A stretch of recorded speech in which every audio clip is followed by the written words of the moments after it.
You can see it when you're not looking down. Oh, nice. Does the hat fit with the lump? No, it's over it. Don't worry, we're good. All right, guys, I'll be back in about 30 minutes. I'm going to take a shower and get some ice for this. Enjoy orbital mechanics.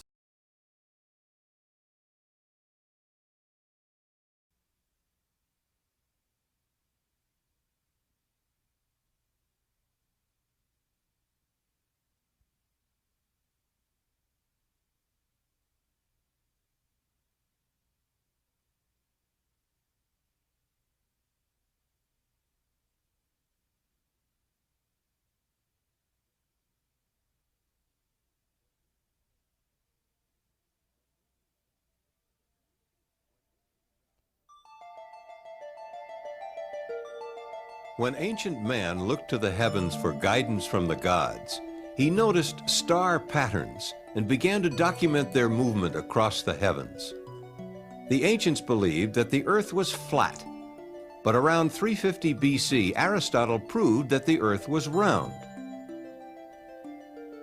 Later, about 150 AD, Ptolemy presented the geocentric theory, the belief that the earth is stationary at the center of the universe, with the sun, moon, stars, and planets revolving around it in complex orbits. In the 1500s, Nicholas Copernicus of Poland presented the heliocentric theory, the belief that the Earth revolves around the sun as it rotates on its axis. This aspect of astronomy evolved into an intricate study of planetary motion known as orbital mechanics. Today, orbital mechanics is applied to space flight and satellites that orbit the Earth or travel beyond our solar system.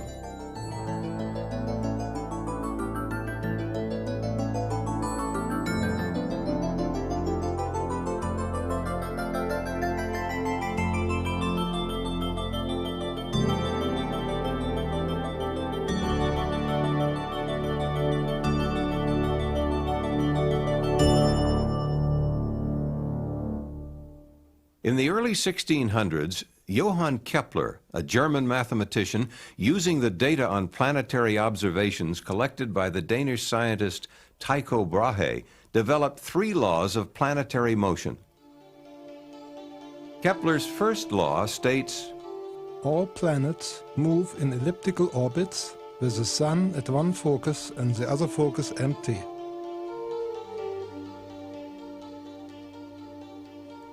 Applied to Earth satellites, the center of the Earth becomes one focus, with the other focus empty.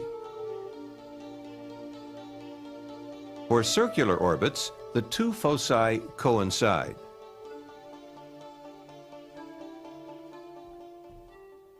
Kepler's second law, the law of areas, states, the line joining the planet to the Sun sweeps over equal areas in equal time intervals. When a satellite orbits, the line joining it to the Earth sweeps over equal areas in equal periods of time. If areas 1, 2, and 3 are equal, times 1, 2, and 3 are also equal. Therefore, the speed of the satellite changes depending on its distance from the center of the Earth. Speed is greatest at the point in the orbit closest to the Earth, called perigee, and is slowest at the point farthest from the Earth, called apogee.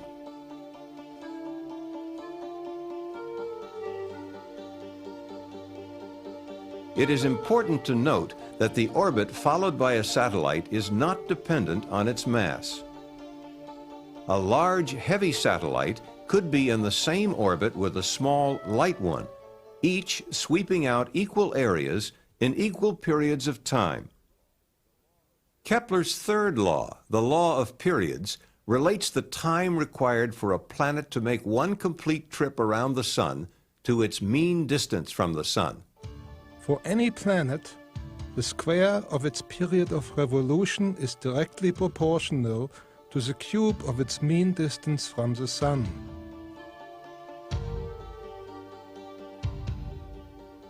Applied to Earth satellites, Kepler's third law explains that the farther a satellite is from the Earth, the longer it will take to complete an orbit, the greater the distance it will travel to complete an orbit, and the slower its average speed will be.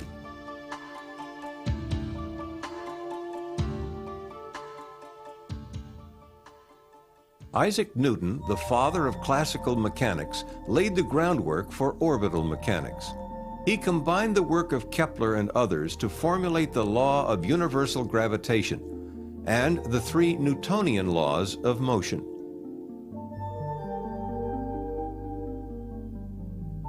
While Kepler's laws provided a conceptual model of orbital motion, Newton's laws provided the foundation for the mathematical description of orbits.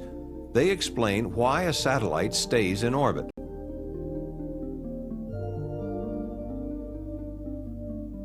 Newton's law of universal gravitation. Any two objects in the universe, such as the Earth and the Moon, attract each other with a force directly proportional to the product of their masses and inversely proportional to the square of the distance between them. Stated more simply, the more massive the objects are, or the closer they are, the greater the gravitational pull between them. Newton's first law of motion. A body in motion will keep moving at the same speed and in the same direction unless acted upon by an external force.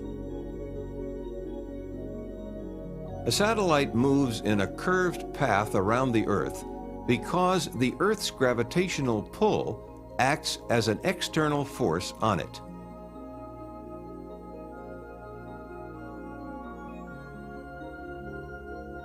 Newton's second law of motion. If the sum of the forces acting on an object is not zero, the object will have an acceleration proportional to the magnitude and in the direction of the net force. Newton's second law states that force equals mass times acceleration. It is this mathematical equation and the equation for universal gravitation that forms the basis for calculating orbits. Newton's third law of motion explains how a satellite gets into orbit. For every action, there is an equal and opposite reaction. If you blow up a balloon and let it go, the balloon is pushed forward by the action of the air rushing out of it. A rocket's exhaust gases are like the air rushing out of the balloon. The following illustrates how a satellite stays in orbit. If a man stands on a mountain and fires a projectile horizontally, gravity will cause the path of the projectile to curve downward and it will strike the Earth. However, if the man fires the projectile fast enough at a specific speed, the curvature of its path due to gravity will match the curvature of the Earth under it. The projectile will then fall around the Earth, becoming an Earth-orbiting satellite. A projectile fired even faster will have a flight path away from the Earth, but gravity will act to slow the projectile down, change its flight path, and pull it back toward Earth. If the projectile's velocity increased enough, a velocity sufficient to escape the Earth's gravitational pull will be reached. This velocity is known as the escape velocity. It is equal to about 7 miles per second at the Earth's surface. The preceding description did not consider atmospheric drag and the Earth's rotation, both of which will affect the trajectory of the projectile. It illustrated the principles governing a satellite's orbit. There are 6 numbers called the orbital elements, which specify the size, shape, and orientation of an orbit in space, as well as the location of the spacecraft in the orbit.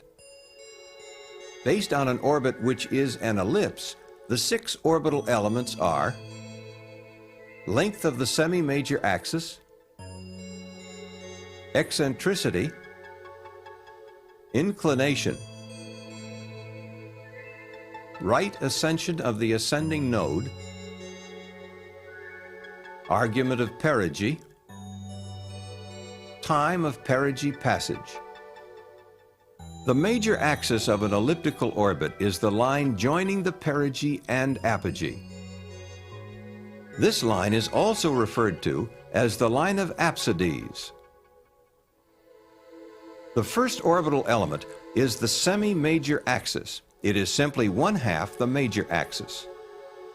Circular orbits have no apogee or perigee. Therefore, the semi-major axis is simply 1/2 the diameter of the orbit. The semi-major axis is used to define the size of the orbit. From this, the orbital period, or time that it takes for the satellite to complete one orbit, can be calculated. The shape of an orbit is defined by the second orbital element called eccentricity. For all ellipses, the value of eccentricity lies between 0 and 1. The larger the value, the more elliptical the orbit. A spacecraft in Earth orbit with an eccentricity equal to or greater than 1 will escape the Earth's gravitational field. When orienting an orbit in space, a three-dimensional coordinate system must be defined. The coordinate system commonly used is the geocentric equatorial coordinate system, which has its origin at the Earth's center. This coordinate system is a non-rotating reference system in which a satellite's orbital plane tends to remain fixed relative to the stars while the Earth turns beneath it. The XY plane is the Earth's equatorial plane. The positive x-axis points to the vernal equinox. This is the point where the sun appears to cross the Earth's equator on its way north on the first day of spring each year. The z-axis is along the Earth's spin axis toward the North Pole. Nodes are points in a satellite's orbit which intersect the Earth's equatorial plane. The ascending node is the point at which the spacecraft crosses the equator going from south to north. The descending node is where the spacecraft crosses the equator going from north to south. The line joining the two nodes is called the line of nodes. The orientation of an orbit is determined by three orbital element angles. The right ascension of the ascending node is the angle between the x-axis and the ascending node. It is always measured eastward from the direction away from the vernal equinox in the Earth's equatorial plane.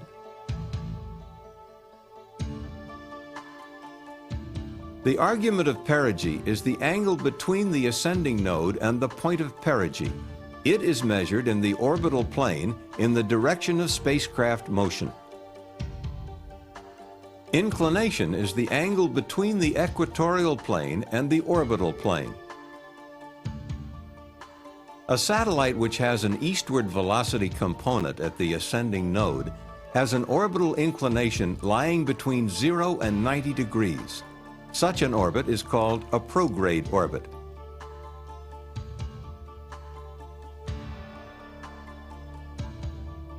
A satellite which moves due north at the ascending node is in a polar orbit.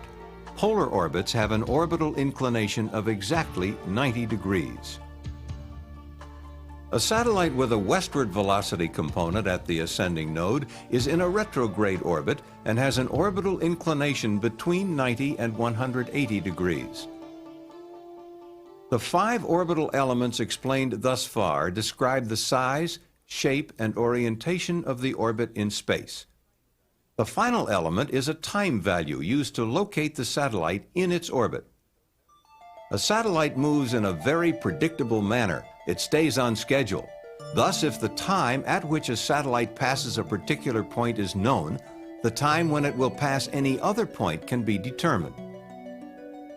The particular point chosen is perigee, and the time of perigee passage is the last of the 6 orbital elements.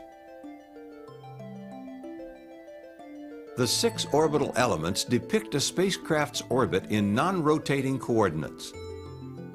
To visualize an orbit relative to the rotating Earth, a projection traces the spacecraft's position on the Earth's surface. The projected path is called the ground track. As a satellite orbits the Earth, the ground track shifts westward. There are 2 causes for this. First, the primary contributor is the Earth's rotation toward the east under the orbital plane. Second, because the Earth is not a uniform sphere and bulges at the equator, its gravity is greatest at the equator. This causes the orbital plane to rotate slowly around the Earth's polar axis in a motion called precession. Precession is toward the west for prograde orbits and toward the east for retrograde orbits. For low Earth orbits such as those of the Space Shuttle at 150 miles altitude, the westward shift of the ground track due to the Earth's rotation is about 22.5 degrees, while the shift due to precession is only about 0.5 degree. The inclination of a satellite orbit determines the north and south latitude limits of its ground track.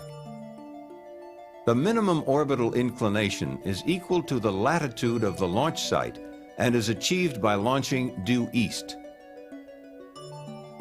For example, if a satellite is launched due east out of the Kennedy Space Center, which is located at 28.5 degrees north latitude, its orbital inclination will be 28.5 degrees, and the limits of its ground track will vary between 28.5 degrees north latitude and 28.5 degrees south latitude. If launch azimuth or direction of flight at launch measured eastward from due north is increased from due east, the orbital inclination angle increases as well as the maximum latitude of the north-south ground track. Therefore, the latitude limits of the ground track equal the new launch inclination. Similarly, if launch azimuth is decreased from due east, orbital inclination once again increases as well as the latitude limits of the ground track. The maximum practical inclination from a Kennedy Space Center launch is 57 degrees. This limit is imposed for safety considerations in order to keep the spacecraft and its booster system from flying over land masses during the ascent phase. To obtain an orbit with an inclination greater than 57 degrees, the spacecraft is launched from Vandenberg Air Force Base in California. Vandenberg offers the opportunity for southerly launches with orbit inclinations between approximately 70 degrees prograde through 138 degrees retrograde. A significant advantage of launching from Vandenberg is the capability to economically achieve polar orbits with ground tracks covering all latitudes from the North Pole to the South Pole. The Earth is constantly turning, and all points on its surface have an eastward velocity, with the greatest velocity occurring at the equator. The farther the launch site is from the equator, or as launch azimuth is increased or decreased from due east, less of the Earth's rotational velocity will be imparted to the launch vehicle. This requires more fuel to get into orbit, or payload weight will have to be decreased. Launches due east from a position on or near the equator, such as the Kourou launch site in French Guiana, used by the European Space Agency, acquire the advantage of a free velocity gain of about 1,500 feet per second. This compares to the approximate 1,300 feet per second gain available at the further north latitude of the Kennedy Space Center. Launching from an equatorial site offers a significant advantage in payload weight capability and minimizes the amount of fuel needed to achieve an equatorial orbit. Since many satellites operate in equatorial orbits, these are important considerations.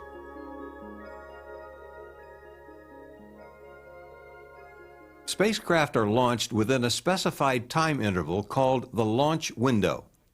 Some of the factors affecting the launch window are launch and orbit lighting conditions, sun angles, payload orbit requirements, rendezvous phasing if a rendezvous is planned, tracking and communication requirements, and collision avoidance with other orbiting objects, to name a few. One of the factors defining the launch window for the space shuttle is launch lighting conditions, which can be illustrated by plotting time versus day of year. On this plot, we see daylight and darkness at the launch site. The longer daylight hours occur in the middle of the year, summertime. If daylight conditions are required for a convenient emergency landing site for the space shuttle, the launch window would now look like this. During the winter months, the available launch window for lighting conditions alone can be as little as 3 hours per day. When combined with the many other launch factors, the launch window becomes even more constrained. The choice of a particular launch vehicle for a mission depends upon the weight and size of the payload and the desired orbit. Expendable rockets used to place spacecraft in orbit usually consist of several stages that may incorporate both solid and liquid propellants for propulsion. When the fuel in each stage is depleted, the spent stage is jettisoned. Staging offers the advantage of discarding weight when it is no longer needed. The space shuttle is a two-stage system. At liftoff, the 2 solid rocket boosters and 3 space shuttle main engines are all producing thrust. After approximately 2 minutes of flight, at an altitude of 25 miles, the fuel in the solid rocket boosters is depleted and they are jettisoned. The 3 main engines, fueled by liquid oxygen and liquid hydrogen carried in the external tank, continue to burn for several minutes until the shuttle reaches its cutoff velocity. At this time, the main engines are shut down and the external tank is jettisoned. 2 additional burns using the orbiter's maneuvering system referred to as OMS are required to place the orbiter in its final orbit. The OMS 1 burn occurs about 2 minutes after main engine shutdown and establishes the orbital apogee point. The OMS 2 burn takes place approximately 30 minutes later and circularizes the orbit. Once satellites are launched and put into orbit, it is often necessary to change the orbit with an on-orbit burn. The common term used in describing on-orbit burns or engine firings is delta V. Delta V is the incremental change in spacecraft velocity measured in feet per second resulting from the burn. The amount of fuel used during a burn depends on the desired delta V change and the mass of the spacecraft. Because the amount of fuel carried is limited, fuel consumption is one of the primary considerations in spacecraft mission planning and is critical to orbit lifetime.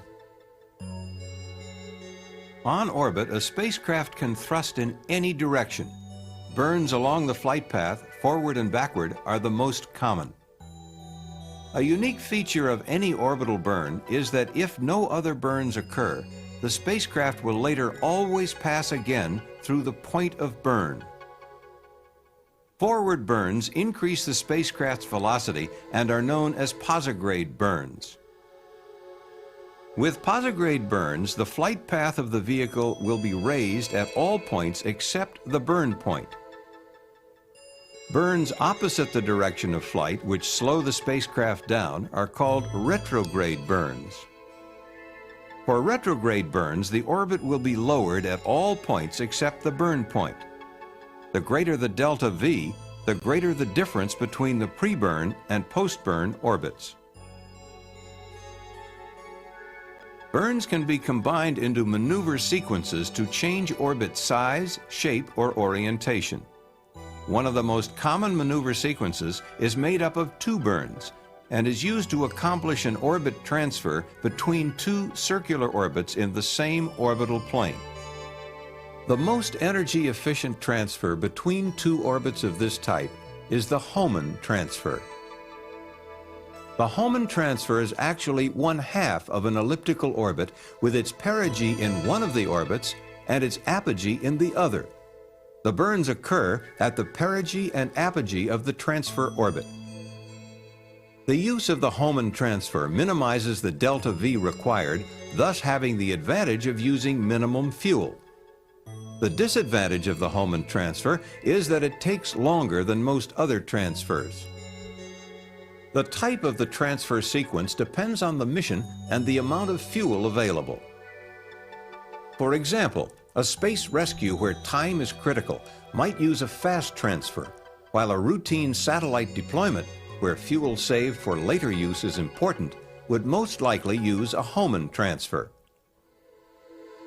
The burns discussed so far have all been maneuvers in the original orbital plane and do not affect orbit inclination or node position. There are situations which require an orbital plane change, such as setting up a rendezvous or placing a satellite in an equatorial orbit. To change the inclination, the thrust vector must be directed at an angle to the orbital plane. A thrust with a component that is perpendicular to the orbital plane at either the ascending or descending node will rotate the orbital plane about the line of nodes. A northerly out-of-plane thrust at the ascending node will increase the inclination of a prograde orbit, while a southerly thrust will decrease it. Out-of-plane thrusts require considerable amounts of fuel and are performed only when absolutely required. The Space Shuttle, for example, using all of its onboard propellant, is capable of an on-orbit plane change of less than 3 degrees. Satellite orbital planes and altitudes are determined by their design mission, which very often includes a field of view requirement for optical or communications purposes. The field of view of a satellite is defined as the area of the Earth's surface that is in view from the satellite at any given time. Satellites in high orbits have greater fields of view than those in lower orbits. For example, a satellite at an altitude of 800 nautical miles has a circular field of view with a diameter of about 4,100 nautical miles. A satellite at 200 nautical miles has a circular field of view with a diameter of about 2,000 nautical miles. Low-orbit satellites are often used for photography and other types of Earth observation. A satellite placed in a low-inclination circular orbit at an altitude of about 19,300 nautical miles will have an angular velocity exactly equal to that of the Earth's. The satellite would seem to remain stationary in longitude as viewed from the ground. Such orbits are called geosynchronous and are used to provide a continuous communications capability among any system of ground stations within their field of view. The geosynchronous orbit field of view is constant and is limited to a latitude zone of about 70 degrees north and south of the equator. Effective satellite communications from geosynchronous orbit is not possible at either pole. However, because of their altitude, their field of view covers nearly half the globe. A special type of geosynchronous orbit with an inclination of 0 degrees is called a geostationary orbit. It appears to hover over a fixed point on the Earth's surface at the equator. Most U.S. communication satellites are in geosynchronous orbits, providing near worldwide communications coverage.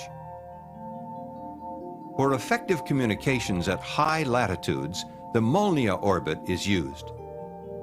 Molniya is the Russian word for lightning and is an orbit used extensively by the Soviet Union for its communication satellites. The Molniya orbit is highly eccentric with an apogee that is near the geosynchronous altitude and an inclination of about 63 degrees.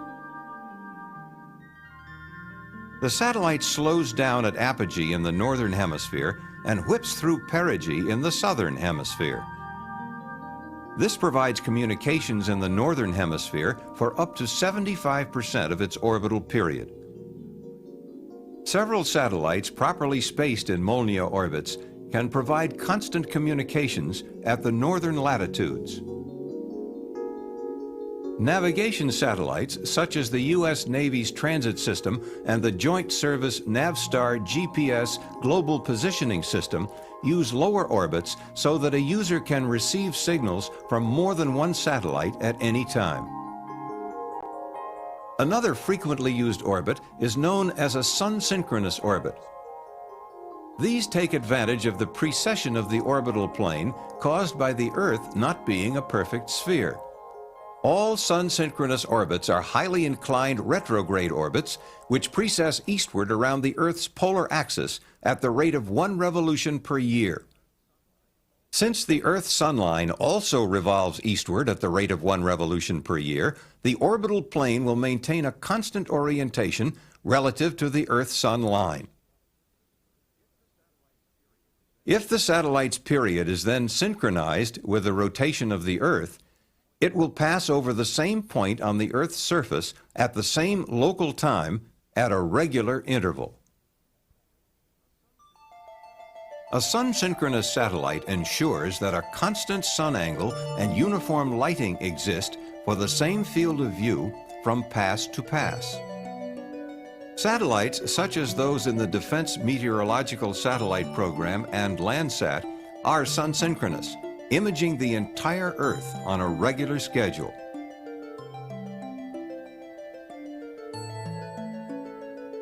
The gravitational attraction of the Earth on a spacecraft causes it to move in its orbit around the Earth. There are other, much smaller forces which will cause a spacecraft to deviate from its desired orbit. These forces cause what are known as orbital perturbations. Orbital precession, which is used to obtain sun-synchronous orbits, results from the perturbing effects of the Earth's non-spherical shape. Other perturbing forces are the gravitational pull of the Sun, the Moon, and planets, and solar winds, which are charged streams of protons and electrons that heat the Earth's atmosphere and increase atmospheric drag. In most cases, perturbing forces can be compensated for in the spacecraft and orbit design and present no major problems. If the forces disturb the orbit too much, thrusters can be fired to re-establish its desired orbital orientation or altitude. This is particularly true for spacecraft orbiting at very low altitudes, where the effects of atmospheric drag are greater and, if not compensated for, will eventually cause the spacecraft to deorbit. A spacecraft's operational lifetime is frequently limited only by the amount of fuel available to maintain its desired orbit. When its useful life is complete, a satellite is left in orbit or is deorbited, burning up when re-entering the Earth's atmosphere. When the Space Shuttle completes its orbital mission, it executes a precise retrograde burn to initiate its controlled return to Earth. This burn occurs nearly halfway around the Earth from the landing site. The new orbit established by the retrograde burn causes the orbiter to enter the Earth's atmosphere about 4,000 miles from the landing site. During the period the orbiter descends from its orbital altitude to atmospheric re-entry, its attitude is maintained by the use of reaction control jets located in the nose and tail of the orbiter. Once the orbiter enters the Earth's atmosphere, its wing and tail aerosurfaces begin to become effective and gradually replace the jets for attitude control.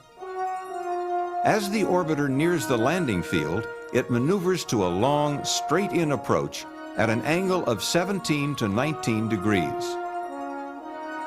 Nearing the runway, it executes a flare maneuver to reduce its sink rate and glides to a touchdown at approximately 230 miles per hour. As the orbiter rolls to a stop, Our journey into the world of orbital mechanics comes to an end for now.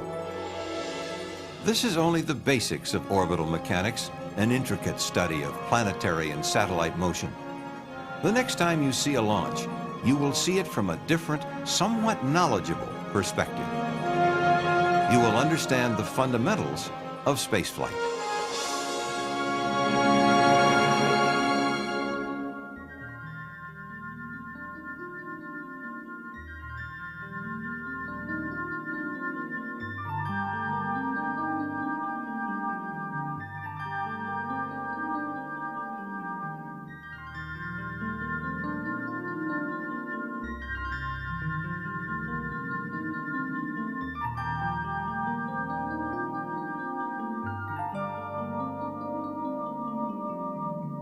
Lighting exists for the same field of view from pass to pass. Satellites, such as those in the Defense Meteorological Satellite Program and Landsat, are sun-synchronous, imaging the entire Earth on a regular schedule.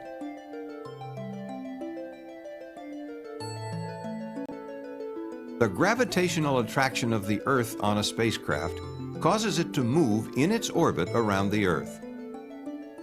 There are other, much smaller forces which will cause a spacecraft to deviate from its desired orbit.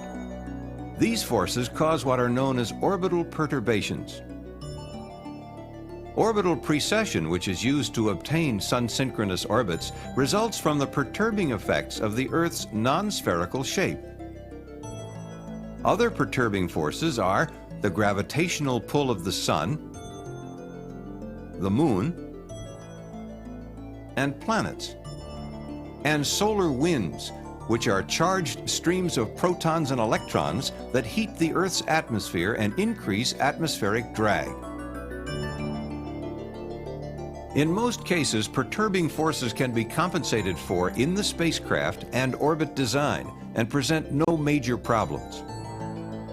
If the forces disturb the orbit too much, thrusters can be fired to re-establish its desired orbital orientation or altitude.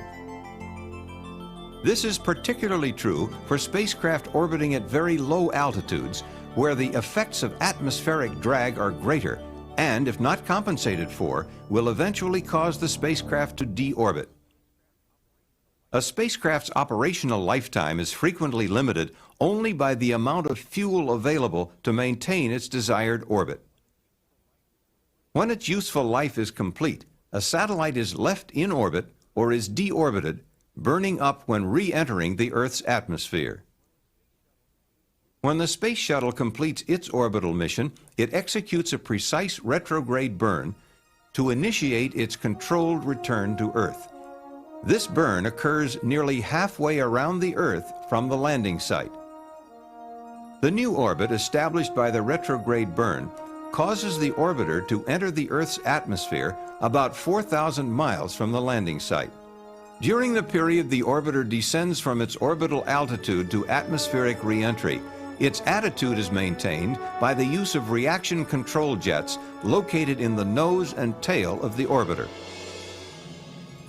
Once the orbiter enters the Earth's atmosphere, its wing and tail aerosurfaces begin to become effective and gradually replace the jets for attitude control.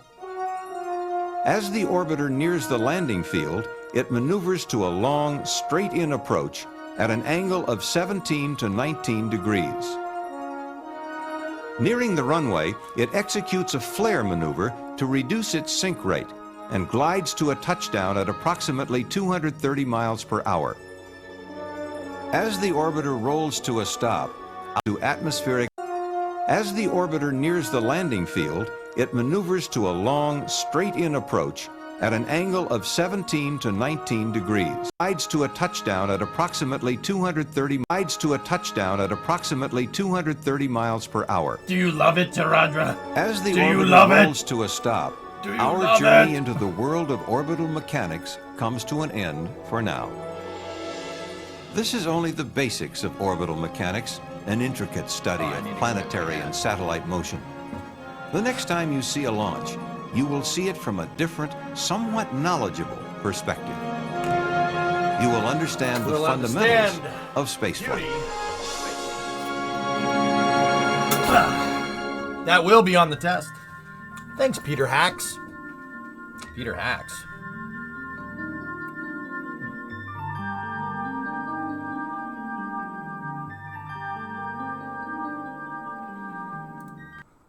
All right. UT Austin. There you go. Gotta get them horns.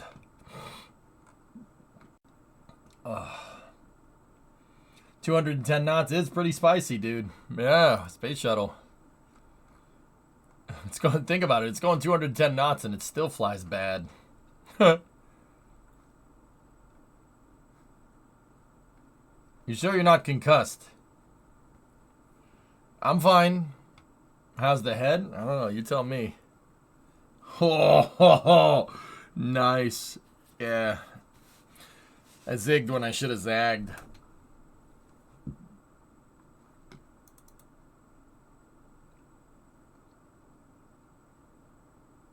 Holy cow, what did you do?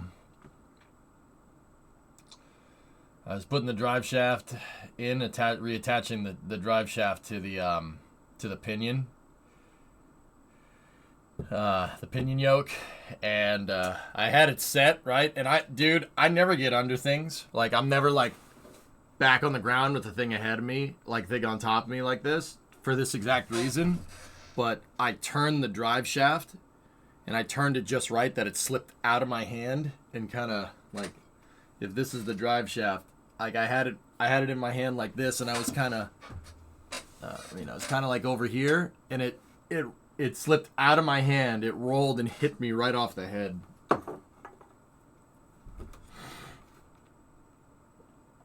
Yeah, I got beamed by the drive shaft. It was probably about a foot above me.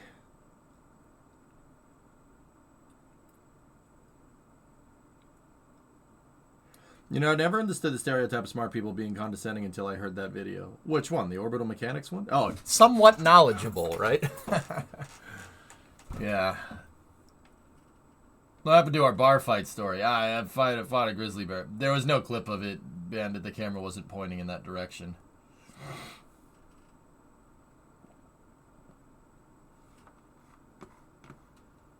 Read your sub message. It's just a bunch of emotes.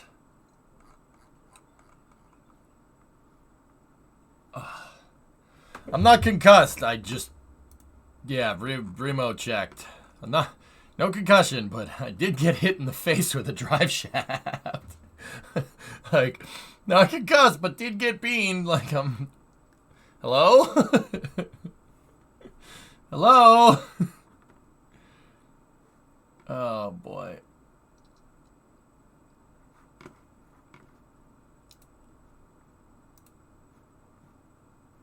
Nobody music videos in the 90s. Nice.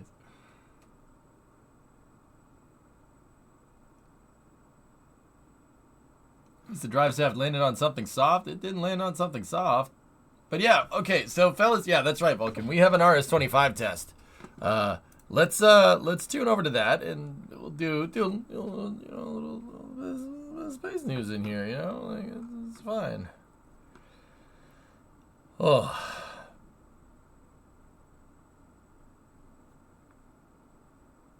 I thought you said it landed on your head.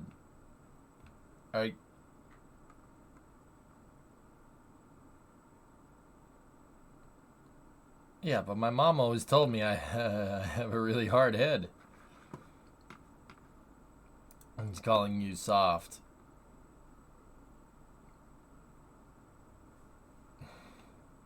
My vehicle runs, Taradra.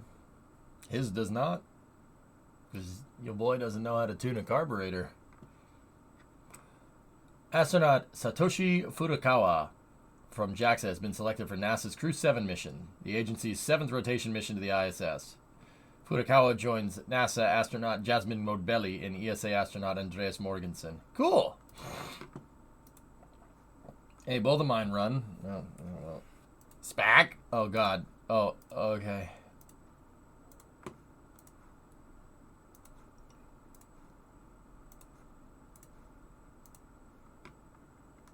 All right, let's transfer all the links over. I don't know how fast I'm going to get through all this, but we'll see.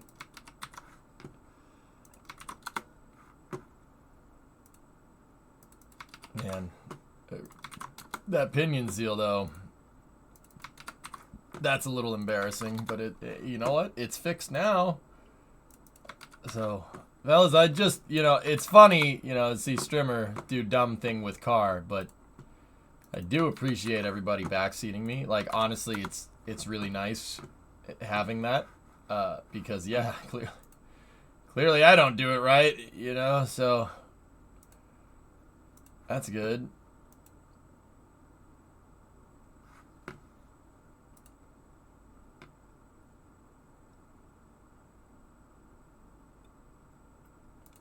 All right. Okay. Look, I'm just here to share pictures of rockets, okay? I come to talk to you again. So, Willie, you're having trouble with AP and PE. Apogee and perigee. So, little thing about apogee and perigee, okay? Apogee and perigee specifically refer to high and low points around Earth. The apogee is the Earth connotation, or Earth enunciation? It's the way of saying highest point in an orbit around Earth, okay?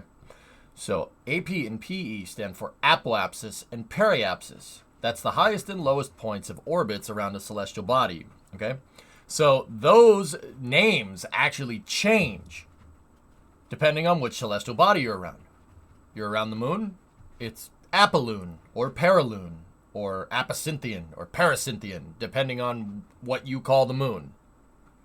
Or apomon and paramon, right? You can use all three of those interchangeably. One is like Greek, the other one's like Latin. I'd say apocynthian because I think it sounds the coolest, right? I understand just keeping which is which. Yeah, it's apoapsis and periapsis. AP high, PE low. That's how I always remembered it. AP high, PE low. That's it. I don't know how many times, like 10 years ago, I repeated that to myself. I watched that exact video and repeated it to myself until, like, dude, look, well, here's the thing. I screwed off in school. I never learned how to learn right. Like, that's the right way to say it. I was playing video games the whole time. I never learned how to learn correctly. So you know what? I found a way that works. Brute forcing it into your head, drill instructor style. That usually works. Yeah, that's kind of how I remember things. So if I need to learn something, I just sit there. AP high, PE low. AP high, PE low. AP high, PE low. Good thoughts in, bad thoughts out. Finkel is Einhorn, Finkel and Einhorn, Finkel and Einhorn, Finkel and Einhorn. Just like that. Hey, Alleviate, I'm doing good. Alleviate, I got beamed off the melon today. Take a look at that. I dropped, the drive shaft rolled out of my hand when I was putting it back in the truck, and it hit me right off the head. Yeah, so, I got that going for me, which is nice. Hey, school is good. Pulse, my head, bro. My freaking head, bro. Ow, my head, bro. Yeah, it turns out that drive shaft is made out of pretty solid metal. I mean, your boy's noggin is pretty hard, but not as hard as that. Hey, what's up, brother? There he is. Oh. Testing, test 150, 154. What's up, man? How's work? My head can stop a drive shaft. It's pretty good. Yeah, around the sun, it's apohelion and perihelion. Yep.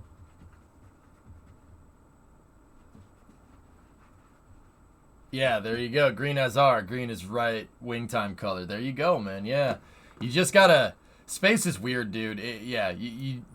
There's no, like, way to approximate it. Like, I could say it in English. AP is the highest point. P is the lowest point. Now, the thing is, dude, is that with orbital mechanics, it's a balance between kinetic and potential energy, okay? So think like if you have a tennis ball and you throw it up in the air, right? For a split second, actually like maybe a millisecond, its potential energy will be maximized because it's hit the top of its arc, right? It hit apogee, right? The apex is the apogee. They both have A's, right? And then, as it comes back down, gravity will start affecting it. Its kinetic energy will increase until it hits terminal velocity, right? See? Not bad for somebody that didn't pay attention in physics, right? So, orbits are the same way. When you're at the AP, the technical definition of an AP is the slowest point in an orbit. The slowest point in your orbit is also the highest point. It's when potential energy is maximized. Kinetic energy is minimized. Perigee is the flip of that. That's when your kinetic energy is maximized. You're going the fastest, right? And your potential energy is minimized. So you're going faster. Go faster!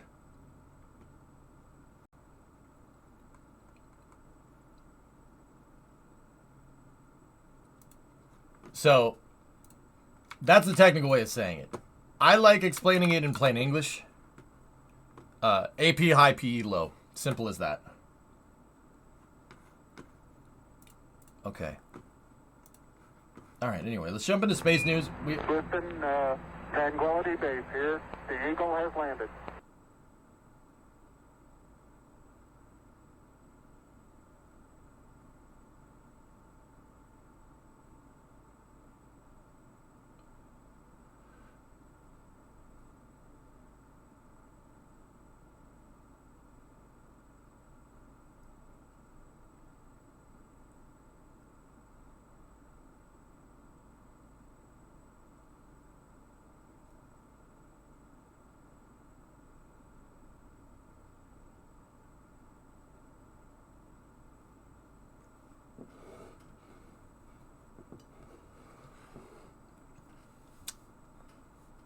Pulse, can I read this? It might provide a little bit of context to what just happened.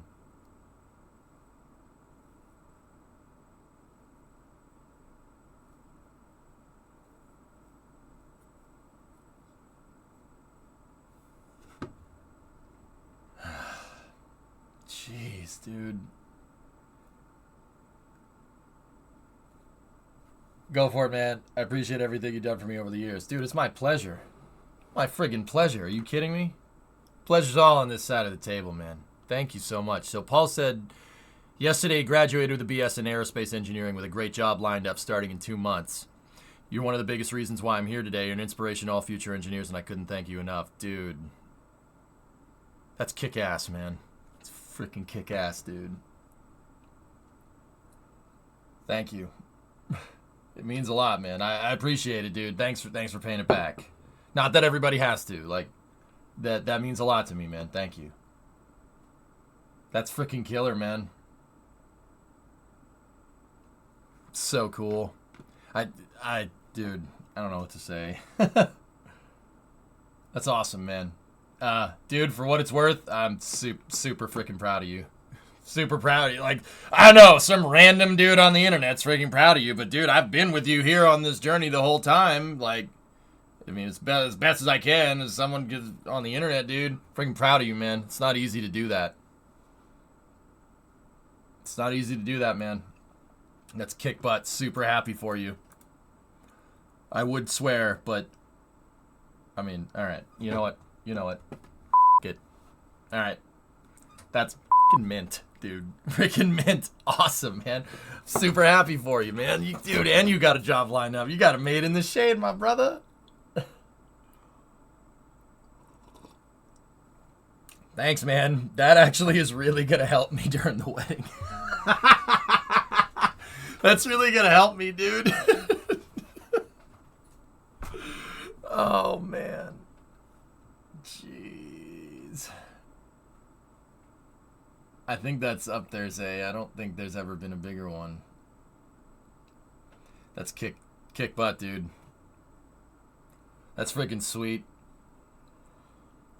It'll help pay for the truck. That's right. That's freaking, dude. I don't even know what to say. You got me. I have no words, dude. I'm usually pretty good at this, but I have no words. That's awesome, man.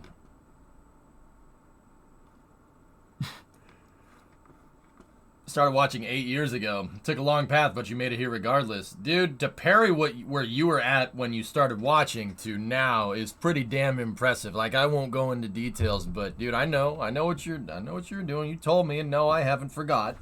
I knew what you were doing. I knew what you're doing then. I knew what you're doing now, dude. It's awesome, man. You parried that hard, dude. That's freaking sweet. Like,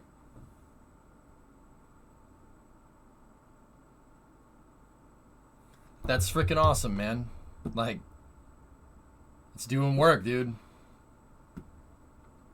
That's doing freaking work, man. You just You know, you don't need to put foot to tail every day, but you do it every week. Just be persistent about it. Good stuff will eventually happen, man. I was just thinking we haven't seen any shuttle videos in a while. What gives? Just been working on the truck. Hey, Jared, looking forward to the water deluge system test. Yeah, there you go. Dude, that's awesome, man. Dude, I'm so happy for you. That's so awesome, dude. Oh man, like I'm trying not to freak out, man, but that's so cool, dude. Yes, I'm trying not to freak out, bro. Like, dude, the 1500 is awesome, man. But I'm like, dude. I thank you from the bottom of my heart. It's a privilege of what I do, but dude, I'm pumped for you, man. I'm freaking pumped for you, dude. That's so kick butt, man. Yo, when you design the next starship or something, man, don't forget about me, okay? Just be like, yo, this guy. Oh, man, that's awesome. Dude,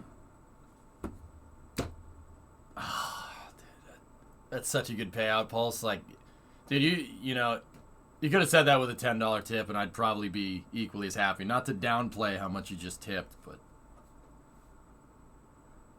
that's freaking sweet, dude. That's like, that is the best news I hear, and that is quite literally one of the biggest reasons why I still do this. Because I have people like you, like Snake. Freaking, you want to see what Snake's up to? Freaking, like, seeing people that watch the stream, right? Seeing people that watch the stream take pictures like this and show them to me. Like, if you note, he's on the close side of the fence, right? Seeing people that, you know, say that, and they say, dude, I got a job at SpaceX because of you. Or I got a job at, you know, ABL. Or I got a job at Boeing. Or I got a job at Blue Origin because of you. That is probably the single biggest reason why I do what I do here. You saw a green F-100 today. Nice, Linus. Nice. Seriously, that is the biggest payout. I know what it's like, and Impulse, I'm not saying this was you. I know what it's like to not know what to do in life. That is not a good feeling. So, like, one of my biggest things that's super close to my heart, and I don't really talk about this too much, I just do it, right, is to help people figure out that, you know, if they want to get into spaceflight or whatever. Like, dude, I don't care if somebody comes in here and is like, EJ, I want to be a plumber. What do? I will figure it out. I'll figure out a way to put them on the right path, you know? Because not knowing what you want to do in life really sucks. It's a really, really horrible feeling that. And I did feel that until, you know, when I graduated college, I was like, oh, I got to get a job in 3D art. No, not necessarily, you know. You're the reason I was able to learn about what engineering actually is, and that's the careers, and that there's careers in the field. As a kid, I wanted to be an astronaut. I didn't know there were people who actually built this stuff. Hell yeah, man. Yeah, dude, I'll try it. That's my biggest thing, dude. I love steering people on the right path, and basically I try to figure out, you know, pathways for people. Like, kind of like a guidance counselor. If your guidance counselor drank beer every day, came into your class sloshed. That's awesome, dude. It's like a guidance counselor plus cocaine bear. All right. Yeah, Vulcan, that letter I got from Lava the other day was pretty good. That was a pretty good part of why I'm getting to do here. Look things from a new perspective. Path are truly unhappy right now. Good, man. Good. That's good, man. It sucks not knowing what you want to do in life. It really is the worst feeling ever. Like, what do I do? And that's like an existential dread point that I felt right after I graduated college back in the Stone Age. Yeah, man. La magie de la vie. I'm actually more determined to get my current paper published, partly based on watching your streams and seeing the current limitations of spaceflight technology. Awesome. That's... Maggie, that is my favorite thing to hear. It's my favorite thing in the world. It makes me so happy that I helped somebody out. Like, it is such a good feeling, you know? Best kind of guidance counselor. Tap sound alert. Thank you. Let me fix it. Thank you, guys. Thank you for... Dude, it is a privilege what I do here. I really, really appreciate it. You guys are the freaking best. Like... And now to make you feel old, some of us started watching you a few years ago when we were in high school, and now we're graduating college and getting jobs. Sneaky, that's fine. That's fine. Nothing would make me happier than to see you guys succeed because of my example. That makes me happy. That is the reason why I do this. It's the reason why I get up every day. To know that I could help somebody out. Know that I could have somebody learn something new. It literally is what I live for. Like, that and Bremo. And then, so it's like Bremo, stream stuff, and then the truck, like, right after that. And then the space shuttle right after that. The space shuttle would be higher than the truck, except I don't have a space shuttle in my garage. I have a truck in my garage. I mean, maybe some investors, possibly you know. I mean, you just keep my boredom away. So be it. I didn't want to derail the conversation earlier, but look at that Starlink promo vid. Made me actually laugh out loud. The quadcopter went right into the dirt, which must be why it faded to black before it impacted. Okay? I spent about 4 years in that pit of despair. It friggin' hurts, amateur. It hurts. I don't know about you, but I fear uselessness. Like, I have an irrational phobia for not working. I don't know how those neurons got connected, and I'm not going to ask questions because it keeps me going, but we've been together through various ups and downs. Nothing can portray this better than what you did during the pandemic with the stream for so many hours every day. I try, Chief. Hey, if it's my time to step up to the plate, I'll step up to the plate, and I'll try not to disappoint. Pulse is an investor now. That's right. Rocket Lab possibly doubled, possibly tripled their available manufacturing space. It became your comfort zone. You know what's going to sound screwed up, dudes? I like stress. Like, not too much, obviously, but I like stress. I like having a fire under your tail. That really motivates me to work harder. Like, I don't know, man. You learn stuff about yourself when you're stressed out that you wouldn't otherwise find. Now, I'm not saying go stress yourself out. Please don't. Mental health is very important. I understand that. I am weird, okay? Don't be like me. Don't be like me. In fact, the whole stream here is to make sure that you don't end up like me, because working 60 hours every week, running your own business and Twitch streaming and hitting yourself in the face with drive shafts is, you know, it's not for everybody, you know? Like Christopher Titus said, step up or step aside. That's right. Yeah. Don't be like EJ and leave a seal already there. You know what, Alleviate? If we can all have a laugh at my expense, I'm okay with that. It's pretty damn funny when you think about it. Like, yeah, but damn, dude. How big is the lump now? You tell me. I can't see it. I have to turn this way to look at and I can't look at OBS over there. So, Pulse, that's awesome, man. I'm super freaking happy for you. Super proud of you, dude. For as much as some random melon farmer on the internet can be proud of you, dude. That's awesome. That's freaking awesome, dude. I will buy you a beer someday. When we hopefully we cross paths in real life in the future, dude. And yeah, beer's on me, man. Drink as much as you want. Vulcan, you regularly work 14 to 16 hour days because of your job right now, and it's fun. Yeah, Vulcan, if you love it, you love it. Like, dude, we busted out a 13-hour stream yesterday. We played, you know, I had some space news in the beginning, right? And then we did 8 hours of cities and then 3 hours of working on the truck after that, man. I love it. I could have kept going.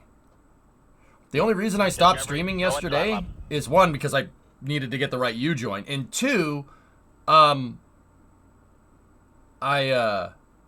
needed to get the right U-joint, and two, I needed to get up for the next stream. Nanimo! Tier 1, welcome to Mission Control. Your go at throttle up. Stennis is live. Alright, Stennis is up. Alleviate. I saw it. So on Artemis missions. All right. Here we go. Let's watch this engine fire. Cover some space news, and then we're going to Moho, baby. We're going to Moho, baby. Got a little positive news. All right, hold on. Let me see what Paul said before that. Thanks, man. Been a while since I've been very active, and I miss it sometimes. But I'll always be lurking around. Hey, you do what you got to do, brother. You do what you got to do. Pauls, I know that if you weren't here, it's because you were working. I know that. I mean, dude, I've known you for a decade. I get it. I get you. All good, man. All good, man. Keep putting foot to tail. You'll never, ever, ever lose. But just do it where it counts. And I think you qualify to do it where it counts. What are your streaming plans after the wedding? Are you planning that out that far? Of course, I'm going to take a long break during the wedding period. Brimo and I have a lot of stuff to do. We have to, so, okay. Okay, Alleviates first, and then, I'm sorry, I'm prioritizing here. Got a little positive news. Your brother-in-law's heart rate is strong. They just need to get him off sedation to do a brain activity test. Okay. Okay. All right. Alleviate, I said I'd keep him in my thoughts, man. I'm not kidding. I'm not kidding about that. I don't use that lightly. I don't use that term lightly. As long as we're talking about mushy stuff. I don't use that lightly. If I say I'm keeping you in my thoughts, I mean it. So, yeah. So yeah, guys, I'm going to take 2 weeks out. I'm going to take 2 weeks off around the wedding. I'm not going to really say when it is. It's because, yeah. And then the 2 weeks are just because I don't want people knowing where I am. It's just me being paranoid. Don't worry about it. It's just standard streamer paranoia. So,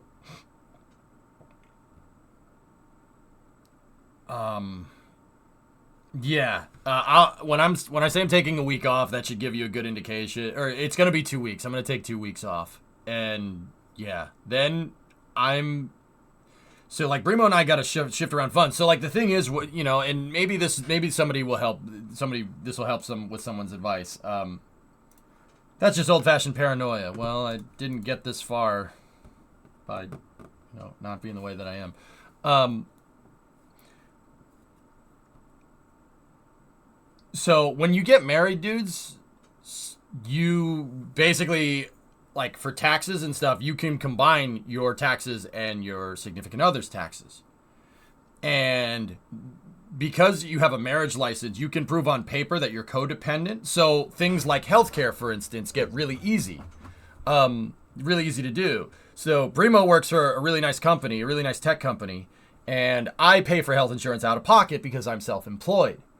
A thing that's going to happen, and this is what I mean, we basically have to audit ourselves after we get married, and that's basically what we're going to do. We do, and we're going to audit ourselves to see if we have enough money to go anywhere during the summer. Turns out weddings are a little expensive.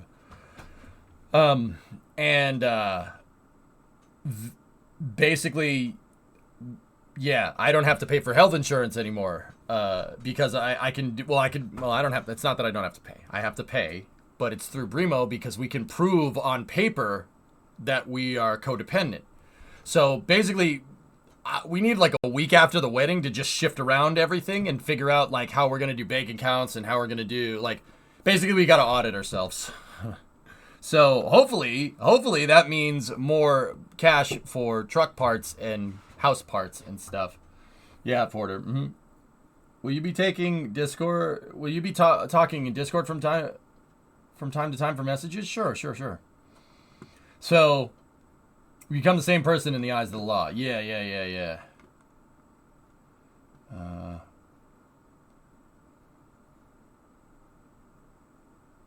That's freaking awesome, Pulse. Like, dude, oh man, I just keep going back to it. That's so freaking cool, dude. I'm so freaking proud of you, man. Hell yeah. All right, I'm just gonna say it once. I'll take the time out. Fuck yeah, man. That's fucking sweet. Oh, that's so fucking cool, man. All right. Okay, back to being family friendly. Okay, Aqualex, what did you say? The average person is more like you than you realize. People want a challenge and to feel like they're doing something important, and only lays about when trying to recover from being burnt out. That's why I think it's bullcrap when people say things like UBI would make everybody lazy. I mean, yeah, you could make that argument, I suppose. That's fine. You said it 3 times. All right, I'll take a 30-second timeout. Jeez, here. Propellants for a hot fire on the NASA! Trent Hayes test stand are provided by a 40,000-gallon liquid oxygen tank and a 110,000-gallon liquid hydrogen tank located atop the stand.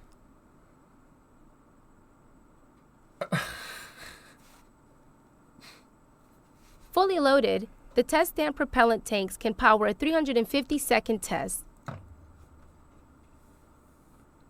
Okay. Cool.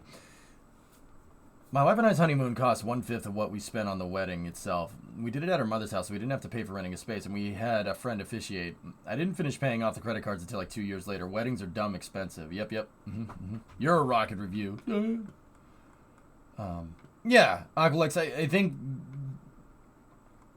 think people,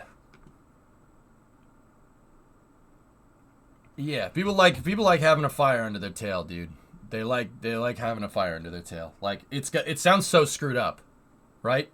But it's good to have purpose, man. And that's what I try. That's what I try to do with people. That's more important to me than a lot of things. Like, and that's why even littler kids that watch a stream, so people that are in high school, I tell them don't dick around. Don't dick around. Screw social status and screw hanging out with people. Screw all that. You don't have time for that crap. Okay? You just work as hard as you can to get into a good freaking school if you want to do aerospace engineering. If you want to be the person that designs the mother trucker, like in Kerbal, then you need a STEM degree. You absolutely do. However, if you want to build it, you do not need a degree for that. Trade skill would probably be more applicable if you want to be a technician, right? But that doesn't mean that you should screw off in high school either. It's better to, chance favors the prepared, because you never know. You might go do technician work and you might not like it. And if you did good on your SATs, then, oh, I don't like technician work. I have some industry experience. Boom, now I want to go get an AE degree. Most likely the company, if you work for an aerospace company and you're a technician and you want to go back to school, they'll probably pay for it. So, you know, keep that in mind. Getting good grades in high school is about keeping your options open.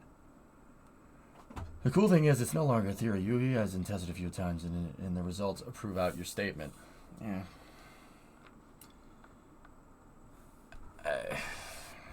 I don't know. I'm not ready for UBI myself, dude. But that doesn't mean that other people wouldn't be. But I'm not sold on it, homie. I'm not asking for you to. You know, I'm not sold on it, brother. Like, but I get how it could help. Like, I get it. I get it. EJ, I have a curiosity. In a rocket, what's the most expensive things? The engines. The engines by a long shot. Yeah, Razzie, the engines are very, very complicated. It's just like a car. The most expensive part of the car is the engine. And even if it's a Tesla, right? It's the motor and the battery. That's the most expensive part. Have a laugh. I call my Chinook facsimile El Burro Volador. El Burrito Volador. I was going to say burro. What?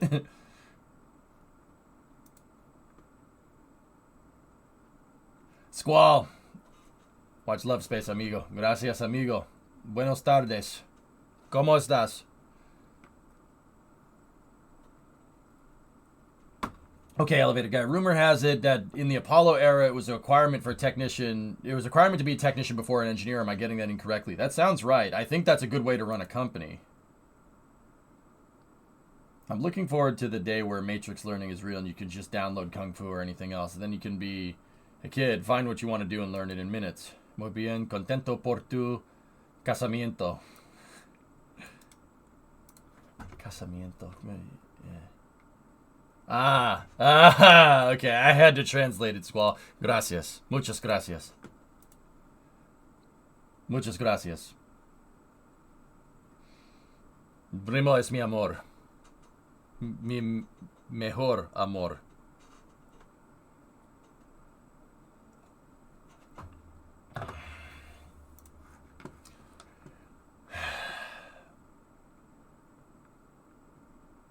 Are you telling me you wouldn't be pushing the stream to new heights if you weren't worried about making sure you kept alive in house? UBI takes the worry away.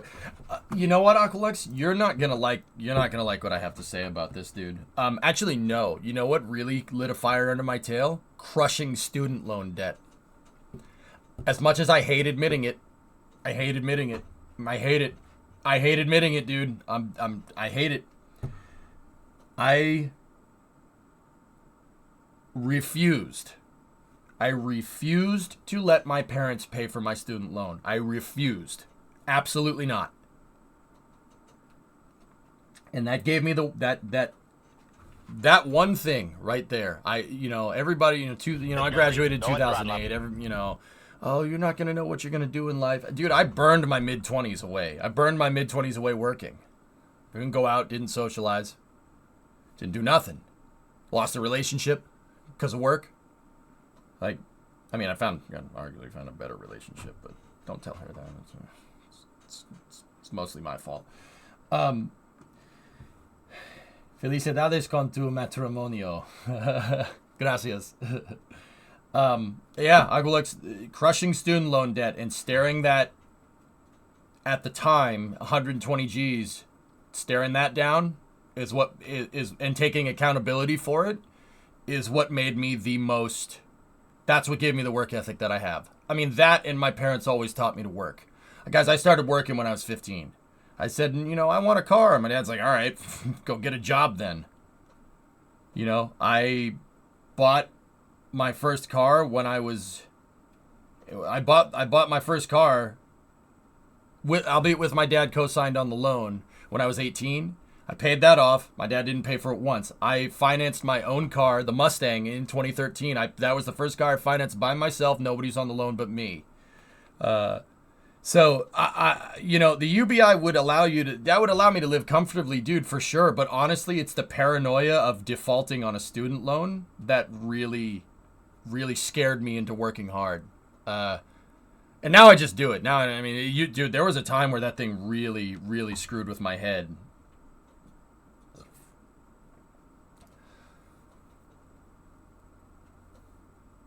I'm not claiming there wasn't anything else that motivated you. I was asking about how much your dependence on the stream's success keeps you from trying new things that might make it better.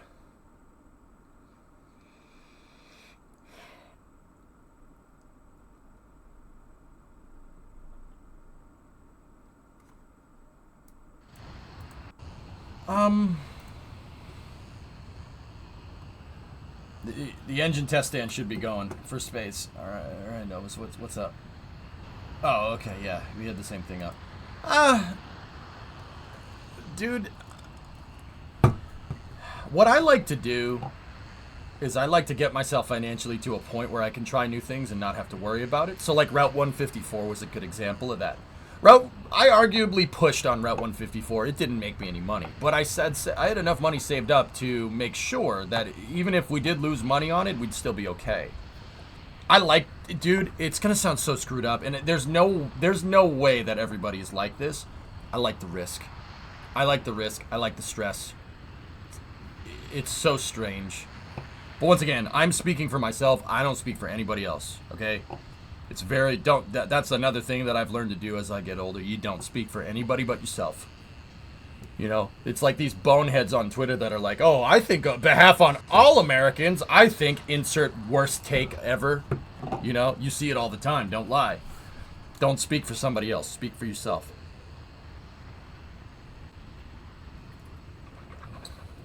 There you go, Alleviate.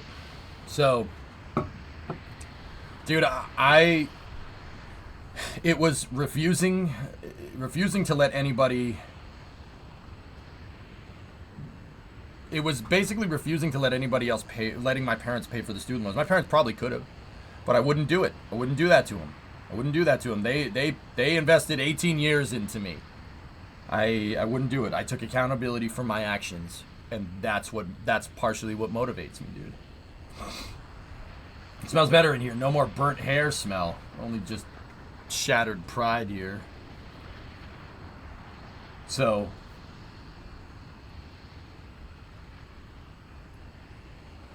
Yeah, Catholic, like I said, and I'm sure in other countries it works. I'm sure it could work in the United States, guys. Like I'm not saying that. I'm speaking for myself, dudes. Don't get confused, you know? You just let chat pay for it. Well, I let my work pay for it.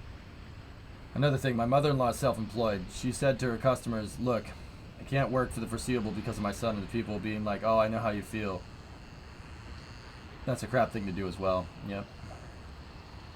Mirrors the traps, enforcing higher wages is the answer. Look how underfunded and constantly talking about VA and other social safety nets are. You mean in such a system would be no different? Yeah. Yeah, it's alright, alleviate. I think your situation warrants a little bit of cursing. Shattered pride at a little ding on the moneymaker. That's alright. I got some brain cells left. Did you not know if World War II was a generation of better educated workers? I mean, Catholics, I'm gonna be the, you know, I'm sure there's vets here that will agree and disagree with me. You want to know what the... Oh, here we go! Send it! The U.S. military is the best trade school in the world. All right, we're on. 12 seconds in. Yeah, there you go, Knight.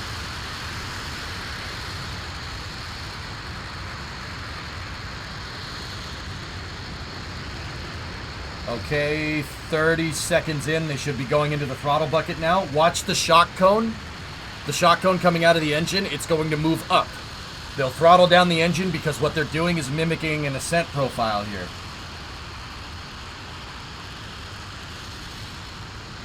It's a 25E hypersonic, I'm pretty sure. Discovery, go and throttle up.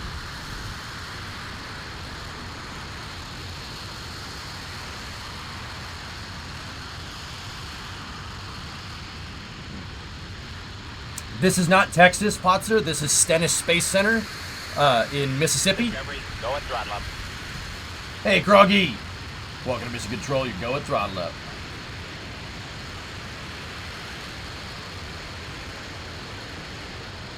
Okay, 80 seconds into the flight. They should be getting out of the throttle bucket now. If we could see the motor, that'd be good. So this is an RS-25E. Don't lick the pipes. It's really hot or cold.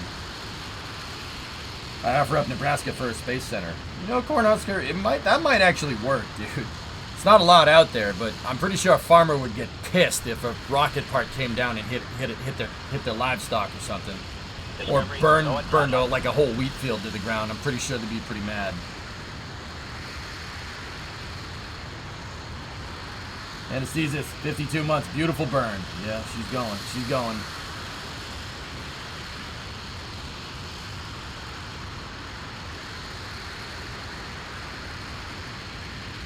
Discovery, go and throttle. Smoky! It's a nice burn. Okay, they're back throttled back up. 132 seconds into the ascent testing. I was gonna say flight, but it's not really flying. I mean,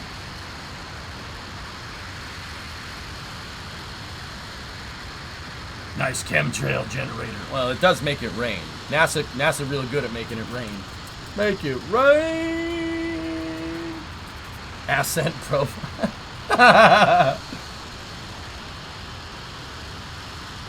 That's pretty crazy, Tessa, yeah.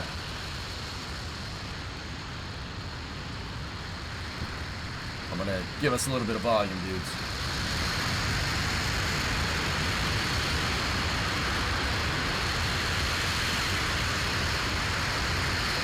Okay, 3 minutes into the flight. They would have gone past, we would be past SRB separation at this point. The engine will throttle back up here.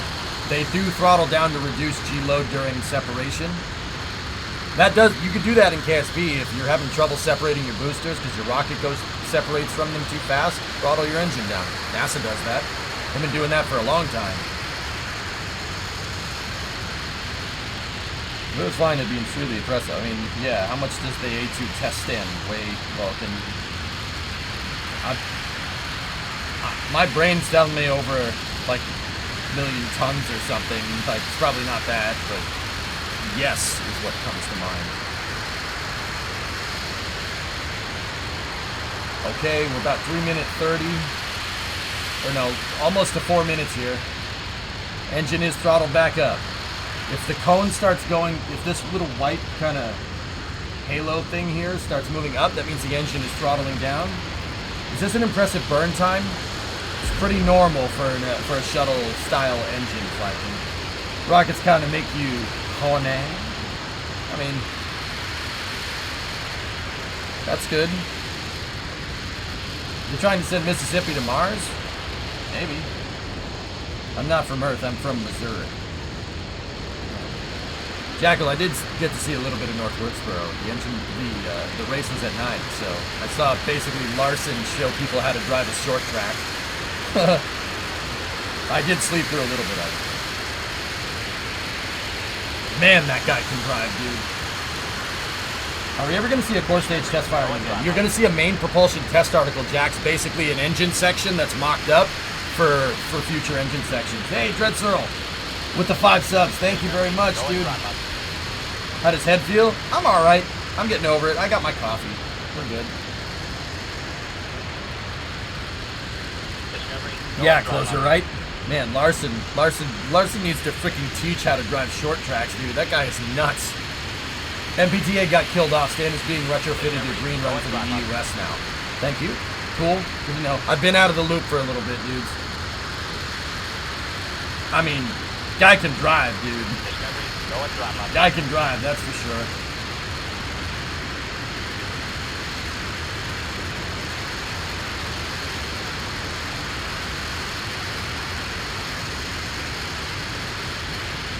Okay, we're about 5.5 minutes into the test profile.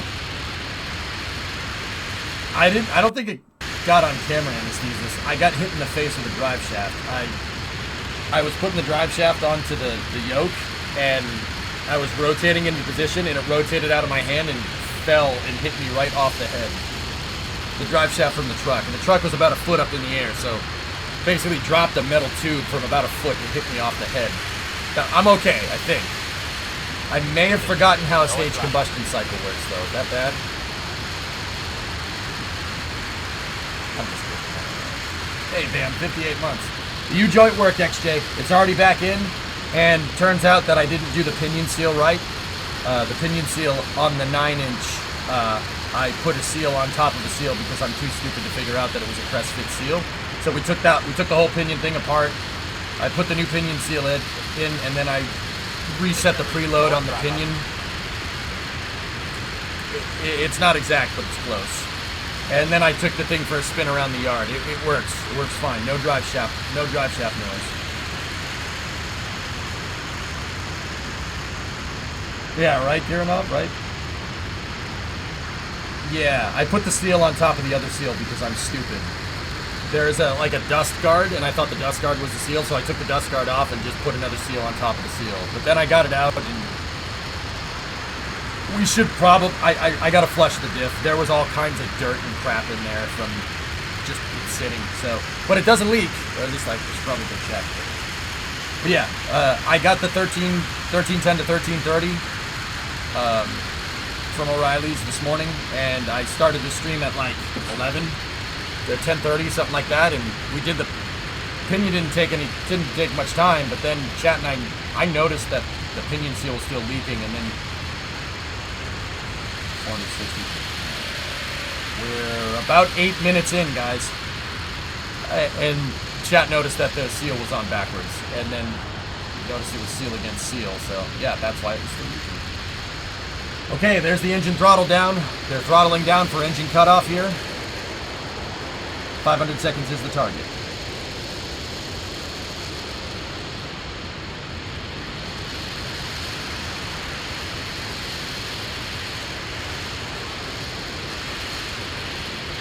Okay, this should be about 8.5 minutes here. Stand by for Miko. Okay, engine cutoff confirmed.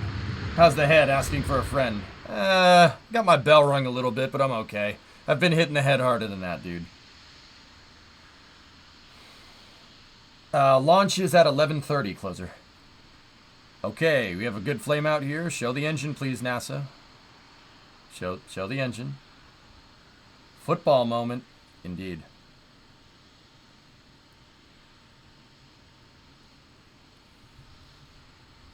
Okay, 500 seconds on the dot. Everything looks good. They're gonna purge out the engine now, putting helium through the plumbing on the engine. That's what this is, to get all the oxidizer, liquid oxygen, and liquid hydrogen out of the system here. This concludes the live broadcast of today's RS-25 engine test on the Fred Hayes test stand at NASA's Stennis Space Center. Please check the NASA Stennis website and social media channels for additional information about today's test as well as upcoming hot fires. Thank you for tuning in and for your ongoing support of NASA and NASA Stennis. Please join us now in viewing a NASA Stennis video titled Part of Something Great. No, I don't think I will. What happened? What happened if they didn't purge? Rust? Yeah, of course, Olivier. Oxidizer.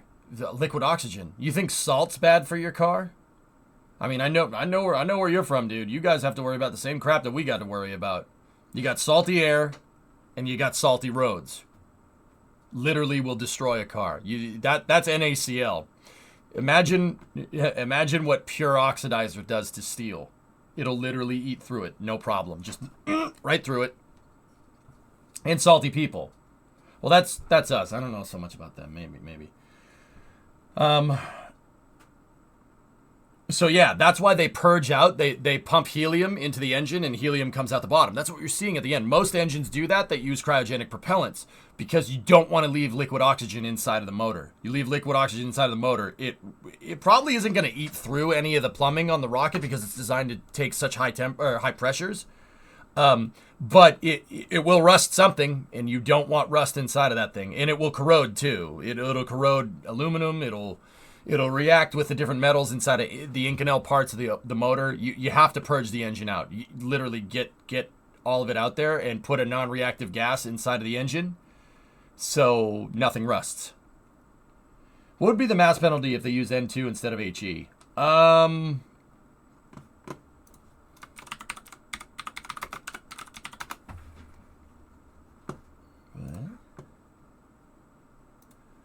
So the atomic mass of helium is 4. Nitrogen is 14. So about 4 times the amount of mass. This is why rockets don't use nitrogen to purge out. That's why you use helium, because it's really, really light.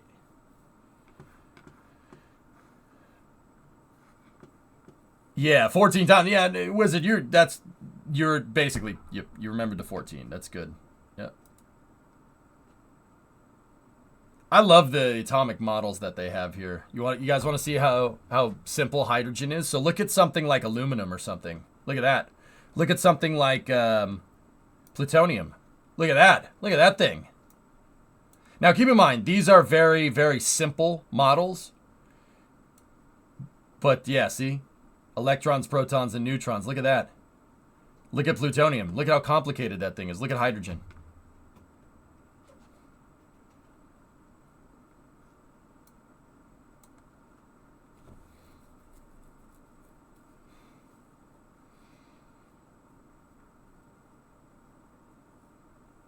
Well, it's not weight, Aqua. It's mass. Mass is the name of the game with spaceflight.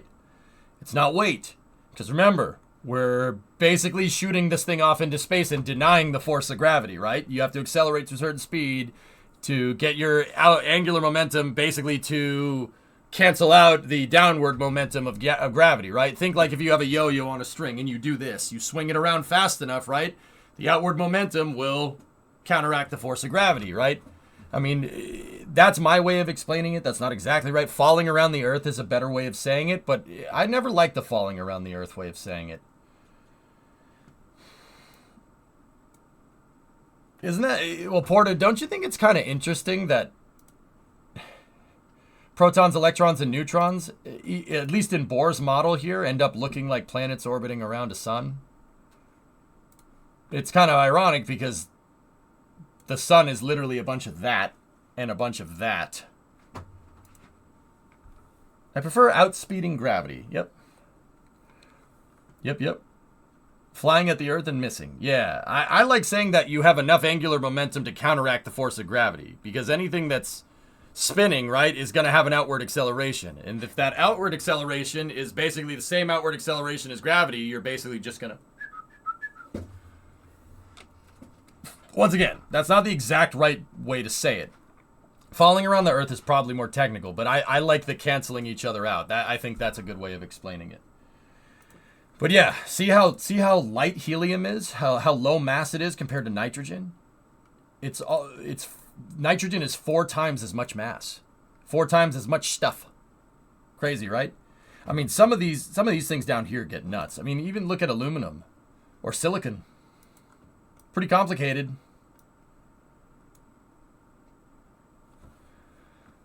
Some of this stuff down here gets really, really nuts. Like even uranium. Look at that thing. That thing just makes heat. Whatever. It just naturally makes heat. That's what blows my mind about that. Like how radioactivity actually works.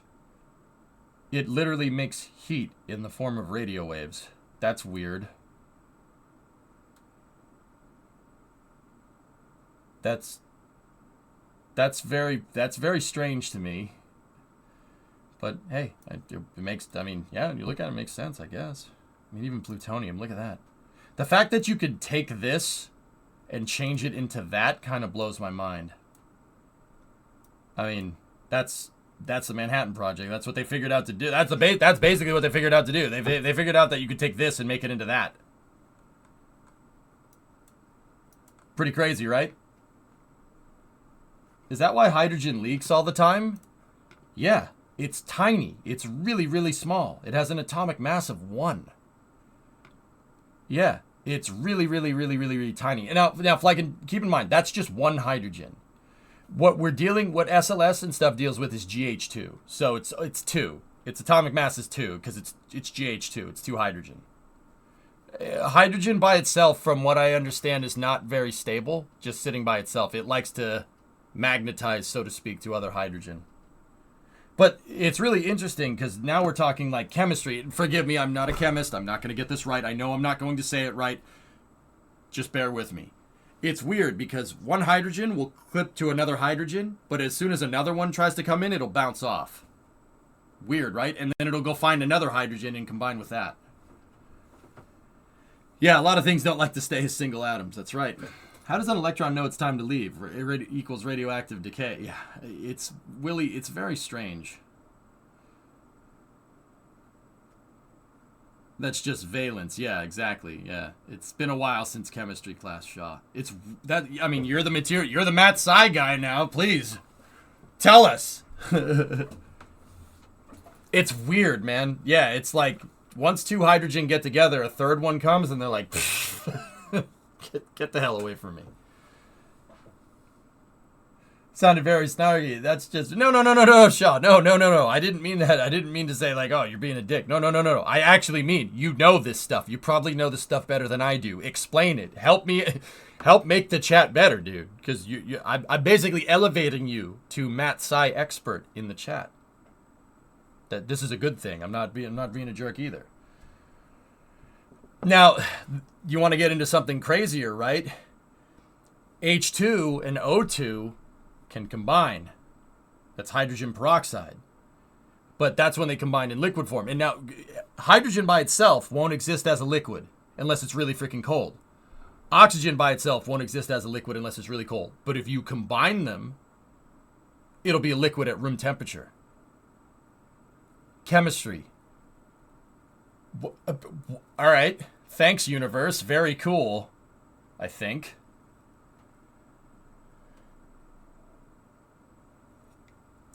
Fun fact when it comes to rocket science, hydrogen peroxide is the only thing that can be used as a fuel or as an oxidizer. You can use it as either one. Pretty weird, right?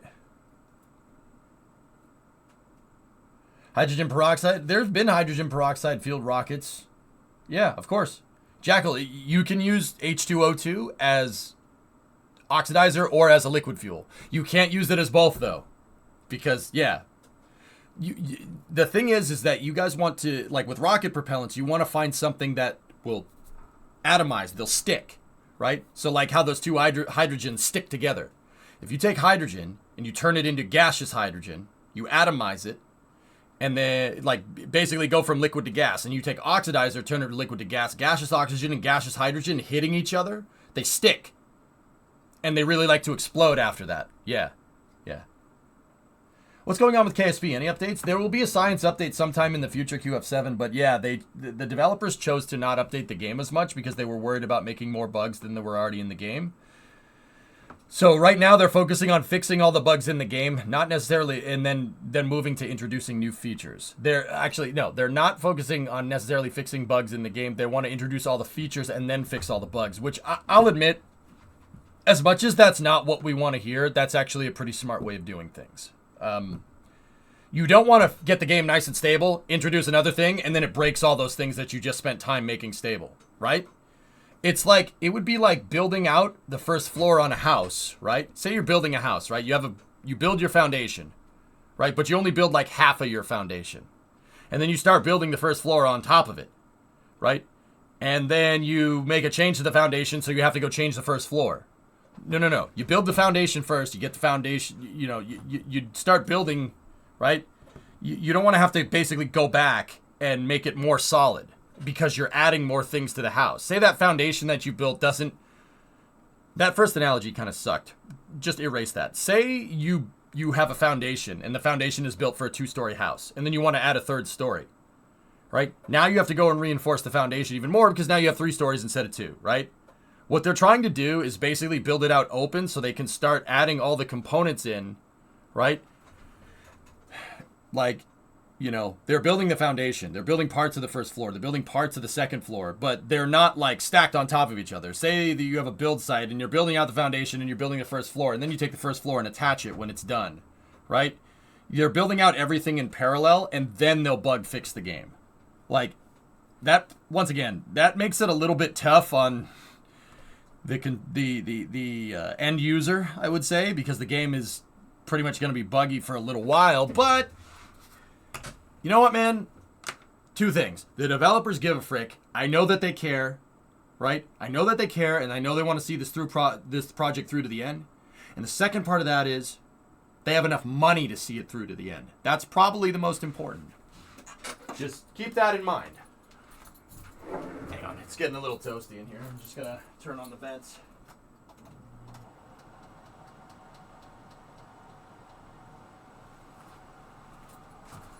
So, I'm patient. If we have to go back to playing KSP 1 for a little while, so be it. That sounds a lot like coding. That first analogy was good. Yeah, you don't want to build out and finalize the foundation and then realize you have to modify the foundation later. You want to keep it as open as possible. It's just parallel development, Jackal. You know because you know software, right? I'm not going to sugarcoat it. The game's going to be buggy, and it's going to be buggy for a long time. But eventually Kerbal will find its own. What I've been telling people lately, dude, is that Kerbal needs more time in the oven. It's got all the right ingredients. And it's being made by master chefs. But it needs more time in the oven. You gotta cook it. You gotta cook it in a slow cooker. So yeah, exactly, QF. Let them cook. Bingo. You know where I was going with that. KSP 2 has a multiplayer component built into it right now, Amateur. It's just not in the game. It's not enabled for the end user. The developers have shown multiple times on their dev blog multiplayer working. Oh yeah, that's what I mean about building in parallel. You don't want to build out Kerbal to optimize it for single player and then add multiplayer, or else you're going to get something like DMP. Now, don't get me wrong. The multiplayer mods, that DMP is a multiplayer mod for Kerbal 1. And don't get me wrong, it's pretty freaking good, but it is retrofitted to it. If you build it in to the foundation from the start, it's going to be a lot more, it's a lot cleaner of a software package. Yeah, there's LMP as well. I was going to say RMP or something, or RTMP or whatever. That's streaming stuff.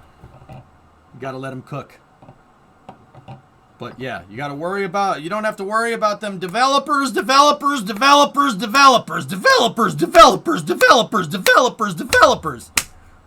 Yes! What's up, Dak? There's a couple new hydrogen peroxide engines. There's one on the Space News links, plus there's that New Zealand space plane that is bimodal, flowing H2O2 over catalyst for monopropellant, or injecting Caro post-catalyst for bipropellant. Kind of cool. Yep. I got 4 words for you. I love this game. Yeah! Yeah! Who said sit down?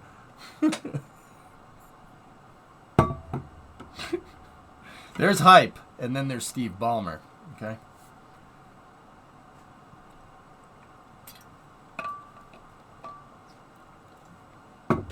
Space news time? Sure. I think they just want to avoid a No Man's Sky situation. Yes, that is exactly Victory. I never asked them this when I met up with them, but I'm fairly confident that the Kerbal dev team took a look at No Man's Sky and said, "Yeah, okay, see what they did? Don't do that. Don't do that. Don't do that." The Pinion is winning the fight. Are you planning to play KSP1 again until KSP2 becomes more stable? Yeah, Marco, if we have to go back to building launch pads in KSP1, so be it. Like, dude, I'm getting the urge again. I'm getting the urge again to go build out the pads and stuff. Don't worry, this time we have hybrid tech on our side. It will work. I am 100% confident we can get it to work. Oh yeah. Getting a little fuzzy in there. Rockets, propulsion.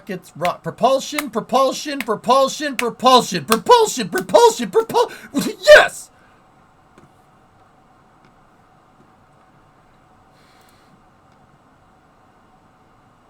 Yeah, Jax, that's my dude, if we're going to be personal about this, dude, my big thing with KSP2 is that I can't play it the way I want to play it. It does not fit the way I play KSP1.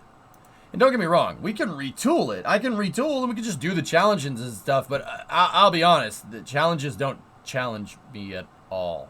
I can go to Moho. Easy peasy. We did Dres in one stream. I did the challenge in a day. The challenge before that, I did all of the challenges in 3. Or 2, I think.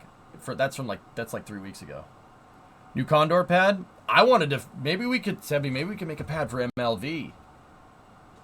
I built MLV for a pad, but I never built its pad out. It's not dead, Cirrus. It just needs more time in the oven. That's all. Kerbal 2 will surpass Kerbal 1. It will. It's going to take some time. You have 10 years of hype to live up to. Yes, but you are no mere mortal like the rest of us. Yeah, I hit myself in the face with drive shafts. Honestly, I've been waiting to see a hybrid tech Dorito pad. Maybe I kind of want to give the SSTO another shot, Blue Flare, because that's the one that got away, man. That's the one that got away. With hybrid tech, we can make it work. I mean, the load times are going to be atrocious, but maybe we'll engineer out a new vehicle. Maybe we'll use some panel tessellation to make a revamped one. The problem with KSP2 is that it isn't even half finished. All the promised features, and then the physics engine isn't even working properly. Yes, so far, I mean, once again, it's early access, dudes. It's early access. Like, I don't mean to just keep saying this over and over again like a freaking broken record, but it's early access. The devs explicitly made sure that to say that this was early access and this is not a 1.0 release. And everybody treated it like a 1.0 release anyway. Look, dudes, it took time for Kerbal 2 to get for Kerbal 1 to gain all the steam that it has now. It took time. It took a lot of time. It took a lot of time. Kerbal was pretty damn popular, but it really didn't come into its own until 2016, 2017. That's when it got big. That was 4 years after it started. Now, don't get me wrong. I'm not saying that KSP2 is going to take that long to get up to steam. KSP2 has a full army of developers behind it, and once again, this second part is the most important part. And I could be reading too much into it. I don't have any insider information in this regard. But the past dev blogs, Nate has explicitly said that they have the runway for a long period of time, which means there's a lot of money behind it, which means that Private Division, Intercept, and their parent company, Take-Two, see long-term profitability and long-term viability of this product, even if it's not making much money right now. That's all I need to hear. Devs that care and devs that have the money behind them. Eventually, it'll get very good. Eventually, it's just going to take some time. So let them cook. Let them cook. We have to go play KSP1 for a little while. I have no problem with that.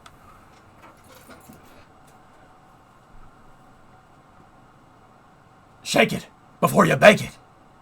You smell something crispy? It's not your tailpipe. It's a little bit of shake and bake. Shake and bake. I'll tell you what, it may be on technicality, but you try to take this trophy away from me, I'll sock you right in the face. Jacko, you know what the funny thing is? That whole movie was meant to be a joke. But I'm not going to lie, NASCAR fans appropriated the hell out of that movie. The whole movie was supposed to be a joke. It was supposed to kind of, you know, jovially poke fun at NASCAR, but everybody, dude, it's a great movie.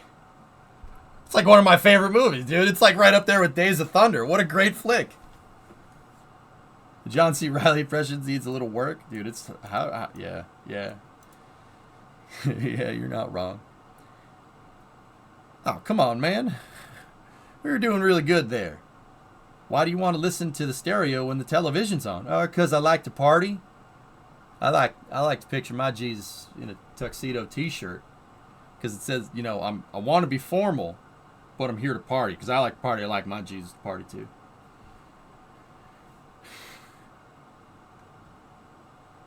Jackal, you want to hear something ridiculous? I was at the church wedding stuff the other day. And like the church group things that you have to kind of go through to get married in a church, right?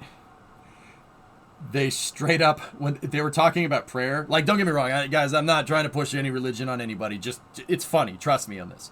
They were talking about praying, right? And they're talking about saying grace in the church. It's a church group. What do you expect? Bear with me here, fellas, okay? They were talking about praying, and they were like, you can pray any way you want.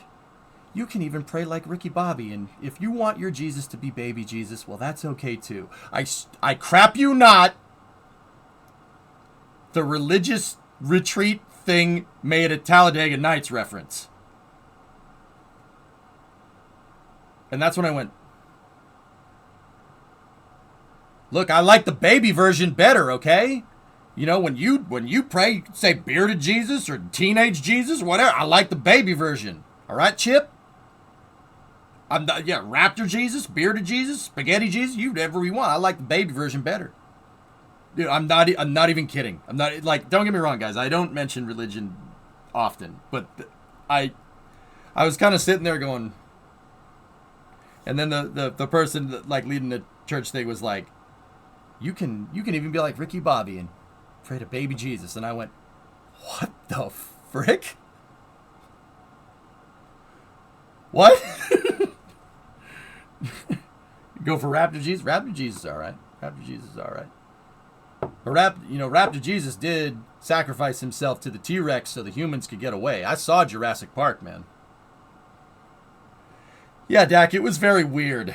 It was very weird. And you know what the messed up part was? There were other couples there, like at this religious retreat, and all of the husbands from the other couples, we all went, huh? At the same time, and somebody on the other side of the room is like, shake and bake. I'm not even making this up. The only reason I remember this is because we were just talking about Talladega Nights. Like, and I'm like, I don't like how much I have in common with these people.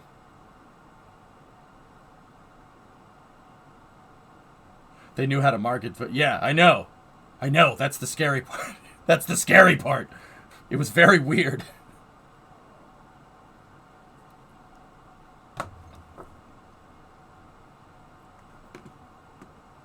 Yeah, dude. All right, cool. Subject change, but it was strange. I was very confused. I'm like, how dare you? You're not allowed to like the same things that I like. Preacher man. That's not, no. Yeah, how dare you? Now, why am I even talking to you? I hate you. Oh, come on, man. We were doing really good there. The flying spaghetti monster. Hey, Pastafarians are people too, okay? Yeah. Oh, yeah. Yeah, that's nice. Thomas, we could build this. I figure I could hook that up. Ooh, what do we got down here? What's that? I'm not sure what that is. It's not a Tri-5. Dude, look at the freaking... Nice. Nice. That's a 61 Ford. And that's a Chevy over there. The step side is the step side bed is a dead giveaway. That one's a Ford. See how the back end of the Ford is more rounded than that one? That's a 61 F100. I know it's a 61 because this photo was taken in 1962. A SpaceX showing off the new EVA suit. No, I haven't seen it yet. Yolt! You only live twice. I mean... Yeah. Also, there's a new building going up south of the skid strip. Cool. Dude, look at all the pneumatic tanks here. Everything's on bias plies. They're all on bias ply tires because 1950s. Dude, an Econoline pickup. That's an E100, not an F100, an E100 pickup. Isn't that cool? Oh, you're getting me, dude. The launch pad juices. The launch pad juices are flowing. I want to do it. Yeah, and 2-piece rims. Yep, the future side is stoked. Yeah, dude, look at the freaking bias plies, man. That looks like something out of Fallout. I mean, because it basically is. Discovery, go at throttle. Dude, see this, man. Fellas, if I had an aerospace company, honestly, people would get uniforms and it would have cool stuff like this, like a baseball jersey almost, but baseball jumpsuit, like Men's Spaceflight Division, Project Mercury. Like, I would have old school, like, signage and stuff, like 1960. Like, that would be entirely done on purpose. Was that Truck Kun at Launchpad? Killer, I think, so that's an E100. There's a Corvan, I think, if I'm looking at that right. I think that's a Studebaker here. That thing right there is a quad cab short bed. I'm not sure what that is. Maybe an International? Mine would say huge idiot on the back. Yeah, maybe an International. It's not a Chevy. I know that's not a Chevy, but here, hold on. 1961 Ford F-250 quad cab. I think it's a 61 or a 62. Yeah, that looks right.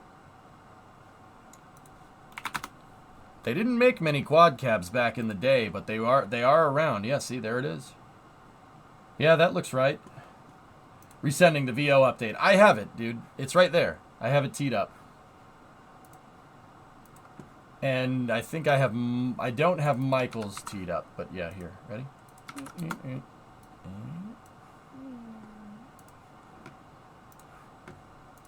Yeah, see, they did make them. They were you had to custom order one, but yeah, that's definitely it. Look at the window shape is the dead giveaway. See, that back window is kind of oblong, and the first one is full sized. Dude, that's actually a super rare truck, to be honest with you. They don't make those. They didn't make many of them for that year. I know that for a fact. Actually, you know what? All right. Now, real quick side tangent. Let me see. Is there a quad cab version of oh my God, they made one. Oh, that's actually pretty cool. Hakuda R impact site. I have it up already. Thank you. That's got to be a custom job, though. That actually doesn't look bad. That truck looks pretty good with quad cabs in a short box. Not really not bad. That's too high up. That's too high up off the ground. I like this one, dude. This one was in Hot Rod XJ. The only thing I don't like about it is how they put semi-truck rims underneath it with rubber bands for the tires. I'd prefer some meat on the bone if you have whatever that thing has under the hood. If it has enough to spin the dually rear end, it's probably a Cummins or something, right? If it has that much to start peeling those tires, or at least move that thing, you probably don't need that low profile of a tire. It is cool. It's a nice looking truck, though. I really dig it. Yeah, it's definitely a diesel. Diesel. Stennis testing Q. We just watched it, dude. We just watched it. Bro. 59 pre-runner. Ooh. Ooh, that looks good, too. Dude, that thing looks really cool with flat back, dude. With stake bed. I don't know, guys. Can you see it? Let me see. Yeah, stake bed doesn't look too bad on that thing, man. Not gonna lie, that looks pretty good. I kind of like the flat. I kind of like it. Oh, I like the fleet side bed, the flat side bed, not the step side. See how mine has the step on it? I do like this one though. If anybody out there that's a car person comes across a 6-foot box from a 57 to 60 F100, let me know. I would like to buy one. That flatbed didn't look too bad though. The flatbed was, this stake bed looks pretty sweet actually. That's really nice looking.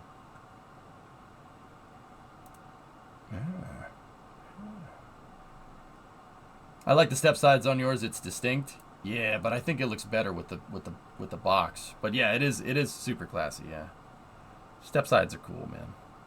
All right. Anyway, that's enough truck stuff. But yeah, that'd be cool, man. More practical. How's the Nagin going? Nagin?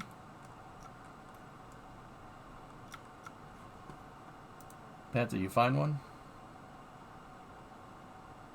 Oh, Thomas, I went to click on your link and Thomas sniped it in and the chat moved and I clicked on Thomas's link instead. Oh, dude, look at Missile Row. It's going to look like that back, soon. Panta, where is this?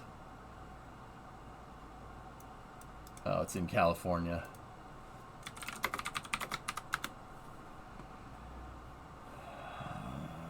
That's Porterville, California. Where the hell is Porterville, California? That's got to be inland. Yeah, that's the inland valley. It's near Fresno, between Fresno and Bakersfield. That's out in the middle of nowhere, man. Road trip. I know you want it. Yeah. I mean, dudes, the 6-foot box could fit in the 97's bed, I'm pretty sure. I'm assuming west of Kansas. Give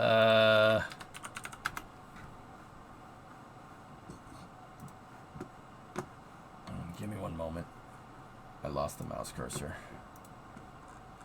So, for reference, I'm over here by Plymouth, right? I'm over here. That bed is over here. It's between Fresno and Bakersfield. It's in Porterville.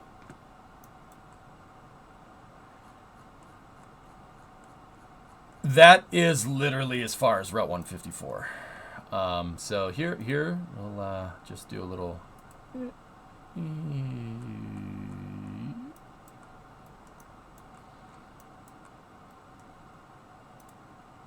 Yeah, 4,200 kilometers or 2,600 miles. Yeah, okay.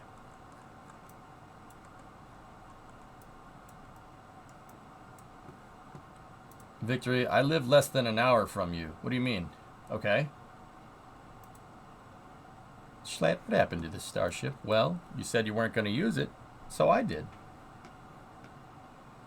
What's with the Jackal? What's with the Weasel memes? They're not funny. They're not funny.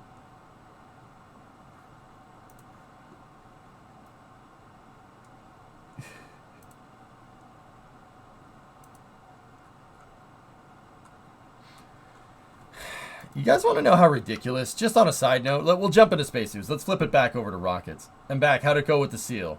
Well, it's on there, Electron. Turns out that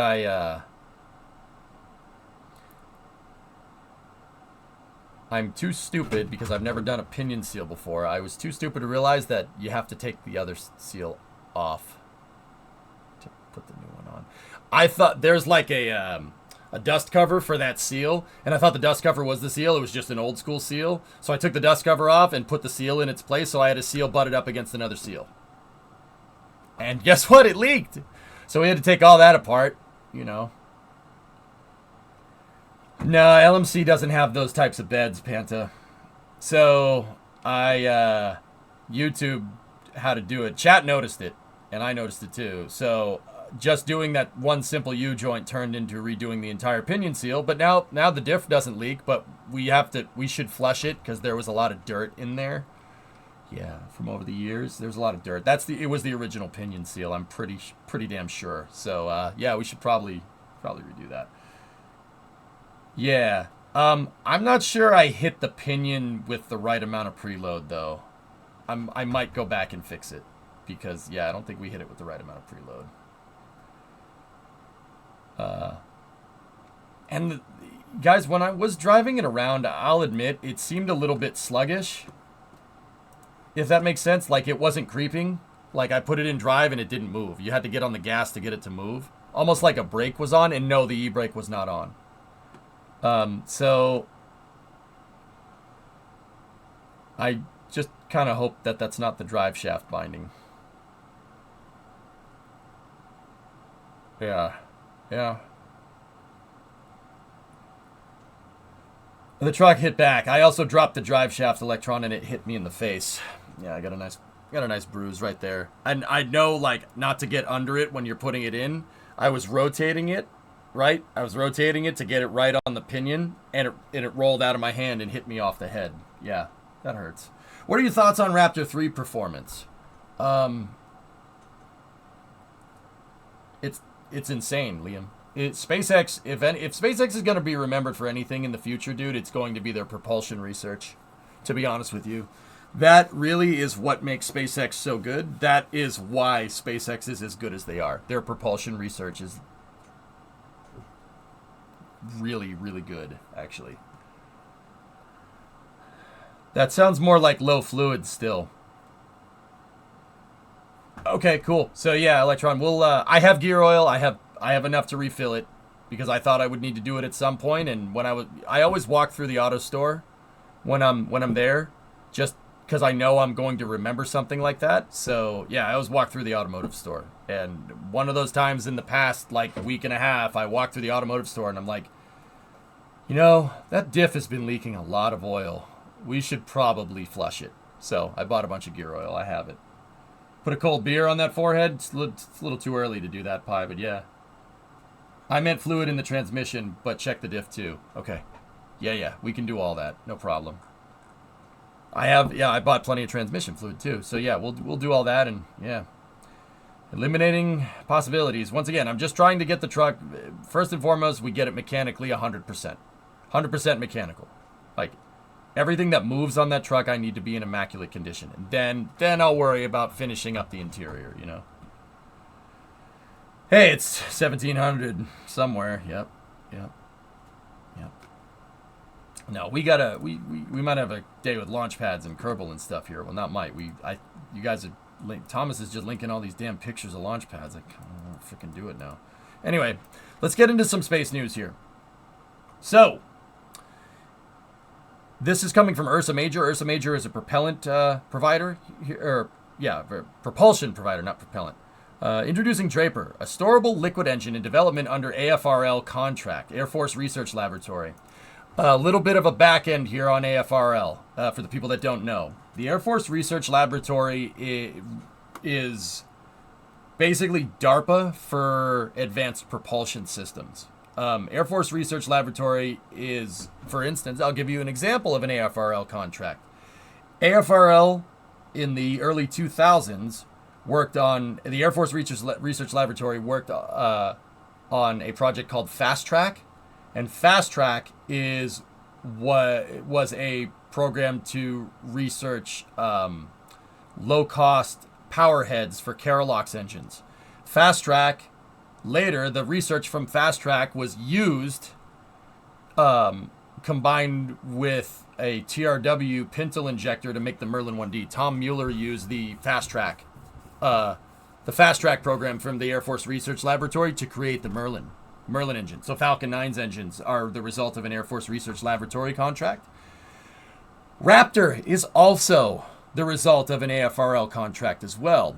The Air Force Research Laboratory, actually, that Fast Track was the late 90s. The AFRL contract the integrated powerhead demo came from the mid-2000s. There's a bug up there.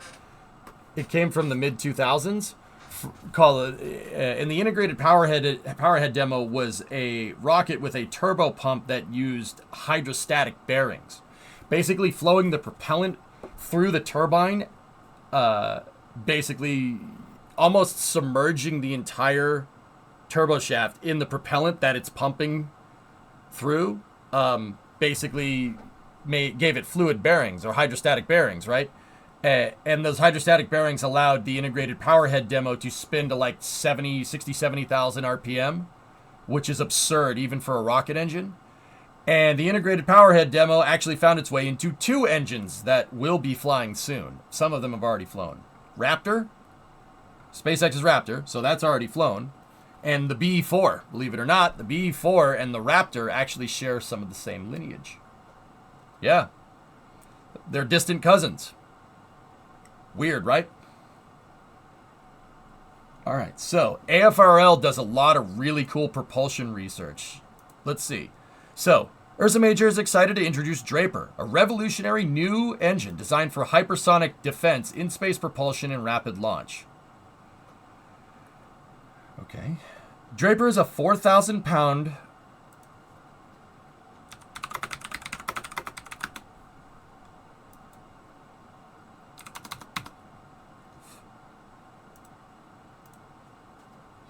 So 18 kilonewtons of thrust.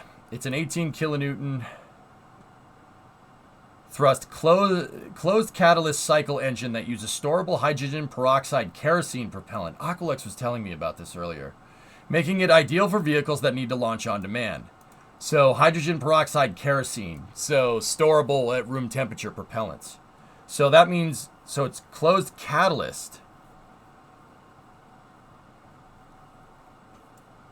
Oh, interesting. Making it ideal for vehicles that need to launch on demand. Draper contains architectural and manufacturing heritage from the Hadley engine, but unlike Hadley, it doesn't require cryogenic conditions for its fuel.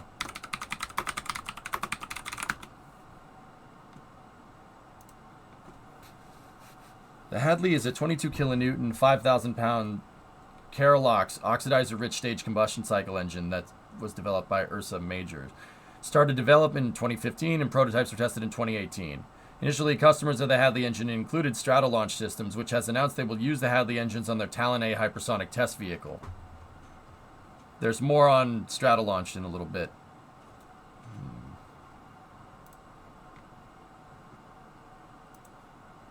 I'll get to it, Thomas. Okay. All right, let's go back over here. Draper bears the storable characteristics of a solid motor with the higher performance and maneuverability of a liquid fuel engine. Those qualities allow it to better simulate hypersonic threats as a target vehicle, which is a critical gap in America's hypersonics capabilities today. He had some really nice hypersonic capability until about 2011.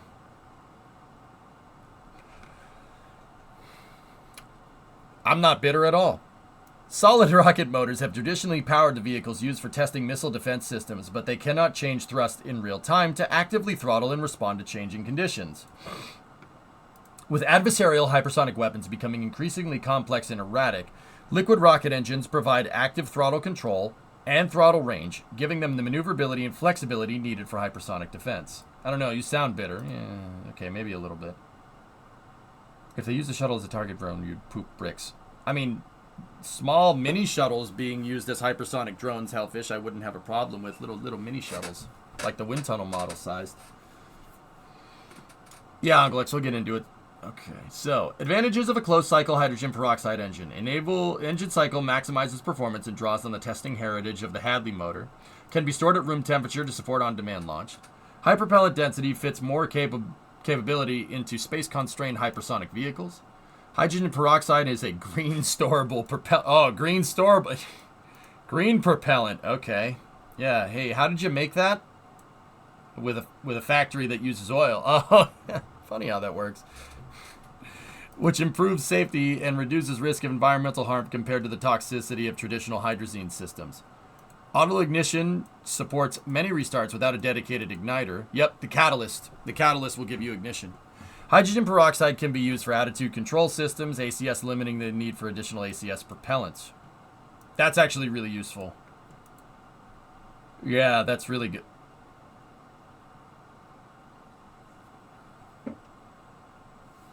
Really? It's named after her?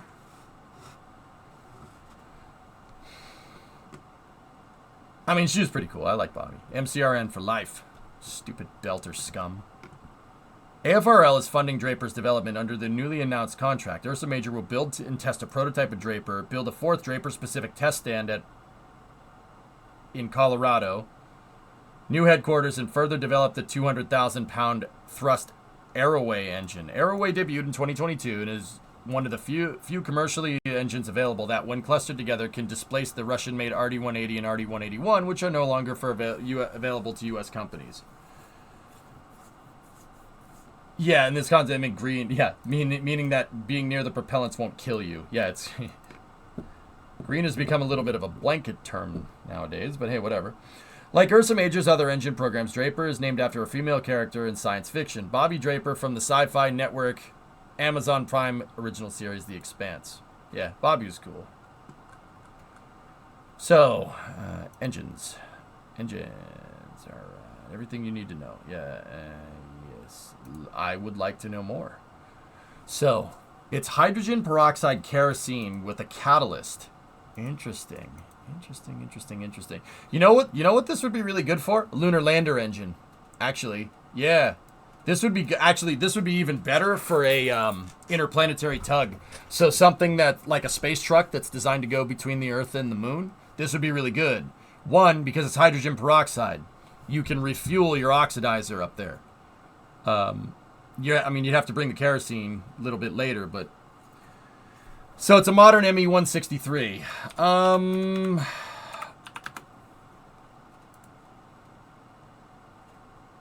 I believe the 163 is Hypergal's. So the Walther HWK 109509 was a German liquid-fueled bipropellant engine.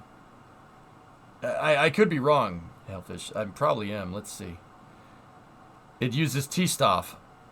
Yeah, so T-Stoff and C-Stoff. Yeah, it's Hypergal. Yeah, hydrazine combines with hydrogen peroxide. But it's the same exact idea, which is interesting, that we're basically building unmanned ME-163s that can go Mach 5. That's literally what we're doing. They replace the hydrazine with kerosene. Yeah. Yeah, same principle. Yeah, so, okay, if you don't know about this plane, this weird-looking thing was part of... Basically, the ME-163 was the birth of the interceptor role in aerial doctrine, okay? So what does this thing do? So it was invented by Nazi Germany in the the mid 1940s. So hang on, let me see, when was it first flight?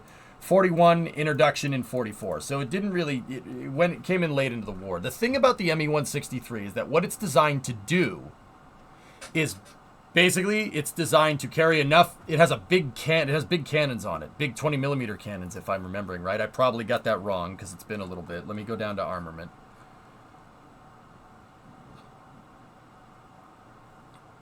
.30 millimeter Mark 108s.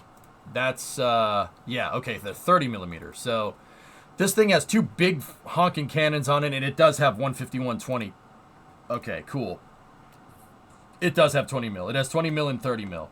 So what this thing is designed to do, it's basically designed to... It has a rocket engine on it. And because it's a rocket engine, it doesn't last very long. But what the ME-163 is designed to do is climb up to like 40, 50,000 feet and then dive bomb strategic bombers. That's what it was designed to do. It's the birth of the interceptor role. Basically something that doesn't have a lot of fuel but carries a huge honking gun, can go up for like 2 seconds, shoot down incoming bombers so you don't get bombed back to the Stone Age, and then land. The interceptor role increasingly saw more use during the Cold War on both sides. MiGs. Most MiGs, guys, aren't fighter planes. The MiG-21, MiG-23, heck, the MiG-29. interceptors. They're all interceptors. They're literally designed to shoot down B-52s, if we really want to be technical. Especially the MiG-21. MiG-21 was purposefully designed to shoot down B-52s, B-47s, and a little bit later, the MiG-29, the MiG-23, 25, and 29 were designed to kind of shoot down B-1s and B-2s. So, yeah, Avro Arrow's another interceptor that's designed to shoot down Tupolev 95s. The English Electric Lightning, which basically is a jet engine with a seat attached to it.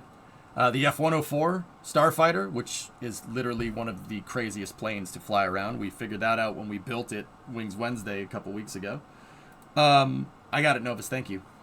Those are all interceptors. So it's interesting that the Me-163 is basically finding its, this plane specifically, this style, is finding its way into modern aerospace doctrine. But instead of being an interceptor to shoot down bombers, it is designed to be a hypersonic drone. So basically it's something that's kind of going to do what the Me-163 is going to do. It's going to go up, but instead of going up and coming down and shooting down bombers, it's going to go up and go fast. So if we go to like modern defense doctrine, like the meta is shifting for how we fight, especially in nuclear war. Because of hypersonic missiles. So hypersonic missiles are something that goes beyond Mach 5, and where a hypersonic missile carries favor over something like an ICBM is that, so with an ICBM, a nuclear missile, it goes up, goes out of the atmosphere, and comes back down. The idea is that it's coming down so ridiculously fast that nothing's going to shoot it down, but it's coming in at Mach 20. It hits the ground going Mach 15 if it's a bunker buster nuke. It'll just go right into the ground and then embed itself a couple hundred feet down and then blow up. Yeah, you really want to learn about how gruesome modern nuclear weapons are? They're pretty messed up. It literally blows the ground out from underneath a city. Instead of blowing up over the city and pancaking it in fallout, right? Like what you expect a nuke to do. There's nukes that basically go right through the ground, go right through concrete, embed themselves underneath, and then atomize the ground underneath it. Or, well, vaporize the ground underneath the city, and the city implodes into a crater. It's pretty gruesome stuff. So, the thing about ICBMs is that you can detect them. And if you can detect them, you can figure out their trajectory. The reason why is because, well, it's hard to turn something going Mach 20. It's hard to shoot it down, but it is possible. It's hard to turn it. So where the defense meta is going, and it's funny because I say defense meta. This is just a better way to blow up each other. I'm not going to sugarcoat it. The idea is that you could have a nuke coming in at like Mach 20, and somebody could zap it out of the sky, Star Wars style, or we could come up with, there are missile defense systems that are ABMs, anti-ballistic missile, like THAAD, Iron Dome, Patriot missile. Ballistic missile defense is becoming a thing, and because you're eliminating that mutually assured destruction, which is, it's a little dangerous, because you're potentially eliminating the standoff capability that an ICBM has. Adversaries to the United States and the United States also, like, so I'm not going to sit here and pretend like we're innocent in this matter, are working on hypersonic nukes. So basically something that's coming in not going Mach 20 but going Mach 10.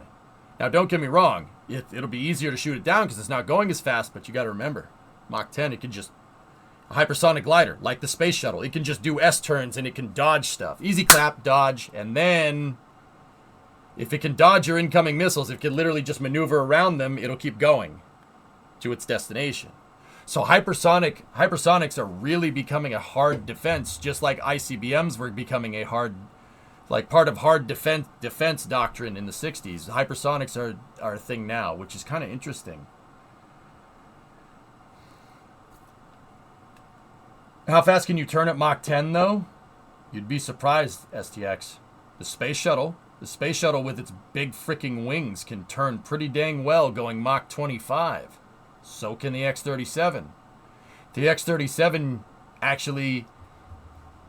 So I'm not sure the Air Force should have admitted this, but they said it in some kind of symposium about the X-37. The X-37 actually skirts the atmosphere, and it uses its wings for cross-range capability to change its orbital inclination. Think about that for a second. The X-37 can use its wings to steer on orbit in a place where there's really not enough air to fly, supposedly.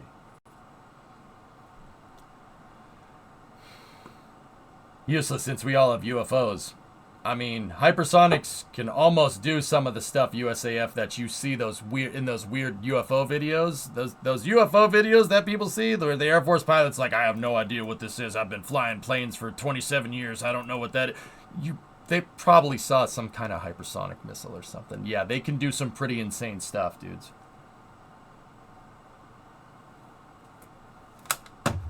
Okay. Anyway, yeah, so that's why AFRL is working on it. But yeah, hypersonics, man. They're actually really cool. I'm personally more a fan of hypersonic gliders that don't necessarily have a nuke attached to them. I like the kind of hypersonic glider that comes down and lands on a runway. Like, the U.S. has had some experience in this for a little while. You know, that is a pretty awesome hypersonic glider. One of the UAPs dove into the water, though. So? Phil, okay. I don't know anything that you guys don't know. I'll be 100% honest with you. I don't know anything that you guys don't know. But I will... Consider this. Consider this. The A-12, which is the predecessor to the SR-71, a plane that can go theoretically past Mach 5, was flying, and operational in the late 1950s. We're talking about a plane that if it rolled out of the assembly line today, in 2023, it would look modern. That plane is it's 60 years old. But it still looks modern by today's standards. If they were able to make a turbo ramjet in the late 50s, something that can do what a Trimaxion drone ship can. Remember Flight of the Navigator? The Trimaxion drone ship? That was a third-class maneuver navigator. If the Air Force came out and said, oh yeah, we have the Trimaxion drone ship. Yeah, we could do that. I'd be like, yep, cool, sweet. Can we use that to go to Mars, please? Yeah, the YF-12 as well. Yep. See you later, Navigator. Compliance.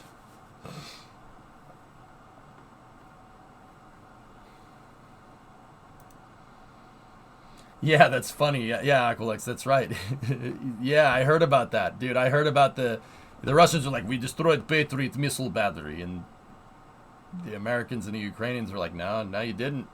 No, you didn't. We actually shot your drone down. They're like, no, we destroyed all of them. You no longer have Patriot missile. And they're like, well, just because you said it doesn't mean it's true. Well, yes, it's true. It's true. Это хорошо. No, that's not how... All right, whatever. Screw it. I like these pants. They're expensive pants. I scratched the paint. Man, that is not going to buff out. Screw it. Whatever. Broken parts that were replaced on that system were put on eBay. Yep. Gotta love the internet. Anyway. So yeah, that's cool that they're working on hypersonics. So this is a hydrogen peroxide catalyst with Carolox in it. So my guess is that, Aqualex, so you were talking about this. My guess is that the hydrogen, it's staged hydrogen peroxide, right? So the hydrogen peroxide hits the catalyst, it separates it into an oxidizer, and then it's combined. You take the hydrogen away, right? Take the hydrogen away, and then you get pure O2 and kerosene, right? I'm guessing that's what that does. It basically rips apart hydrogen peroxide and turns it into liquid oxygen, and then combines it with kerosene. But they did it in a way where you don't need to have cryogenic propellants, which is actually super freaking smart. The report is true in the Kremlin, though, because someone still has their head attached. Yeah, maybe. If I recall correctly, there was one unit of a multi-unit system damage, and it took over 6 shots to get it. Yeah. Thanks to you, I'm now addicted to Hearts of Iron. Yep, you're welcome. Personally, I think humanity is centuries away from producing what we have observed, even considering our exponential progress. Okay. I mean, guys, all I'm saying is that the last time we dumped a lot of money into propulsion systems for nuclear missiles, we ended up with a space program going to the moon. I mean, Phil, I don't know. Speaking about UAPs or whatever, like, whatever. I don't know. Those could be aliens. It could not be aliens. I wouldn't be surprised if they're us, nor would I be surprised if they're aliens. The truth is that I don't know, and I'll probably never know. But that aside, the last time a lot of money was dumped into into nuclear ballistic missile propulsion, that it ended up giving us Redstone, Jupiter, Juno C, Titan, Atlas, and Thor. And a couple years later, we were on the moon. Now, don't get me wrong. I'm not saying that this time around we're going to end up with a new rocket that gets to the moon. We already have that. These hypersonic technologies, dude, could find their way into... Dude, can you imagine a hypersonic airliner? Concorde. But it's also Skylon.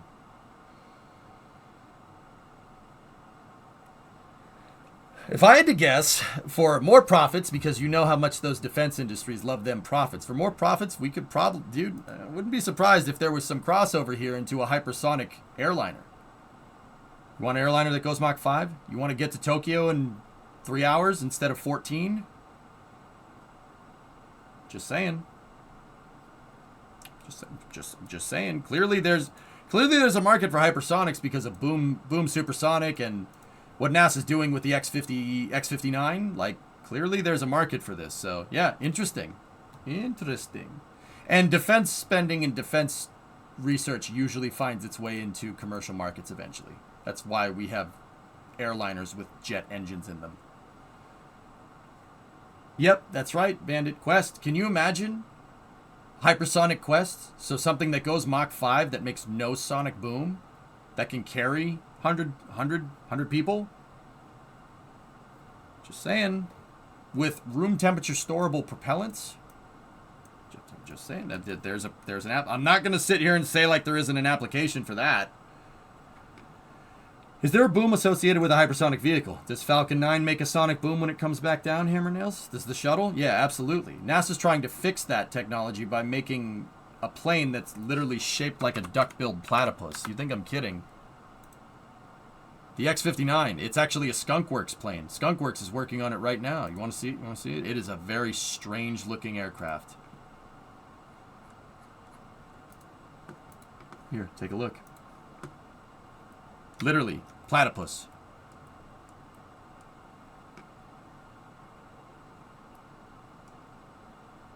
Now, H2O2 plus catalyst gives you H2O plus O2. But a load of heat. Just inject RP1 into it and you get all... Yeah, there you go.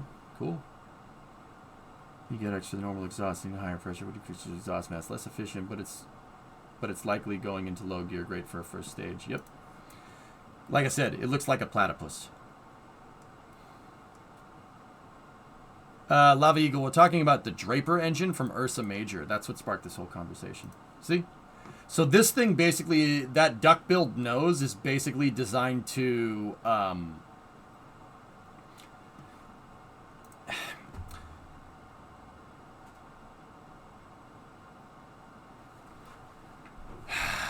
trying to think of an analogy what this thing does at supersonic speeds.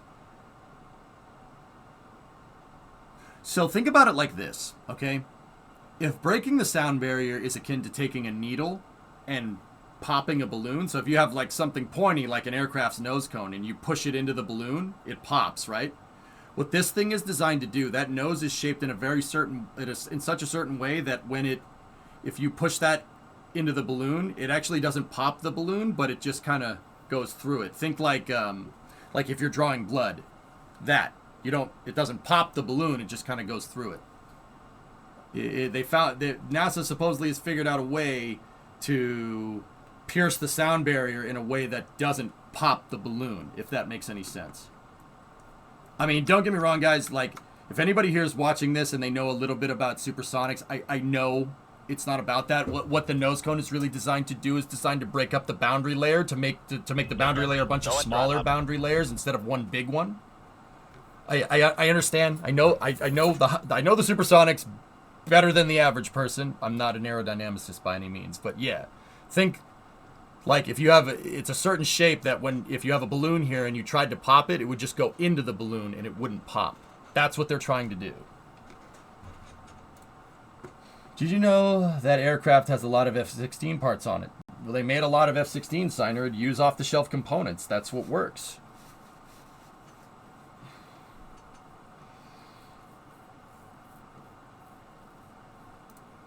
Yep.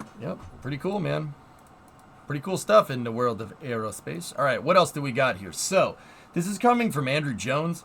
Andrew Jones usually, actually, I don't know why I'm giving that guy a follow.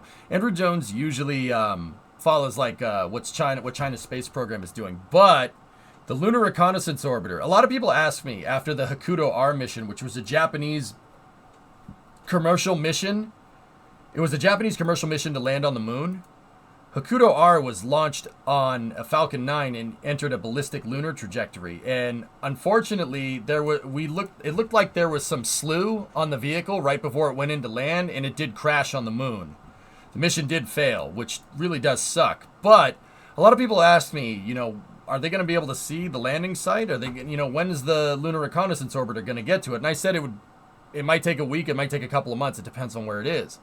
But Andrew Jones did manage to see that the Lunar Reconnaissance Orbiter did take some pictures of the Hakuto R landing site. And now, don't get me wrong, this doesn't really look like it bodes too well for the lander. It looks like it's soft impacted.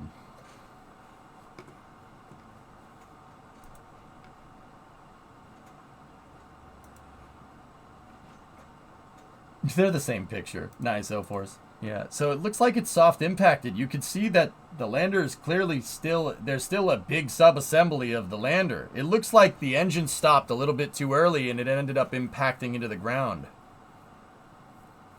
Yeah, either that, Synerd, or the engine stayed on for too long, or it stopped like right during terminal descent. Like, dude, here's the thing, and this is what Andrew pointed out in his tweet. LRO Camera Tech has found the impact site of Hakuto R. Actually, I don't know if he said it. Maybe somebody else said it. Guys, usually when something crashes into the moon at high speed, it leaves a crater like this. I don't see a crater here. There's no crater in the regolith. You would see something like this. It would be enough to cast a shadow if it hit it at any high speed. It looks like Hakuto R maybe landed and tipped over. Or hit the ground probably going like 20, 30 meters a second. Because there is one big chunk right here, but there's also a bunch of smaller chunks. So it seems like it maybe hit the ground not going very fast. It wasn't enough to leave a big impact. There's no impact crater here. So I had speculated when we watched Hakuto R land, or lack thereof. Well, it landed. It just landed in a couple of different pieces on the moon. Still, hey, that's better than most. Gotta give him credit where credit is due. That and Chandrayaan and Birashit, they've all made it pretty damn close. But I speculated that it may have had it may have ran out of fuel. The reason why I thought it ran out of fuel is because one of the onboard shots of that thing's landing ascent kind of slewed out of prograde velocity, the prograde velocity plane. So what does that mean in plain English? Basically, when you go to land on the moon, there's the direction that you're going, right? And say this is your lander, right? Say the handle of this Yeti is the engine, okay? There's the direction that you're going. And there's no brakes on the moon. Or there's no brakes when you're flying around in space. I mean, there is a brake. It's the ground. Hopefully you don't hit it too fast, right? So because the moon has no atmosphere, or at least a very, very inconsequential atmosphere, right? The only way to stop is to, say your spacecraft's going this way, you're firing your rocket engine this way, right? The only way to stop is to literally turn your entire spacecraft around, shift it into drive, so to speak, and fire the engine. And that's how you hit the brakes. Now, you have the direction that you're going, right? And then you have the direction that you're coming from, right? So this is called retrograde. Retrograde is where you're coming from. Prograde is where you're going. When your engine is pointed towards prograde and you burn, you are doing a retrograde burn because your engine is pointing in the retrograde direction. That's what a retro firing means. I'm sure you've heard that tossed around in sci-fi in movies or whatever. Oh, retro burn. We're retro braking now. Like, yeah, that means you're hitting the brakes basically. Sorry, I needed to use some propellant.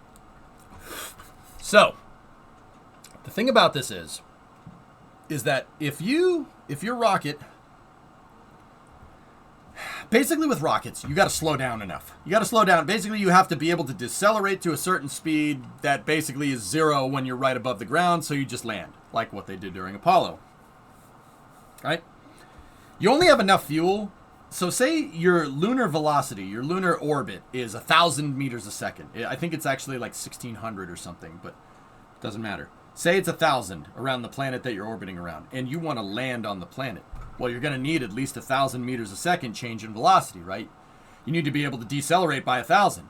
But decelerating by 1,000 isn't the whole thing, because you have to combat gravity or the gravitational acceleration of the planet. So on the moon, it's only 1/6 Earth's, but it's still a lot, right? So you give it enough fuel to basically be able to negate out your orbital velocity and then land, right? Let's say if your orbital velocity around said planet is 1,000 meters a second and you need to basically do a nice soft landing, you need another 500 meters a second, right? So you have 1,500 meters a second change in velocity here, okay?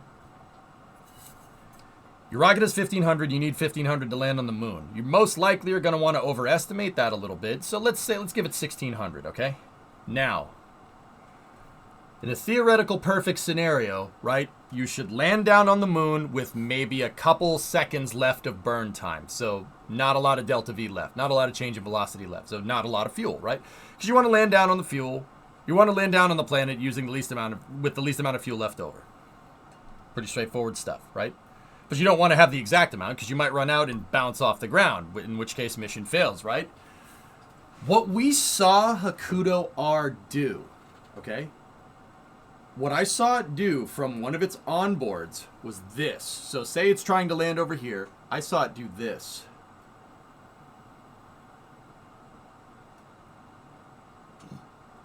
I saw it start to slew and turn. It started to turn away from that retro firing. Now, why is that bad? Why is that a bad thing?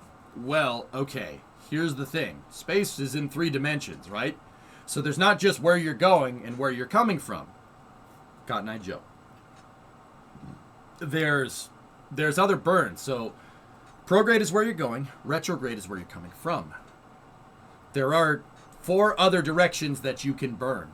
Okay? And see, here's the thing. Because of how orbital mechanics works, right? Not all of these burn directions are going to affect your velocity. They're not going to change your speed too much.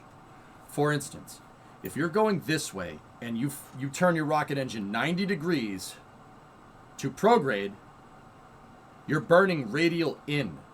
Okay? Say the planet's over here. That's a radial in burn. Now, there's nothing necessarily wrong with radial in burns. That's fine. All right, say your planet's here, your spacecraft is here, your spacecraft's going this way, you burn with your engine facing towards the planet, right? That's a radial in-burn. Radial in-burns will change your trajectory. They'll change your trajectory, but they won't change your speed. That is important to understand. They won't change your speed, at least not very much. Now, if left and right, if your spacecraft is going this way and you're oriented to the northern hemisphere of the planet that you're going around, so this is the North Pole up here, this is the South Pole, right? If you do radial in-burn, that's not going to change your speed too much.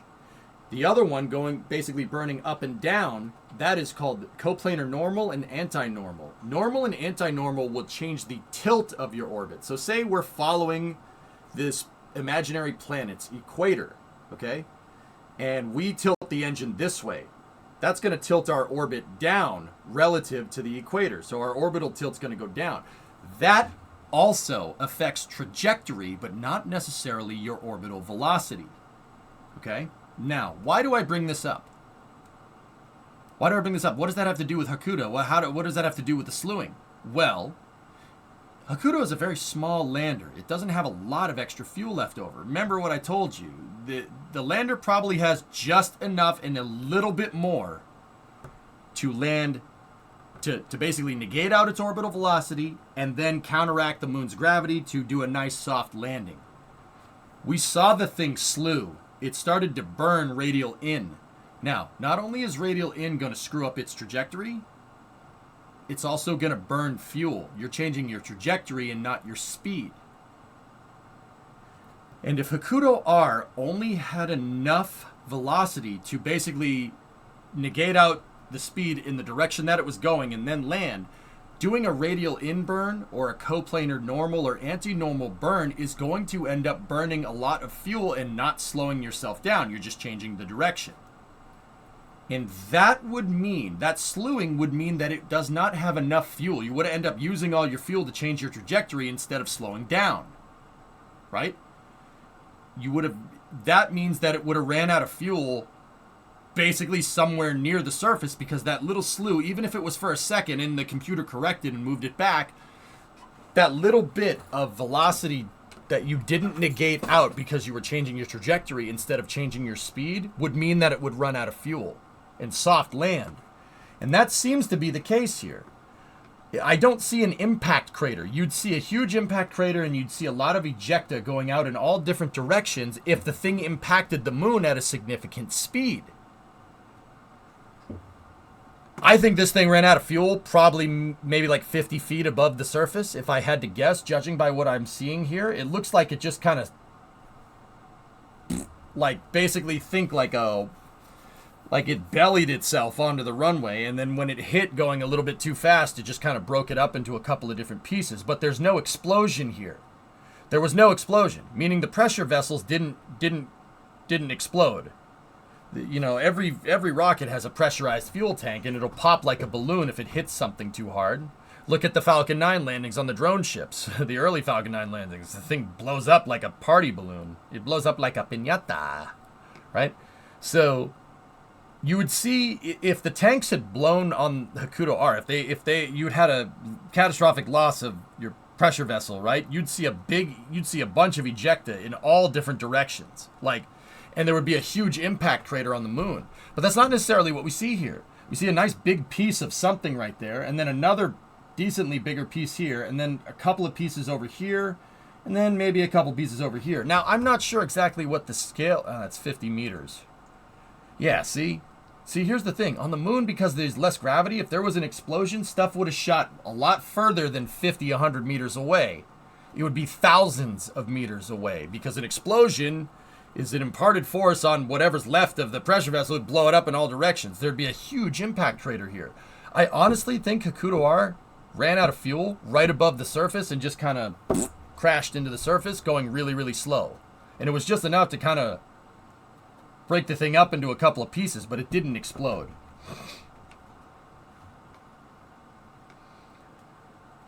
I bet it was correcting its landing site. They had an advanced landing site targeting system, if I recall correctly, and I'll bet they were just a slight bit too far off to have enough fuel to both correct and land. It ran out just before landing. Dude, that trajectory is hard. Aqualux, trajectory is hard. I'm not sure if it was a baked trajectory to a landing site or if it was using some type of relative navigation system here. Either way, the trajectory would have... I mean, because think about it, ballistic lunar transfer. The trajectory would have been optimized enough to not do an out of plane phasing burn like that. If the trajectory is optimized enough for ballistic lunar transfer, I think the guidance system kind of screwed up. I think it had enough fuel. Guidance system overcorrected, which is just tweaking PID controllers. I honestly think that that's what happened. It ran out of fuel because it slewed because the guidance system didn't correct it fast enough. But yeah, interesting pictures from the Hakuto R crash site. There's no impact here. There's no impact crater. There's just a bunch of pieces strewn around on the surface, which is very interesting to me. That's very interesting. It looks like this thing literally ran out of fuel probably about 50 feet above the surface. And I think it's because they didn't have the guidance system dialed all the way in. There also seems to have been an altitude area. It looks like it went into final descent too high up according to the release. Yeah, maybe. Apollo 11 nearly ended up the same way. Yeah, it almost did. 1201, 1202. Or just ran out of fuel. Well, it started slewing during a landing burn, human. Yeah. I showed an onboard picture of like the lander looking towards the ground, and the whole camera started to rotate. The whole frame started to rotate, which indicates an out of phase or out of orbital plane phasing burn, which is yeah, you don't want that. That'll eat up all your delta V. Try to change your inclination when you're landing in Kerbal. Not fun. The objects around that area might also be rocks buried under dust that the rocket may have moved. Yeah, if that was the case, Malone, you're not wrong. If that was the case, you would see ejecta. Here. Lanner? No. Lunar. When something hits the moon with a high rate of speed, it leaves ejecta everywhere. Like that. See? That's what I'm talking about. It'll spew out moon dust in all different directions for hundreds of thousands of meters. That's what an impact looks like on the moon. It'll basically it kicks up a lot of dust when you hit the moon going 1,000 miles an hour. I mean, you arguably same kind of thing. Same kind of thing happens on Earth if you have enough velocity. To be honest with you.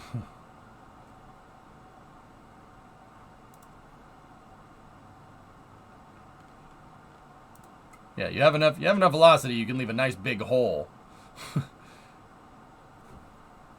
Yeah, that's Meteor Crater. Really cool. Go see that if you're in the Southwest. Meteor Crater is awesome. Anyway. So that impact was left from a Saturn V third stage. So just, I mean, something a little bit bigger than Hakuto R, but either way. Interesting thing here. But the Hakuto R is just the first. The Hakuto R mission 1 was just the first mission. There's going to be another one soon. They'll be back sooner rather than later, and I'll bet you using this data, they'll get it right. Anyway, so this is coming from China and Asia Space Flight. Okay, so this is KSLV. The third KSLV, called Nuri, is on the pad ready to go. This is South Korea, Best Korea's orbital class rocket. The KARI is the Korean Aerospace Research Institute, KARI. It's the NASA. It's the South Korean NASA analog. And they have their third rocket here. If I'm remembering right, the KSLV, Korea Space Launch Vehicle 1, and the first flight of KSLV 2 and the second flight of KSLV 2 didn't end well, if I'm remembering correctly.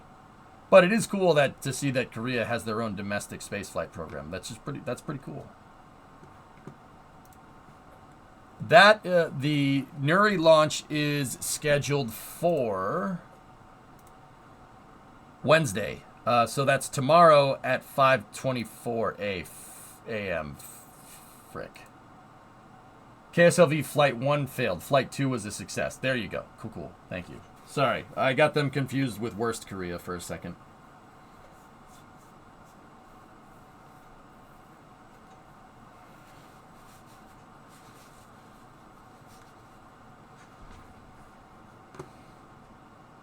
Misname should be Meteorite Crater. They don't have the mass margins for it, Erudite. Delta V is a pain in the butt.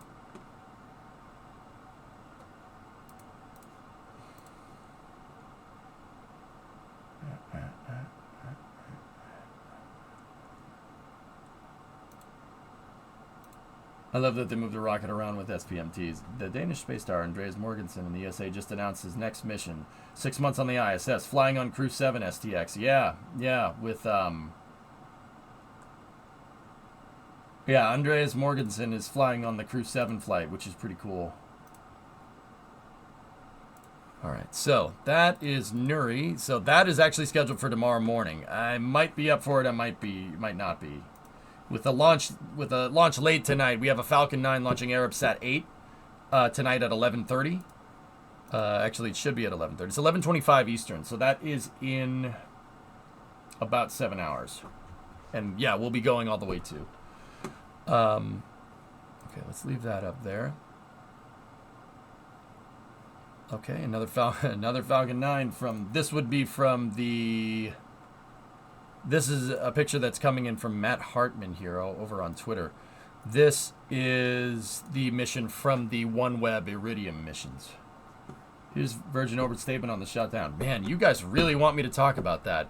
I've told you like 3 or 4 times that I already have it teed up in the comments. Like, what, it teed up in my tabs up here. You can literally see it on your screen. Do you want me to talk about that? I'd talk about that now if you want. Iridium OneWeb. Yeah, that's what it was. These are different from those. Here's VO statement on the shutdown. Okay.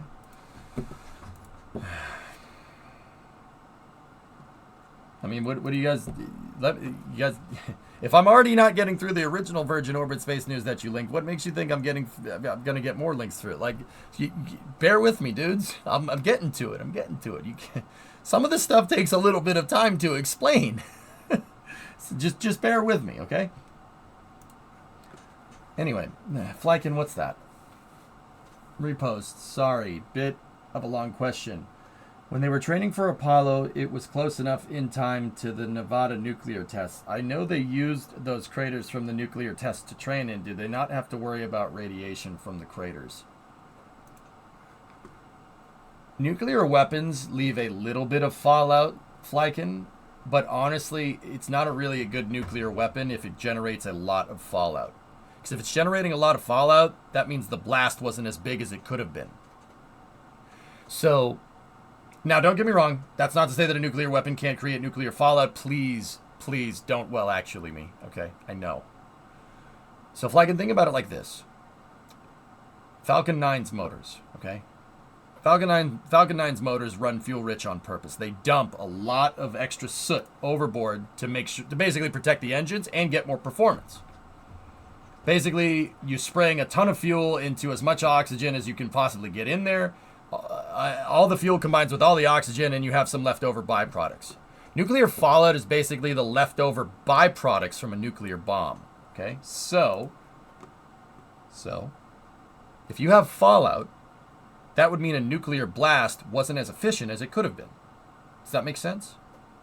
Now, don't get me wrong. That does not necessarily mean that there aren't nuclear weapons out there that are designed to literally do both of those things, because on top of leveling your enemy's cities and making sure that no one in that city survives, there are nuclear bombs out there that will not only do that, but make sure that the city is unusable permanently. Oh yeah, we've thought about that. Yeah, it's pretty messed up. A bomb that releases a lot of fallout on top of a nuclear blast is called a dirty bomb. It basically will just spread radioactive particulates everywhere and literally Chernobyl the entire city on top of leveling it in a nuclear fire. Yeah. Oh yeah, we've put a lot of thought into that. So the type of blasts that they were testing with in the Nevada test site and where the Apollo astronauts trained did not have a lot of fallout, because you don't want to irradiate Las Vegas.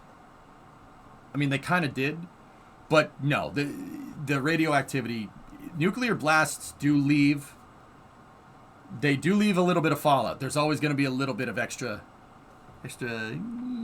X-rays. Have a nice dose of X-ray. There's always going to be a little bit extra, but it decays over time depending on what nuclear fuel you used for your explosion. Take Hiroshima, for instance. The G7 summit, very recently, was in Hiroshima to pay tribute to, the nice way of saying it would be the end of World War II. The crappy way of saying it was commemorating and trying to remember the 70,000 people that got instantly vaporized in a nuclear blast. Lovely. Lovely stuff. Not a high point in history, but, you know, most events that happened between 1939 and 1945 were not high points in human history. Just putting it out there.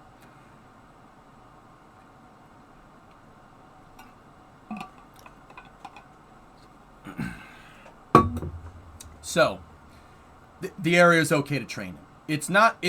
There still is fallout, and there still is more than what would naturally be around Flykin, but it was safe enough to train. Now, what do I mean by that? Well, consider where they're going. There is radiation up there. It is a different type of radiation, but there is radiation up there, so it's not that big of a deal. If the spacesuit isn't protecting you down here from a little bit of nuclear fallout residue from testing nuclear weapons. It's not going to work too well up there. Just food for thought.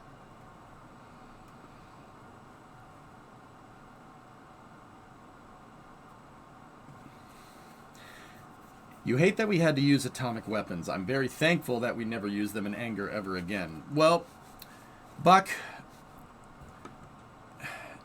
I understand people's criticism of Hiroshima and Nagasaki. No doubt. Terrible. I mean... Discovery, go at throttle up. Not to play whataboutism, but if you get outraged over that and don't get outraged over what happened to Tokyo, then that's pretty selective in my mind. With that being said... you know, there's been a lot of criticism. You know, there's a lot of criticism for using nukes. There's a lot of criticism. You know, why didn't we just keep fighting? Why didn't we just keep fighting?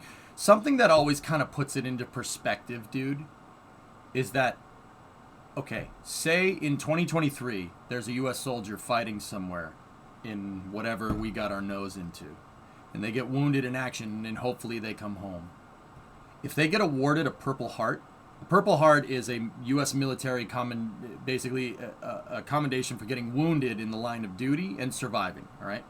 You give people Purple Hearts that gotten shot, for instance, and survived. Or survived, you know, in more recent history, like I wouldn't wish this on anybody, survived an improvised explosive device. Let me put it to you like this. The Purple Heart that somebody would be getting right now was minted in the batch of Purple Hearts that were minted in 45, anticipating the casualties of invading Kyushu. The U.S. has printed no new Purple Hearts since 1945, and we still have millions of them. They printed all those Purple Hearts in anticipation of how many lives would have been lost invading the main Japanese islands. That should put it into perspective. That's all the Purple Hearts that got awarded from 1945 until now. Korea, Vietnam, Iran, if you really want to do it that way, in the 80s. Persian Gulf, First and Second War. Operation Enduring Freedom, Operation Iraqi Freedom. War on Terrorism. Somalia in 93. All of these conflicts combined. Now let's do a little. I mean, go and tally out how many wounded in action were during all those conflicts. It's easily over 300,000-400,000 people, easily, and we still have basically vaults full of Purple Hearts. So yeah, I'm with you on that one, dude. I agree. The nuclear bombs are terrible, terrible. The alternative would have been way worse, for both countries. I hope they never go out of stock. Me too, man. Me too.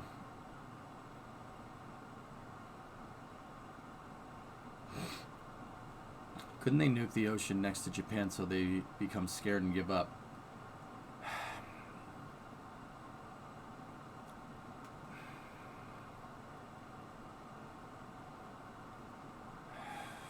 Tomas, I don't know. I don't know. I'm not Harry Truman. You know? Japanese wouldn't have surrendered. They were not going to surrender. They were not going to. You can't... You got to understand that Japan at the time was, and even to this day, is governed by something called the Bushido Code. Bushido Code considers it dishonorable to surrender. You go down swinging, or you're basically a coward. And being a coward in Japanese culture, not so much nowadays. Like, Bushido Code is very traditional, you know, in Japanese culture. From what I understand, I'm not a Japanophile, but if you didn't follow the warrior's code, you were a coward and you deserve to die. So any Japanese troops that tried to surrender would literally get killed by their superior officers. They would get disemboweled via katana. That was the honorable way instead of surrendering. How do you negotiate with somebody that acts like that?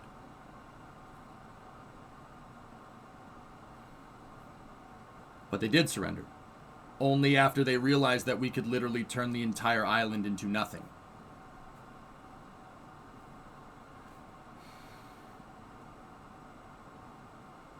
Yeah, Susie, exactly. The only way to do it was to show it firsthand, and there's also theories that Truman did it to scare Stalin, to basically tell him to stop invading Korea, the Korean Peninsula, because Japan and the Soviet Union actually had a non-aggression pact signed. And the Soviet Union didn't enter the Pacific Theater until 1945, until VE Day. After VE Day, the Red Army moved to Vladivostok and started invading down the Korean Peninsula. True story. And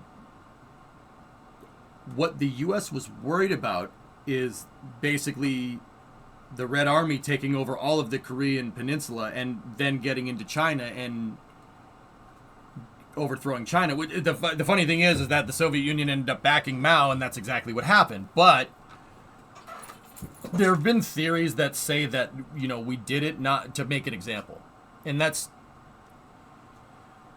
messed up.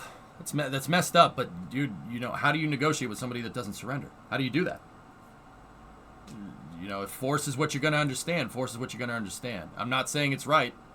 Like I said, there weren't many high points between 1939 and 1945. There weren't very many high points. Not a high point in human history. I'd say 1969, a little bit later, when we landed on the moon, that's a high point in human history. That would be good.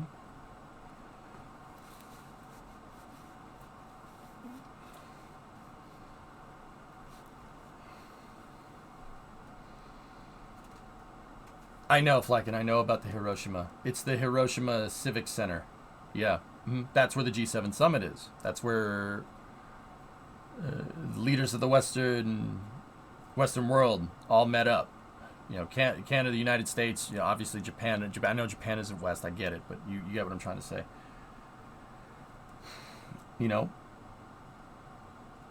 Hey, Wolfie, what's going on? So, yeah, Japan basically couldn't support a two-front war by themselves, and they weren't going to surrender. So we had to do something. Interesting thing, fellas. Little bit of an interesting point in history here. An interesting thing here is that Douglas MacArthur, who's the commander of the Pacific Theater, arguably a genius military tactician, but not. Sometimes the guys that are really good at fighting aren't really good at that whole, diplomacy thing, but I digress. Douglas MacArthur was basically, after Japan surrendered, he was basically in charge of all of Japan, charge of the occupational forces. And Douglas MacArthur wrote Japan.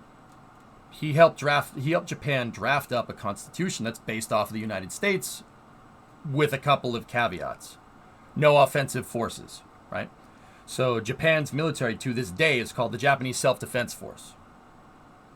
But even Japan's constitution,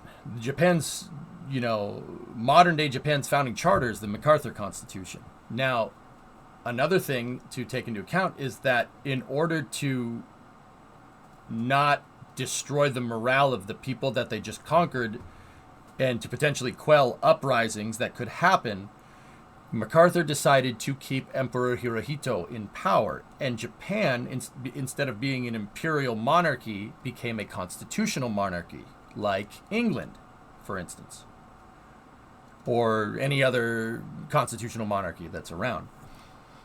And Hirohito, literally the head of the Imperial Japanese during World War II, basically the guy that said, no, we got to take over everybody, he stayed in power until 1989. Crazy, right? But the reason why MacArthur did that was to show that you can honorably surrender. That's okay. And the nuclear blast opened up that avenue. And now Japan is Japan. What an amazing country. Like, you they basically showed you that you don't have to disembowel yourself before you surrender, right? That you can have an honorable surrender. And now Japan is one of our strongest allies in that region, in the Asiatic region.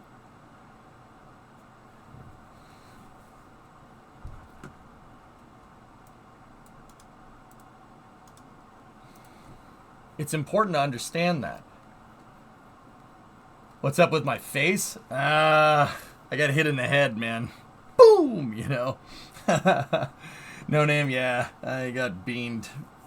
Frickin' that thing. Bullshoy.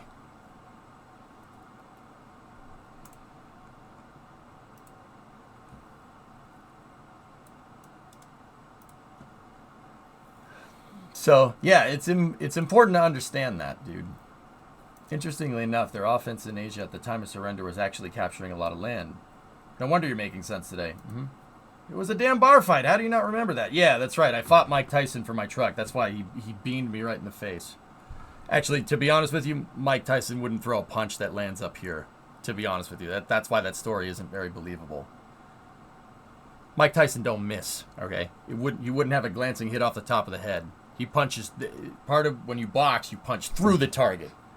You aim right here and aim to punch something behind them, and you go through them. So they get the full acceleration of your fist.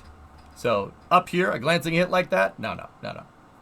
Tyson's right hook would connect, and if I did get into a fight with him, it'd be right here. It most likely would break your orbital socket. Fun fact. Are you okay, though? Yeah, I'm fine, Jack. Just got beamed off the head, man. You'd have bitten your ear off? Hey, that was once, okay? Tyson is the greatest fighter ever, right? Can't change my mind. Yeah, Malone, it's working fine.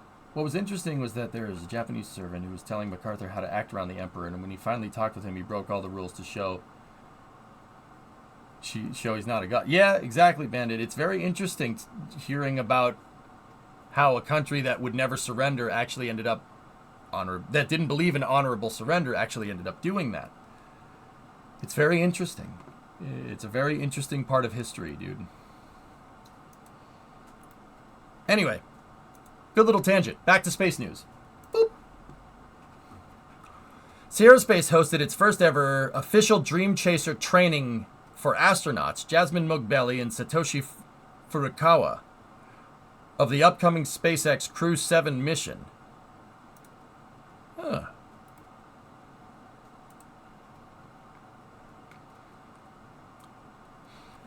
Sierra Space, a leading pure-play commercial space company building the first end-to-end business and technology platform in space. You guys can just say you're trying to have people work in space. Like, you could just say that. Just saying. Announced today is achieve another significant milestone in the journey to the first flight of Dream Chaser copyright. The company hosted its first ever official training for astronauts from NASA and JAXA to learn the inner workings of the world's first commercial space plane. Okay. The astronauts, Jasmine Mogbelli's Devil Dog, a Marine Corps aviator, if I'm remembering correctly, and Satoshi Furukawa-sama, konnichiwa, are two members of the upcoming SpaceX Crew 7 mission to the ISS. During their planned 6-month stay, Dream Chaser will make its maiden voyage to deliver cargo to the ISS as part of NASA's Commercial Resupply Services 2 contract. Sierra Space did get a CRS-2 resupply contract along with SpaceX Uncrewed Dragon. Not when you get paid by the word.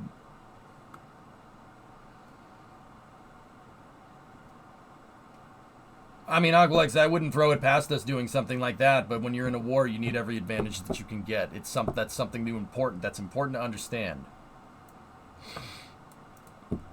It's screwed up, dude. I'm not going to sit here and pretend like that's not screwed up, but it does happen. Look, it happens. And it's not excusable behavior by any means, but it should be understood. We are honored to provide NASA cargo resupply missions to the ISS. Their astronaut training is another important milestone as we complete the final preparations for Dream Chaser's first mission, said Sierra Space CEO Tom Weiss. Our team provided a comprehensive training experience for the Crew 7 members to prepare them for when the Dream Chaser bursts to the ISS. Cool. They're doing receiving and processing operations. That's really neat. Just some nuance that needs to be considered. Absolutely. Aqualex, you know that's what I'm all about. To understand the context of why this decision was made. That's the most important part. Because it's easy to just say, oh, we shouldn't have nuked them. That's really easy to say that. It's really easy to say it in hindsight. But people would be off their rocker if that didn't weigh on Harry Truman before he said send it. You know what I'm saying? You're off your rocker if he's just like, yep, blow him up. If you think that's how that happened, you need to go read a history book. Not you, but you know what I'm saying? That's very important to understand. Sounds like Dream Chaser is close to flying. Tenacity is close, dude. Flying with its shooting star. I mean, Crew 7 is going to launch in about 5 months, so I'd say we're about a year, a little bit under a year out for Dream Chaser Bandit. Yeah, Cagner, yeah, once again, being colorblind to history is how World War II, stuff like World War II happens. Remember that. You have to remember the good and the bad. All of it. Unfiltered. If you don't, history will start rhyming again. Part 1. Dream Chaser Overview. Sierra Space team members give Mobelli and Furukawa a full briefing on Dream Chaser. Topics covered included systems identification and function, mission profiles from launch, rendezvous, re-entry, and landing, crew interface and operations, types of cargo, how to load, unload. At the end of Part 1, astronauts walked away with a full understanding of the hardware they will encounter once Dream Chaser is at the ISS. But also, if World War II didn't happen, Apollo wouldn't have happened, just saying.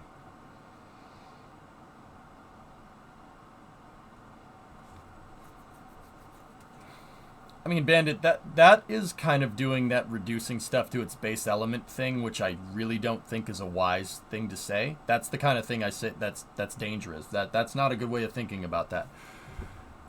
Because, honestly, do you think World War II was the direct catalyst to the Apollo program? I guarantee you that set us on a timeline that would get us Apollo, but I don't think those two events are necessarily one influencing the other. Now, World War II set the stage for the space race. I think that is a very, very pretty straightforward thing to say. I think that's fair enough to be able to say something in general. If that's what you're referring to, then yes, sure, absolutely. But be careful about being general like that, okay? Because context matters, especially when it comes to history. I'm reading a story about U.S. engineers writing a letter and sending it on an instrument to be found after the Nagasaki bomb. The letter was to the head of the atomic studies in Tokyo, sharing the effects and danger of nukes. Soldiers found the letter and didn't want to share it. Well, there you go. Fanaticism is dangerous, man. Dangerous. Kind of funny that in the span of 60 years, we jumped from first flight to landing on the moon. Yep. Yeah, right. Yeah, exactly, Josh. That's why it's kind of... We would have never gotten von Braun from Germany. Okay.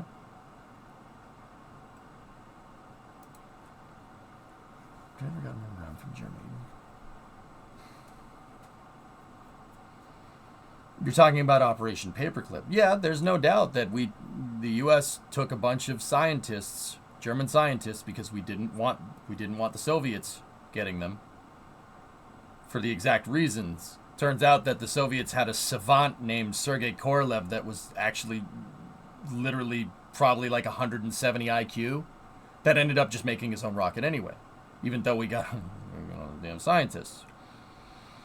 Now, Bandit, what a lot of people say is, oh, NASA, the only reason NASA exists is because of the Nazis, right? Like that seems to be what you're kind of getting at. But once again, this is why you got to be careful with this statement. Did von Braun have anything to do with Titan? The Titan program? Nope. Titan was the Air Force's rocketry program. Redstone, Jupiter, and Juno, that was the Army's. That's where von Braun ended up working. Now, don't get me wrong. Saturn rockets did evolve from Redstone, Jupiter, and Juno. But here's the thing, okay? What about Atlas? What about the Atlas missile? Did von Braun have anything to do with that? Nope. In fact, the Saturn rocket wasn't made originally for the Apollo program. Not a lot of people know this.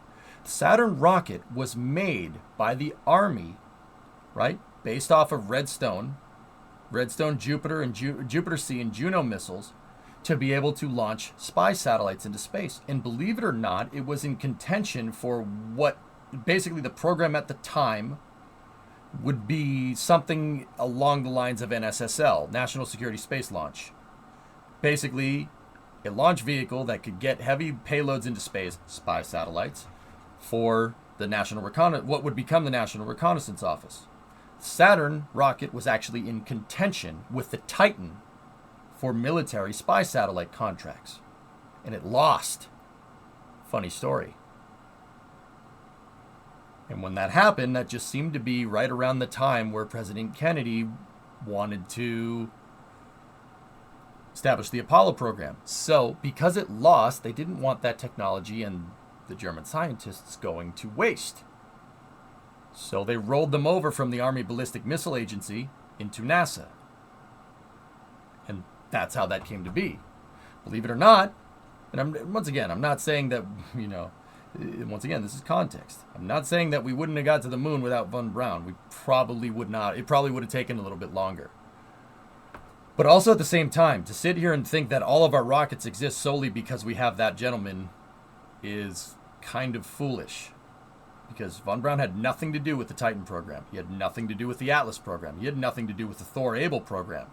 He had everything to do with Redstone, Jupiter, and Juno. And those rockets, because they lost, ended up becoming NASA rockets. Interesting history, right? I'm still trying to figure out why you and chat were talking about you fighting Mike Tyson. Well, I got into a fight. With Mike Tyson, and he hit me in the face. No, I was putting the drive shaft in the truck today, guys, and I was kind of off to the side underneath the drive shaft, and I went to turn it to get it onto the diff, right? And when I turned it, it slipped out of my hand and hit me off the melon. Yeah. I had the truck kind of pretty high up in the air, guys, on jacks because I had it tilted forward pretty hard because when you pull the drive shaft out, you inadvertently pull the seal out of the transmission, and I didn't want to puke transmission fluid everywhere, so the drive shaft was pretty high up in the air. I probably dropped it from about a foot, and it hit me in the face.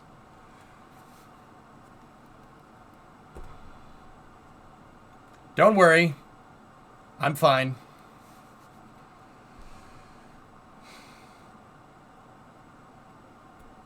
Yeah, I'm okay. Drive shaft is in, and yeah, no, it works. It works. We've replaced the U-joint, and I did the pinion seal on the diff this morning because I noticed that I put the seal in backwards and wrong. Well, the drive shaft is fine. Don't worry. Yeah, no, we didn't. I drove it around Cagner. I pulled it out of the garage on stream and then drove away, and then drove back. But, yeah. So, yeah, Bandit, interesting stuff to understand, right? And thank you for giving me the in to share that stuff, because not a lot of people know that. Yeah, there you go, Rev. That's right. Yo, dog, I heard you like diff seals. So we put a diff seal on your diff seal so it can leak while you leak. After all the car work you've done, surprised your hands don't hurt more than your head. I have no nerves in my fingertips, XJ, from working in a pizza place. Because if you work in a pizza place, anybody that's worked in a restaurant or anything when it's busy, if you work on the line in a restaurant, you find out that taking the time to put on an oven mitt and then trying to grab something is a waste of time. So you just end up grabbing it and moving it. And eventually you just burn the nerves off of your hands. So, yeah, my hands are all cut up. They're all cut up and, yeah, whatever. I mean, I still feel it. Nerves aren't totally dead, but let's just say it's a little dull. Was the Saturn V first stage kerosene? Yes. My face cushioned the drive shaft's fall. Yeah. That's right, Manor. Yeah. Mm-hmm.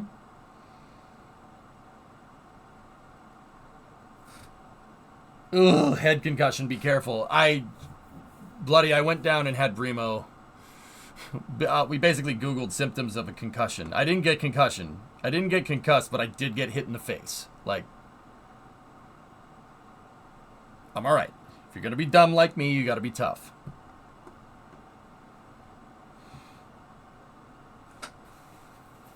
You had Bremo, bless you. No, we were just making sure I could follow it and my eyes weren't twitching.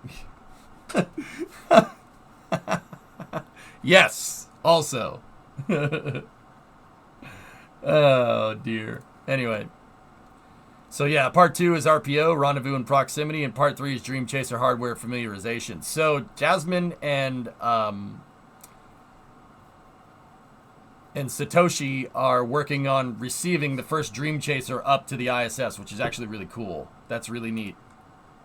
And the other news here is that Jasmine Mogbelli and Satoshi Furukawa are also the first astronauts selected for Crew 7, which is cool. Did you fix the U-joint? Man, it's all done. Yep.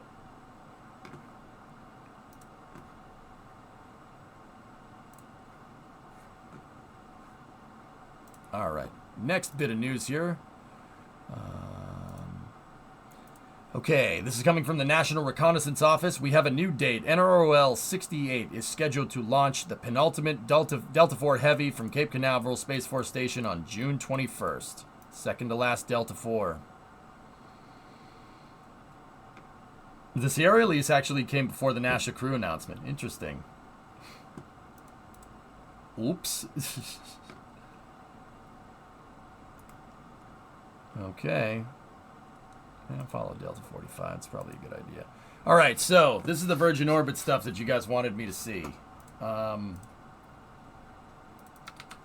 Let me just add some of this stuff in. There's been some development since I received the first link here.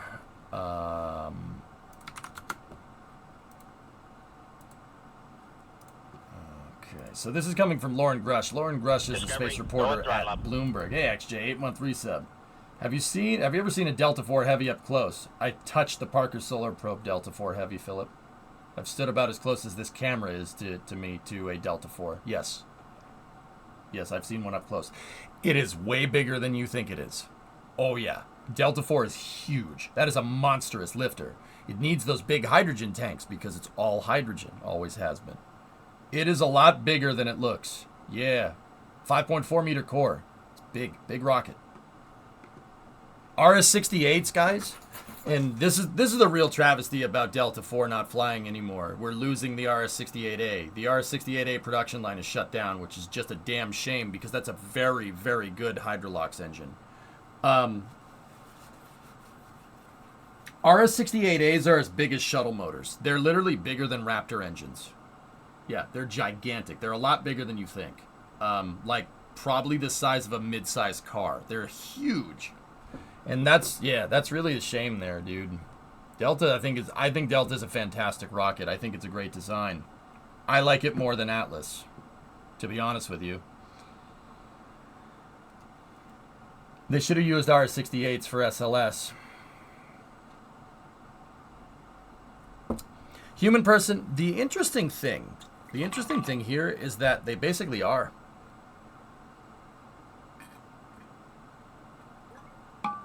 Zonic with a 69-month resub. Nice. Zonic, I know I'm a little late to the party on that one. It was 20 minutes ago, but I do appreciate it. So, human person, they basically are using RS-68As. But here's the thing. They took the RS-68A production line, or they took the tooling for it and retooled the RS-68A tooling to make RS-25s instead. The RS-25E basically uses all the modern manufacturing components and all the modern manufacturing tooling from the RS-68A production line, including borrowing the RS-68's combustion chamber and throat design, believe it or not, and the manufacturing methods for making said chamber and throat. RS-25Es, it's very interesting, but I think it's not that much of a logical stretch to call RS-25Es regeneratively cooled RS-68s, because that's what they basically are. The reason why we ended up going with an RS-25 over an RS-68A is because operating a lot of RS-68As in close proximity to each other, like 5 of them, for instance, next to SRBs on top of that, would have melted the engines from the inside out, or from the outside in. Basically, the outside would have melted the ablative nozzles that those RS-68As use. The heat from the SRB, the heat convecting from the SRB would melt the outside of the nozzles, and the RS-68As would fail in close proximity to each other. That's why Delta IV has 3 of them really far apart from each other. If you look at Delta IV's design, it's done like that on purpose. Clustering 4 or 5 of them together would have required a regeneratively cooled option, not necessarily because, you need to, well, I was going to say not necessarily because of the performance, but because you would need to operate the nozzles at a lower temperature because all of the heat they absorb on the outside from operating in close proximity next to other rocket engines, right? Like SRBs, for instance. RS-68As were not designed to do that. They were not designed to operate in close proximity to anything but other RS-68As, and even then, they have to be far apart.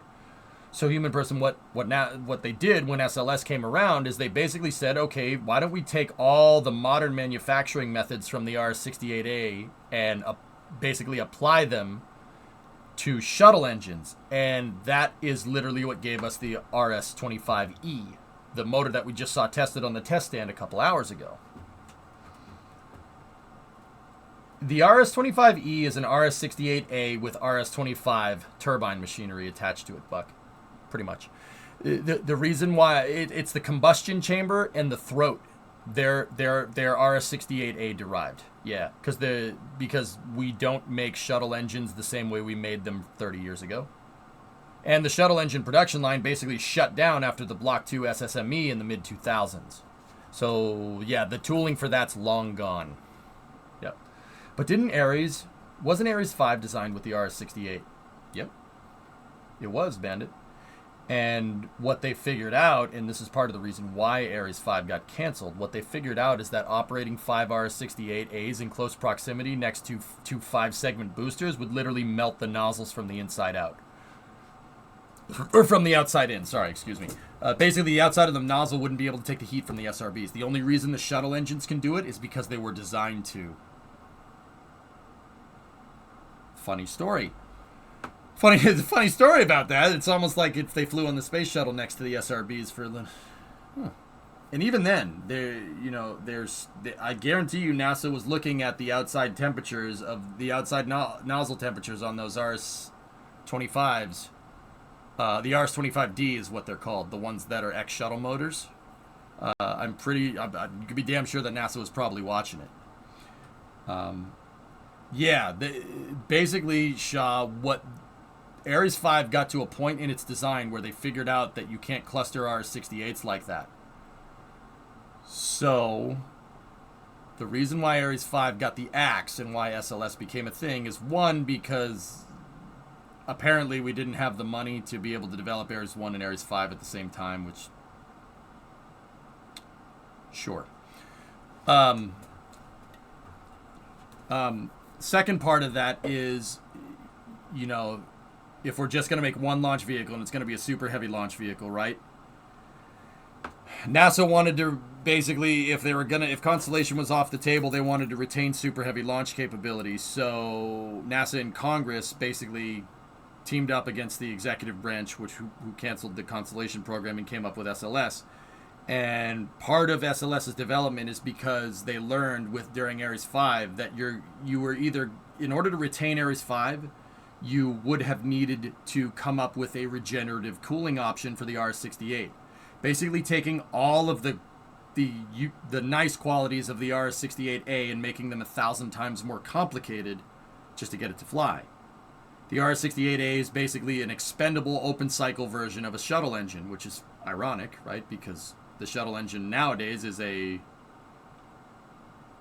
closed cycle, fuel-rich stage combustion version of an RS-68A. It's kind of like they keep trading off, right? They figured out that it would literally be easier to take RS-68A's tooling and make RS-25Es than it would be to try and take RS-68As and retrofit them with shuttle nozzles. Yeah, they figured out it'd be cheaper to just make RS-25Es instead, and that's exactly what they did. And because they needed to do that, it also meant that NASA could retain in-house human-rated launching, because RS-25Es, because you're basing it off the RS-25 and not the RS-68. RS-25 is already human-rated, so you can launch people on it. So that means not only did NASA retain their heavy lift capability, but they retained human launch capability as well. I mean, something that they still haven't seen since July of 2011, but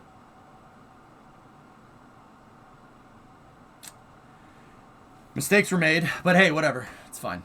It's okay. Doesn't the 25 have 4 pumps? 2 high pressure and 2 low pressure. That's correct. Yep. Can confirm there was a DFI on those engines. There was DFI on those engines. Absolutely, Rev. Yeah, there was many a DFI sensors on those things, dude. Because, yeah, they were worried. Fellas, they were worried about the throat plugs on the SRBs actually doing a Starship and damaging the shuttle engines on the way up. Basically, the SRBs have a huge cork plug in the throat of the SRB, so no bird like flies up in there and pecks away at the SRB propellant. Probably a good idea. It's a FOD cover called a throat plug, right? And when the SRB ignites, obviously it blows the throat plug out. And NASA was worried about the initial explosion, the overpressure event, blowing the throat plugs out and then bouncing off the ground and hitting the shuttle engines. Yeah, they were worried about it. So yeah, those engines were instrumented to all hell, just to be absolutely sure. But yeah, pretty cool, right? I'm just, dude, I got you all the history today. I'm telling you, I got hit in the face and now I'm like back into space mode, which is pretty sweet. Sawyer, question in retrospect. Do you think if Jim was still the administrator, we could have people on the moon by 2024?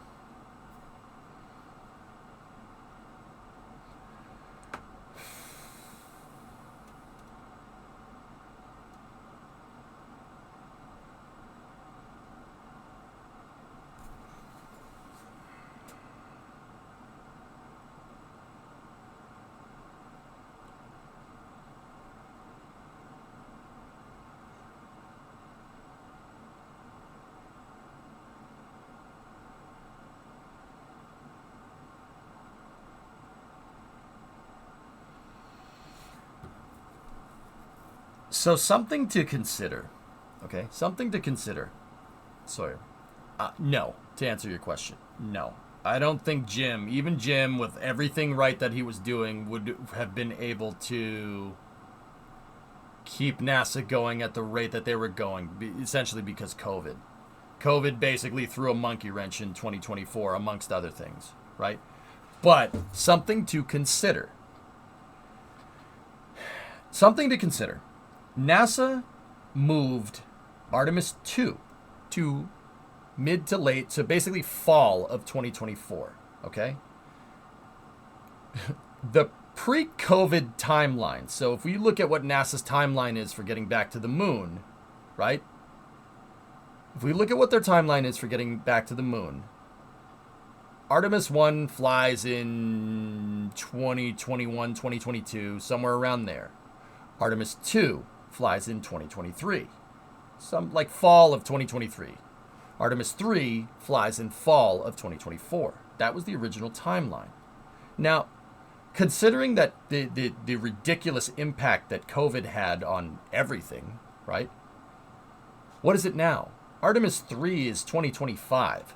Maybe late 2025, early 2026. I think that is very contingent on how fast SpaceX can get that lander done and do a landing demo.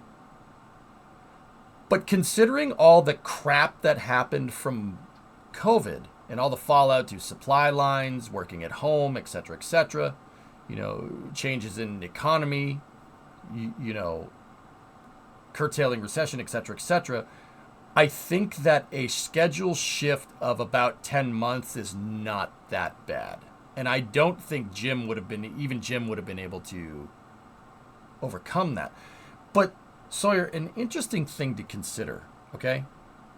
Cast your mind back to 2018. 2018, there is a U.S. midterm election. Now, some positions in the U.S. government for our European friends and for everybody else abroad, some positions in the U.S. government are a term and a half, like senators, for instance.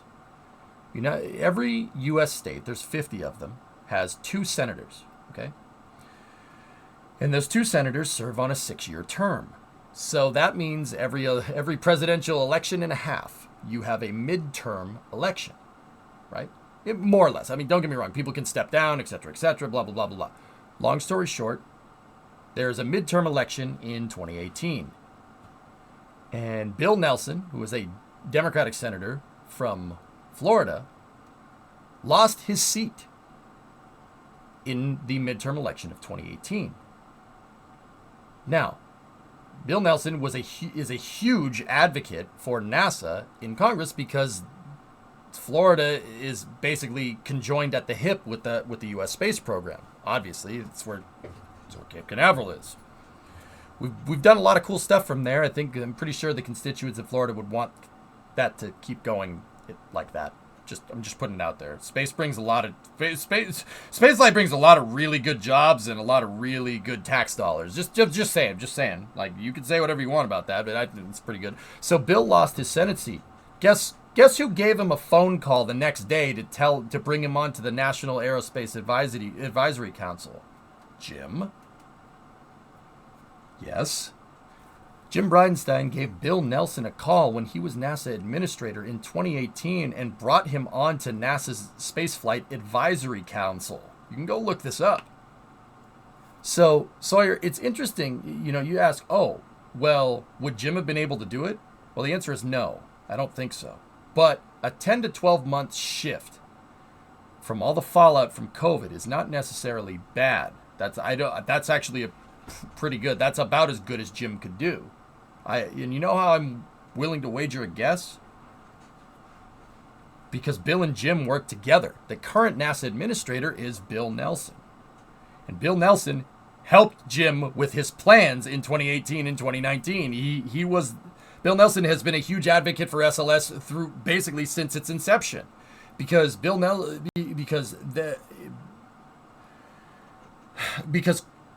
in 2010-2011, Congress got wind that the executive branch didn't want to do Constellation anymore, and Congress freaked out and mandated that NASA has to launch stuff by law because they were so worried about basically the entirety of the NASA getting the rug pulled out from under them, because that's what almost happened. The executive branch at the time said NASA shouldn't launch people into space anymore. We should leave it to commercial companies and basically forego our national space program for commercial. And Congress said, oh yeah? Like hell you're gonna do that? No. So Congress actually acted together because they didn't want the gravy train to stop. They actually acted bipartisan, both the House and the Senate, and basically signed a space program into law to make sure that they couldn't pull the rug out from underneath NASA. And NASA would stay in the business of launching humans to the final frontier. Bill Nelson was basically the guy that led that charge. SLS is his baby. It's always been his baby. And Jim knew that, and he brought him on. So you ask me, could Jim have done a better job? Well, probably not, no, because Bill is basically continuing Jim's work, because Jim's work is inadvertently Bill's work. That's what I'm trying to tell you.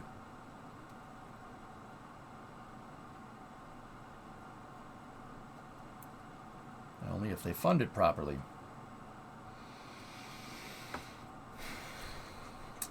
Yep.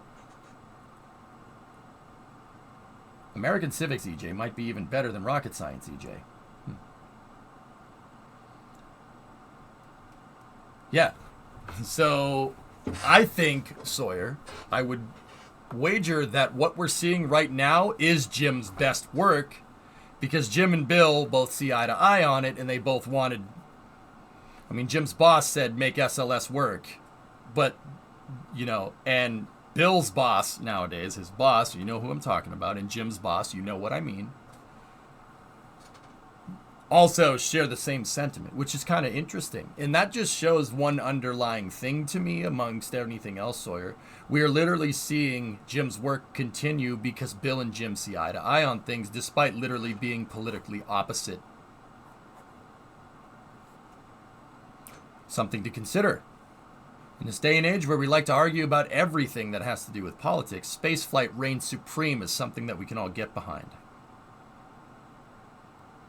Something to consider. So, would Jim have been able to keep the 2024 deadline? No, probably not. Would Bill have? No, probably not. But we're seeing the best of that work right now. Once again, considering how bad COVID screwed up our supply lines and everything, I'd say we're doing pretty good. A 10 to 12 month shift isn't that big of a deal. In spaceflight terms, that's nothing. Bill's boss has a moon rock in his office. Yep. Bandit, it don't matter who's up there, man. Everybody likes space. Something to consider.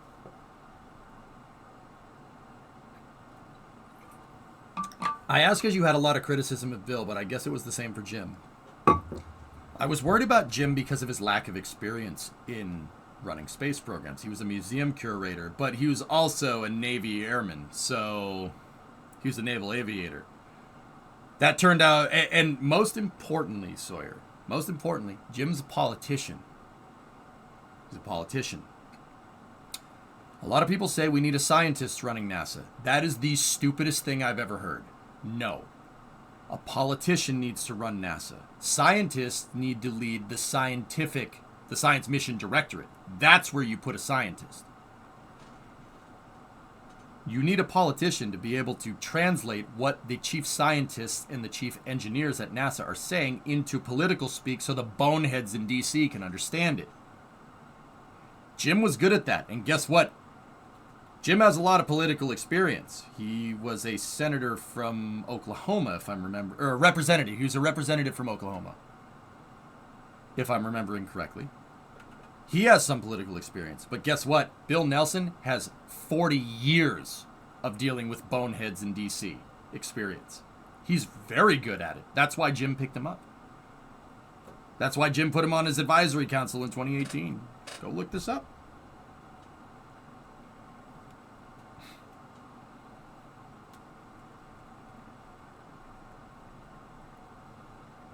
Give me 1 second.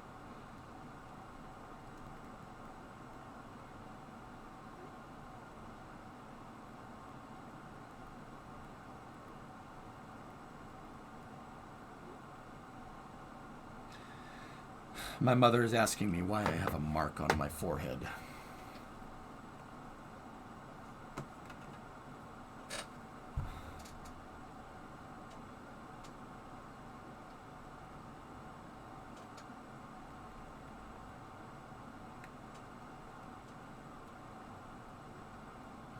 Please hold.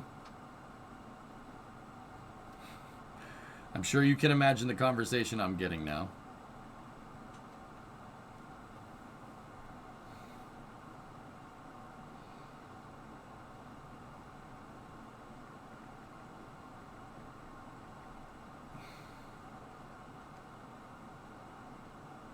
No, not that mark. That's a birthmark. This up here. You see that? See this nice tender spot right around there? That's what I'm talking about.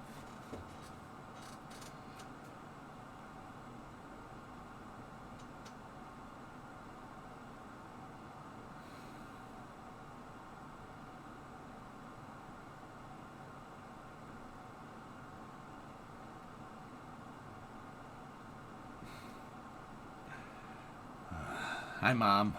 I'm fine, Ma. It's fine.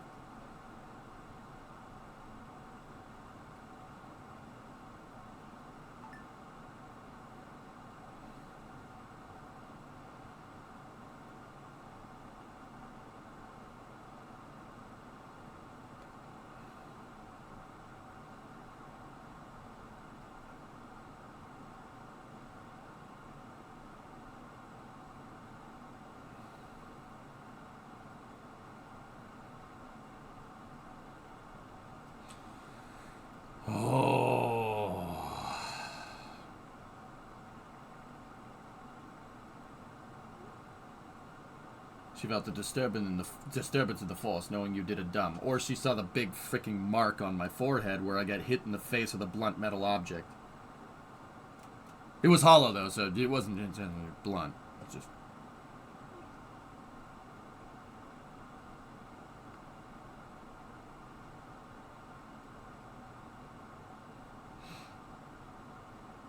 Okay.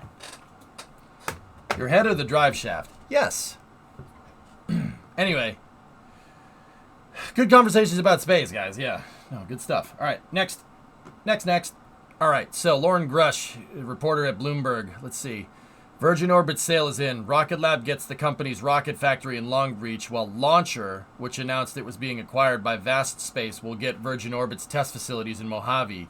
Meanwhile, Stratolaunch will get Cosmic Girl as expected. Say hello to your mother for me, okay? Interesting. Naval Airman, yeah, of course they'll figure it out and get the job done right. Aqualux Jim actually flew he has a lot of hours behind the stick of an aircraft. He flew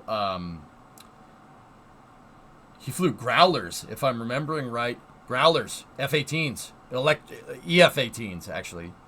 And he flew Hawkeyes as well. Yeah, he's done. He's a lot of seat time. When I read that, dude, I was like, okay, yeah, he's good. EA-18s, that's what they're called, Max. Sorry, yeah. He flew Hawkeyes, he flew F-18s. Hang on. I mean, that guy was cool, dude. He was a great hype man. That's why I was bummed when he left. And I was kind of skeptical of Bill, but Bill's fine. Bridenstine joined the Navy in May 98 after graduating from Rice. Oh, why does Rice play Texas? Naval aviator, active duty, United States Navy and United States Naval Reserve. He flew the E-2C Hawkeye as part of a carrier air wing of the U.S. Navy in Central and South America in support of the war on drugs with the Naval Reserve. He later moved to the F-A-18 Hornet and flew at Naval Strike and Air Warfare Center in Nevada. He flew at NSOC. I don't remember reading that. NSOC aviator. Yeah, that means he really knows what he's doing at the helm of an airplane. Yeah. Hey, Whitney, what's going on? Don't forget the stash. Yep. He's an NSOC guy. That's pretty cool. In 2007, after the end of his activity in the Navy, Bridenstine moved to Orlando, Florida. We worked at Weil Laboratories, a defense consulting firm. In 2008, Bridenstine and his family moved back to Tulsa to be closer to his family and became the chief test pilot of the Tulsa team of the Rocket Racing League. 2008, he became the executive director at the Tulsa Air and Space Museum. And yeah, in 2010, he began serving in the Naval Reserve. In 2015, 2 years after becoming a U.S. representative, he transferred his reserve commission and joined the Oklahoma ANG. Pretty cool, man. Pretty cool. I'm great, Whitney. How are you? Dude, that guy is like... Yeah, man, he's really good. Really, like, don't get me wrong. Bill is good. Jim was a good hype man, dude. He was a great STEM communicator. Bill should have retained him, honestly. They should have figured out a way to do that.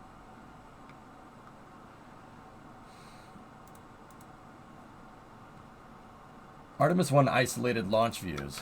Oh, yeah, they posted more of these. I'll tee those up in the Space News queue.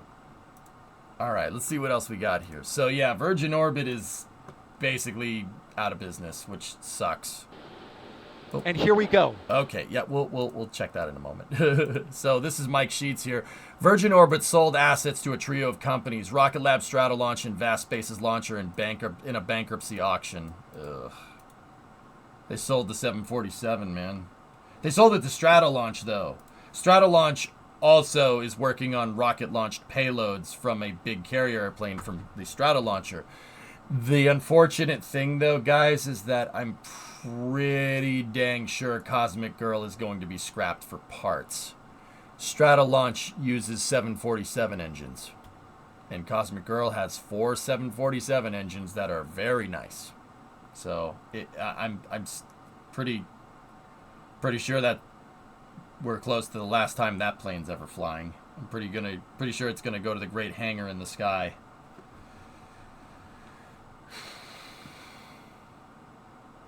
Which is a shame.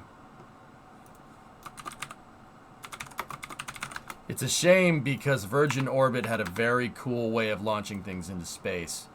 Their 747 Cosmic Girl had basically a rocket mounted on the 5th pylon on a 747-400. That's a shame. That's a really cool way of doing that. Unless they decide to do Talon stuff from the 5th pylon. Yeah, Thomas, that's not a bad idea.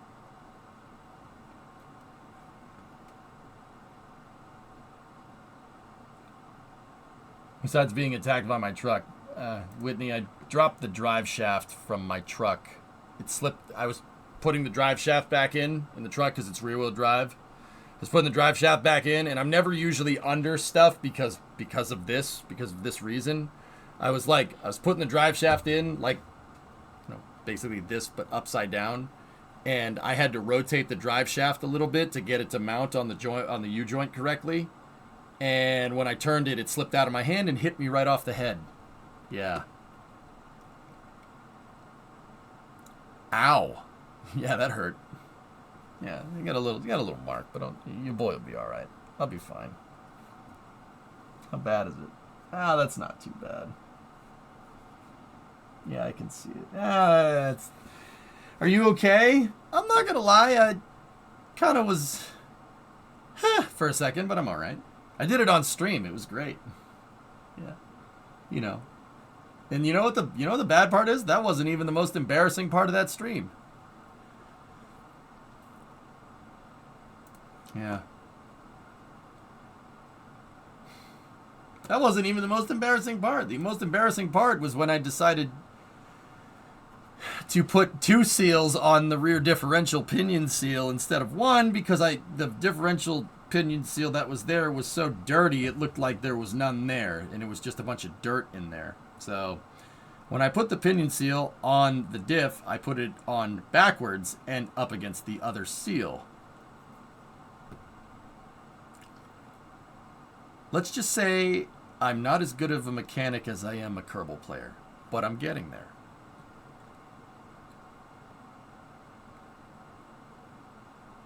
When you first bonked it, I could see the bump all the way from the wide field of view camera. Nice. Liam, I just lost a couple brain cells. I'm good. I may have forgotten how to go to the bathroom, though. I don't know. That remains to be seen. Jury's still out on that one. We'll figure that one out later. Ding! Oh, crap. I forgot how to do addition. Okay.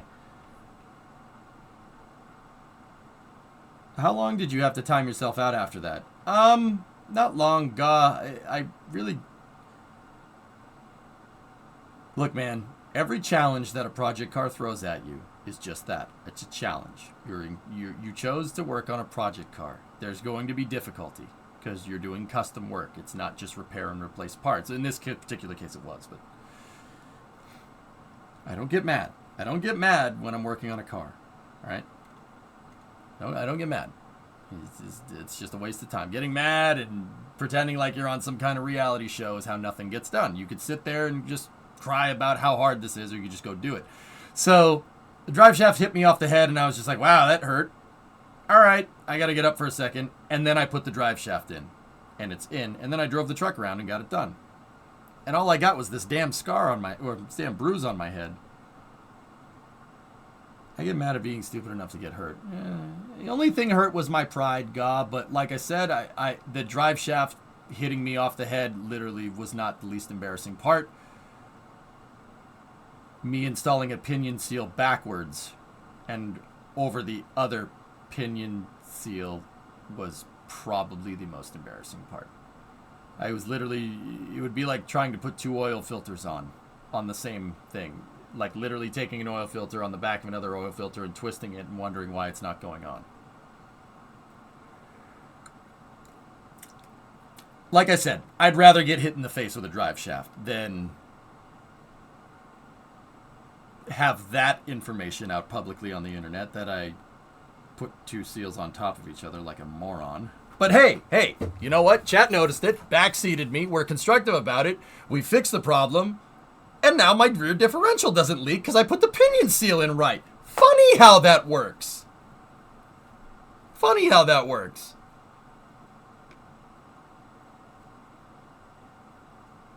Next time you're working on the drive shaft, use a ratchet strap, then attach it on either side of the frame underneath the drive shaft.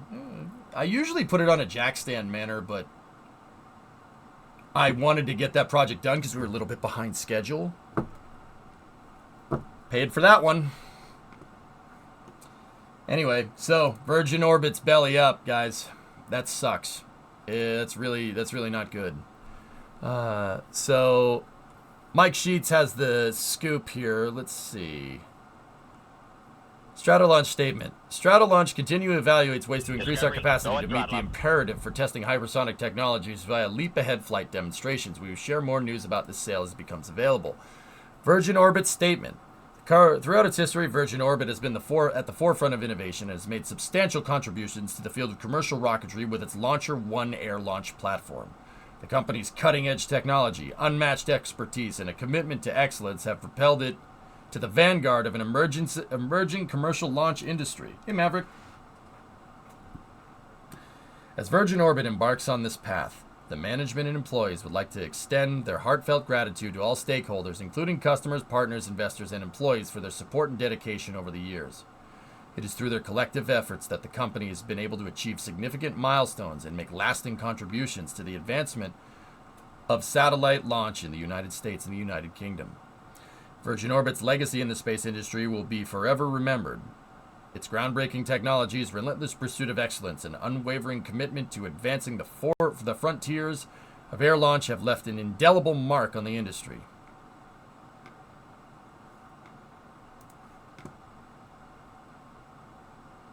Yeah, a bankruptcy mark, maybe. I'm just kidding. It's a shame that that tech's going down the drain. This is what I like to call an X-33 moment. X-33 moment. And I'm saying that because it hurts to say DCX moment. Ares 1 moment. Even when you had it on a jack stand, a strap is still a good idea. The drive shaft is so light, it's very easy to knock it off the jack stand. Not only does it save your forehead, it saves the splines of the input shaft. Yes. Mm-hmm.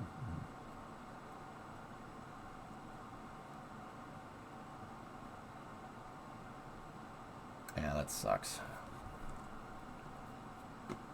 That sucks.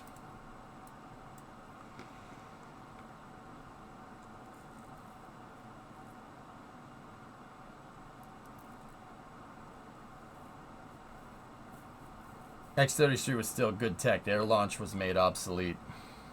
Fun fact, Virgin Orbit was alive for 1.5 Confederacies, 6 years versus 4.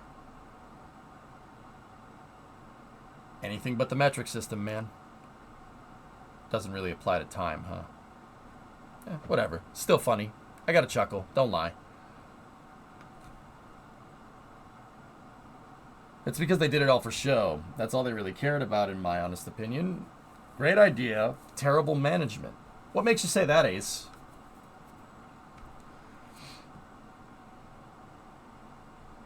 Kiloseconds. Oh, yeah. You don't?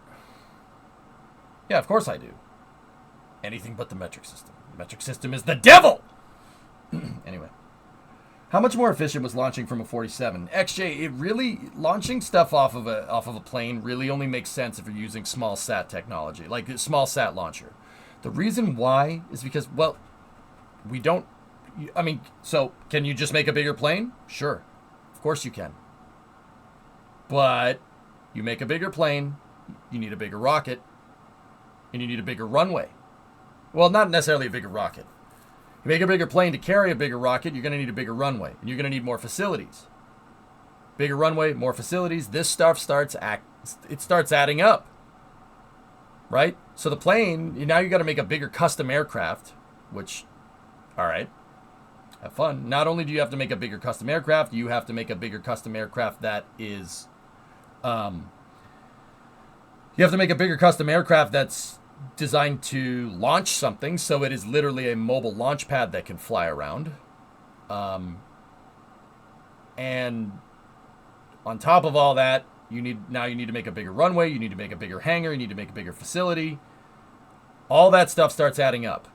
The whole point of a stratolaunching system in the first place is that you're using a 747 in a pre-existing runway to keep launch costs down. You essentially don't need to make a launch pad. Because your launch pad is already a 747. It's easier to refit a 747 with that technology than it is to build a custom one-off plane that's designed to launch a rocket up into space, right? So, once you start getting into custom stuff, it starts getting a little bit complicated. It starts to get a lot more expensive. Next, they'll do drone launch pads. Hey, Ren, 97-month resub. So, here's the interesting thing. Can we build a bigger plane? Yes. Can we build a bigger runway? Sure. Of course. We can do all that. I don't think that's that big of a deal. But now you did all this for about a 30,000 foot gain. So you're basically launching your rocket on, if you air launch something, even if we had a plane that was big enough to say like carry a Falcon 9 and shoot off a Falcon 9 first and second stage like a missile, right? Now, don't get me wrong. I'm not saying that I would not want to see that. That would be really freaking cool, actually. I'm not saying I don't want that. That would be pretty awesome, actually.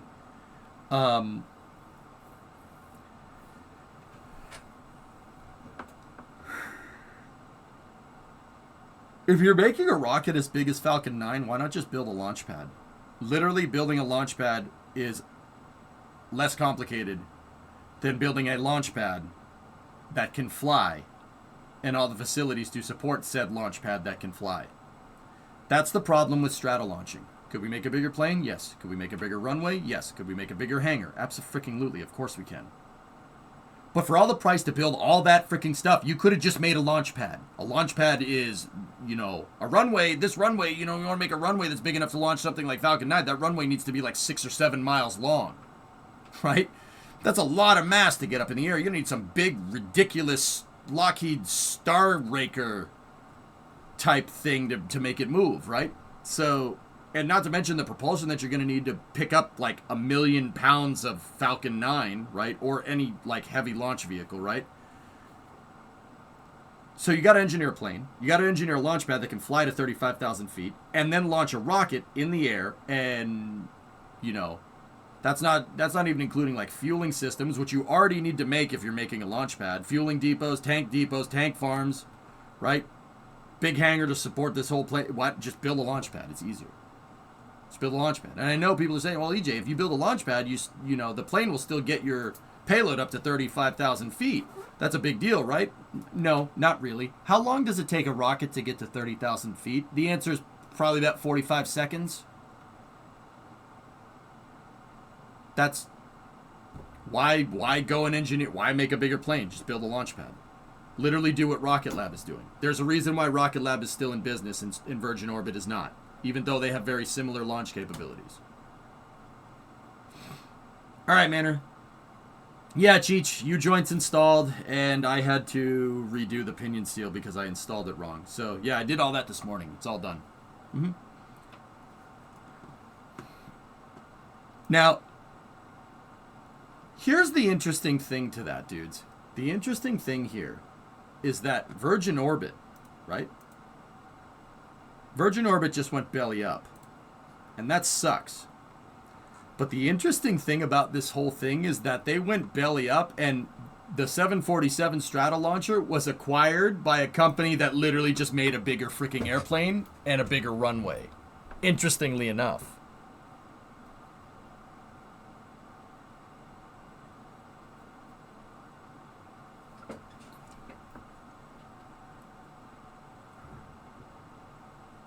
Kind of strange, don't you think? That the reason why Virgin Orbit stuck with a 747 and a small sat launcher is because that was seen as less cost. That would have been more cost effective than trying to go and build your own airplane and build a custom airplane designed to move heavy lift payloads, right? That's a custom design, etc., etc. And then trying to build a payload for said airplane. And they went bankrupt and their assets were acquired by a company that literally does exactly that. Interesting, right? I don't know. Life like that. It's interesting because logic says that Stratolaunch should have gone belly up and Virgin Orbit should have acquired them, not vice versa. But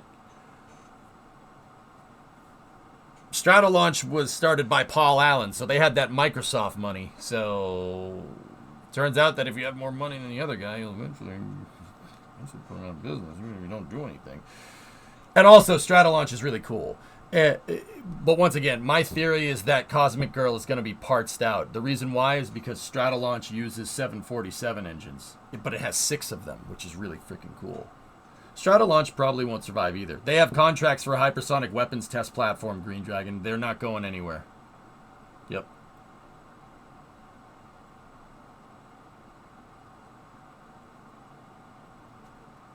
Stratolaunch only makes sense when you don't have things like engines that were going to go on ventures. Was that the developers guy? No. Paul Allen was a co-founder of Microsoft with Bill Gates. Steve Ballmer was the CEO of Microsoft. He came a little bit later. Rock also uses the avionics cockpit hardware and such from a 747. Yep. One GE90. I don't think the Stratolauncher wing box would be able to hold 6 GE90s there. Do you know if one of the cockpits is empty? XJ, I don't know. I think this one, the one on the, one of them is the cockpit for the airplane to fly it, and the other one is launch control, if I'm understanding this right. Let's see Paul Allen's card. Anyway, why I say that is that they don't really want to go for commercial contracts for small sats, and when they did, it failed. They got rid of this section of Virgin Galactic to focus more on suborbital tourism. To focus more on the suborbital tourist plane that they have, but it has only flown once, and then they made a big deal about it and had a band, etc., etc., but in reality, they are not doing anything that's making them money. It's all for show.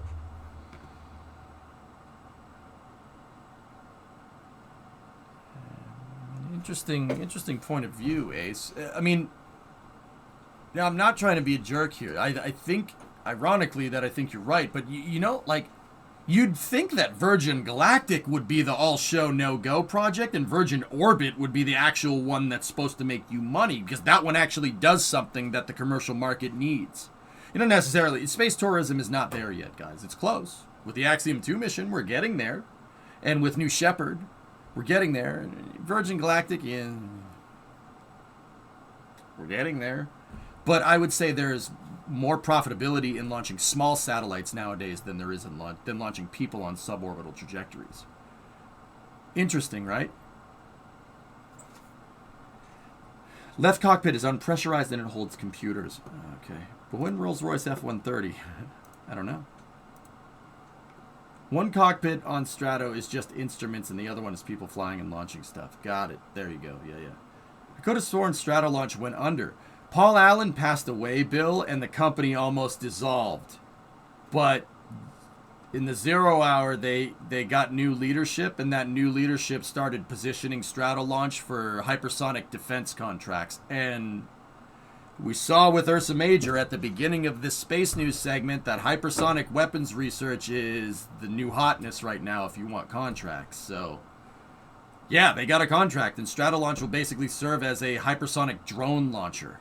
Yeah, not necessarily launching things into space, but it's a great test bed for launching a bunch of hypersonic drones all at once. Stratolaunch, funnily enough, actually,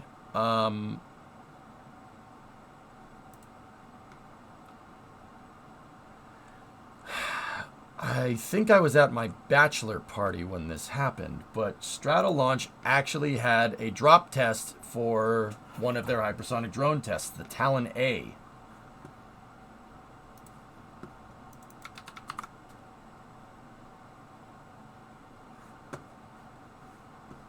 Yeah, Thomas, okay, you got the same thing, but yeah, there you go.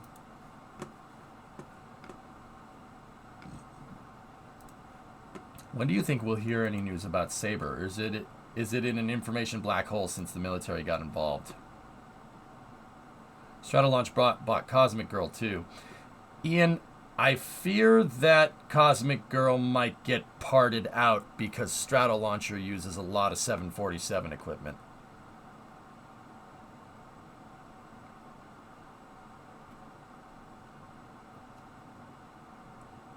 But then again, they might use it to be able to, launch multiple hypersonic drones from it, maybe. Who knows? To be honest, I'm cautiously okay with all this hypersonic development. Give me my space planes. I know, Aqualex. At some point, you just got to be like, you know what? All right. I want it.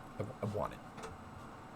We will bring back the X-33. We will. I will keep preaching the gospel of aerospike engines and X-33s until it comes back. I will will it into existence. That is exactly my thoughts. Strato has 6 747 engines, landing gear, avionics. Yep. Yeah, Ian. That kind of sucks. But, man, whatever. I mean, it's literally what happened to NASA 905. NASA parted out the shuttle carrier aircraft when they retired them for parts for another NASA 747 called Sophia, which also got canceled very recently. That's good. Lovely. Better than Cosmic Girl rusting in a boneyard. That's fair.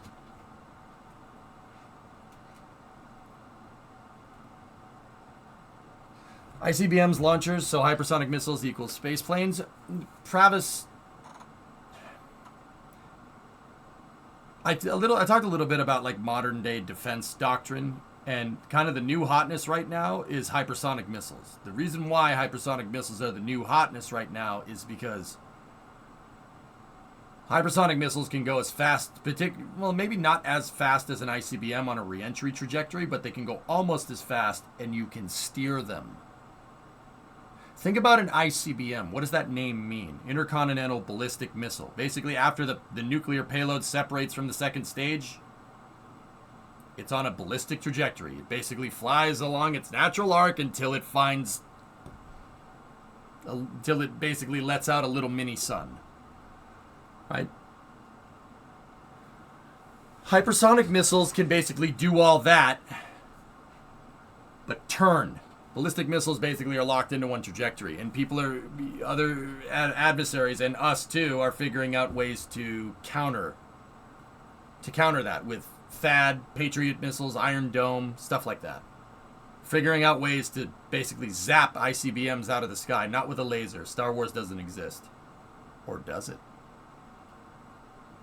Basically figuring out ways to zap stuff out of the sky. So hypersonic missiles that can basically maneuver using cross-range capability, like the space shuttle basically doing S-turns to maneuver around potential incoming weaponry, and also has the potential to like fly under radar, is kind of the new hotness. Hypersonic missiles are being destroyed by the... Yeah, Baronock.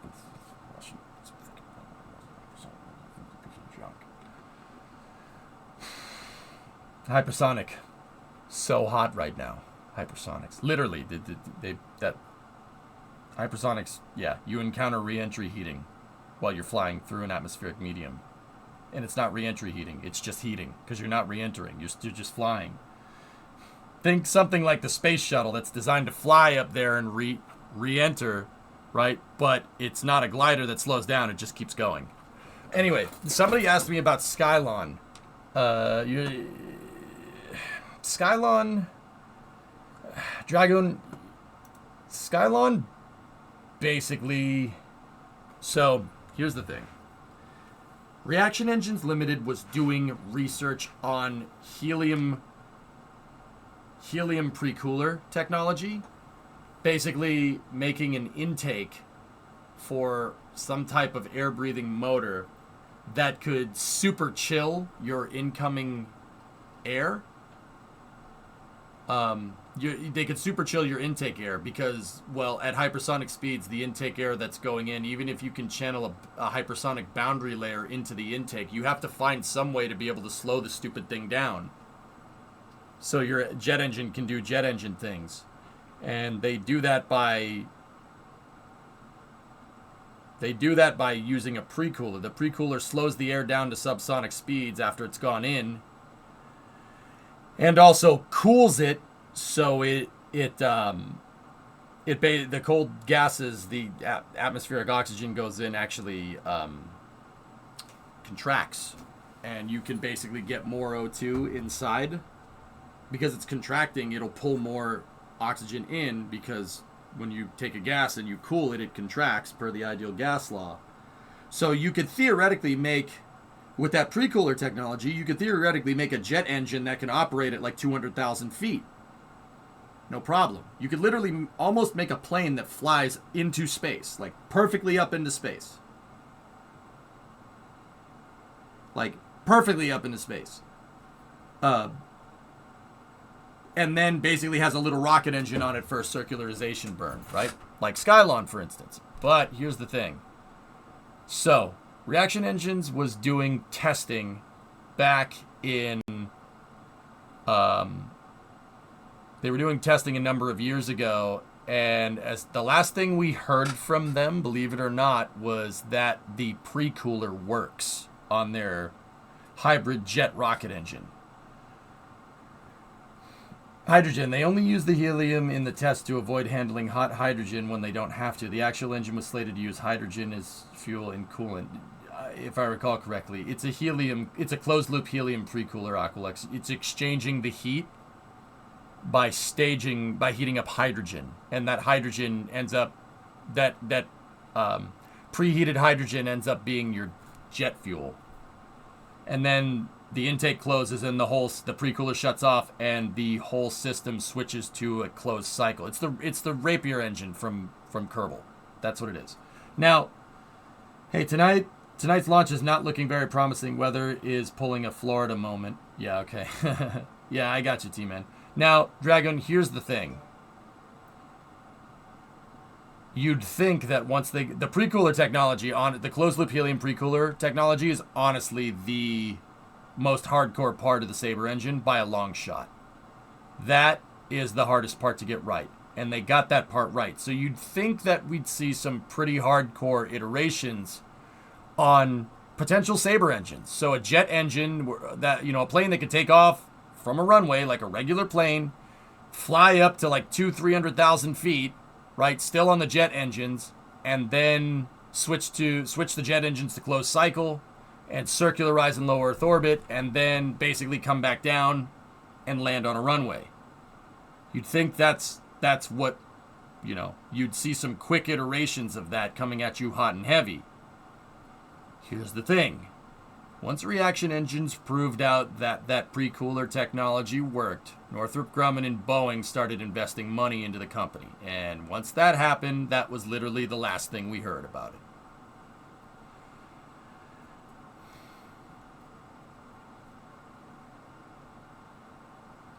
Odd that they added that complexity to it. It always had that Aqualex from what I understand. So...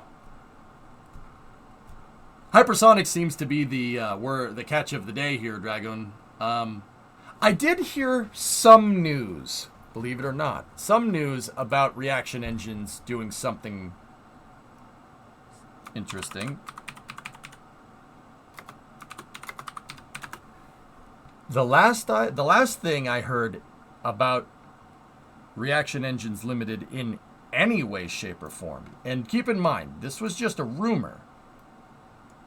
So I'm not sure. Like, I have no news, but I heard I forget exactly where I heard this. But the last thing I heard about Reaction Engines pre-cooler technology was, believe it or not, right there.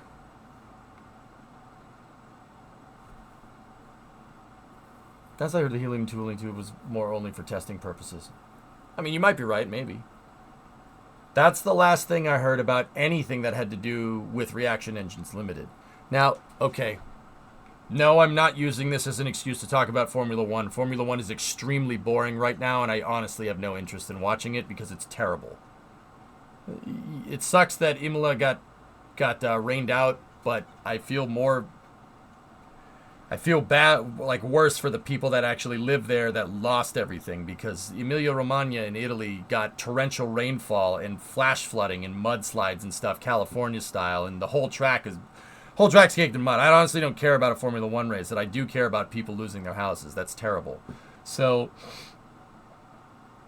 Mercedes, with the 2022 rule change and the 2022 car design, Mercedes went with a low-profile side pod. Now, if you look at the circus car here, you look at the Ferrari has a gigantic side pod. Now, what are these side pods used for? That's where the radiators are. Side pods have the radiators in them to keep the engine and everything cool. Mercedes went with a low-profile side pod. And that low-profile side pod literally makes less drag. Right? The last I heard about Reaction Engines Limited is that Mercedes partnered with them for Formula One radiator design. And part of the reason why Mercedes has such a small side pod is because there is something similar in there to the pre-cooler engine from Sabre. I forget where I read that. I could be pulling it completely out of my tail. I could have misunderstood where I read this from. But it does make sense when you think about it. We got checking. The rocket tech behind Mercedes Cutting Edge. It's from Motorsport. So...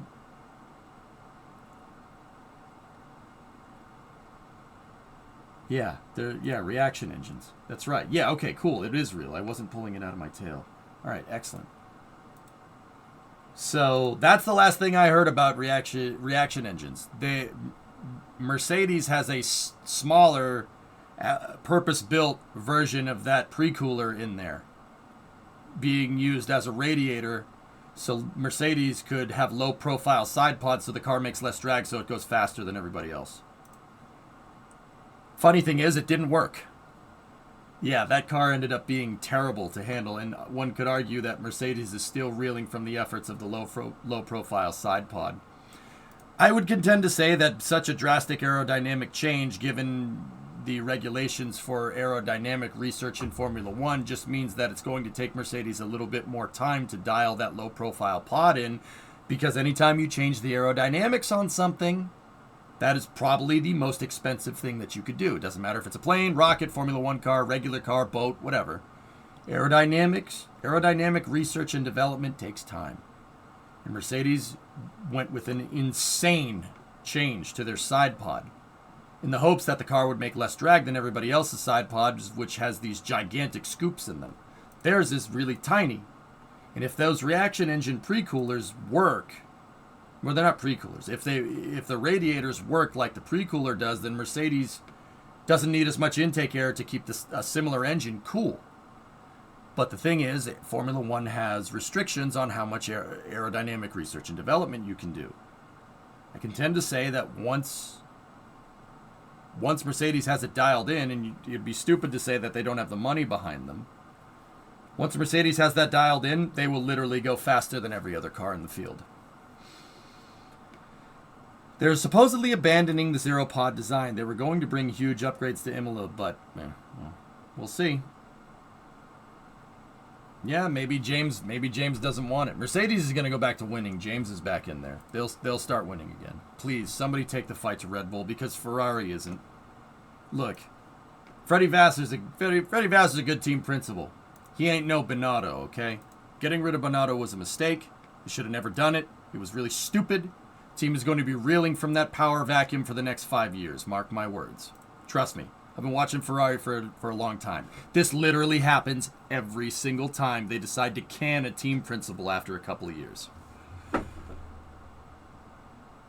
It happened after Jean Todt left. Then who took his spot? Stefano Domenicali, and then Andrea Stella after that, and then Maurizio Rivabene after him, and then Binotto replaced Rivabene, and Binotto brought the most competitive season that Ferrari is actually a title contender last year. They brought the most competitive season Ferrari's had in the last 10 years, and they fired him. And hired somebody else. All right, have fun with that. Here, let's enjoy some Artemis views. You have to dump that heat somewhere, but where? Where would you dump the heat, Bill? I'm tired of Red Bull winning. I want to see Haas get pole one day. One day. Okay. Were you doing more truck stuff later tonight? I'm not sure. You might like this S97 vid.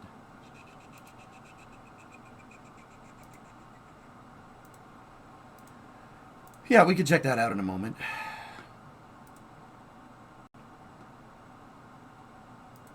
I 100% agree with you. It was a mistake to fire Bernardo for Vassar. Marco, that was the stupidest thing they could have done. And don't get me wrong, dude. It's not that Vassar is bad. Okay? It's not that he's bad. My thing is that it's good, dude. He has to.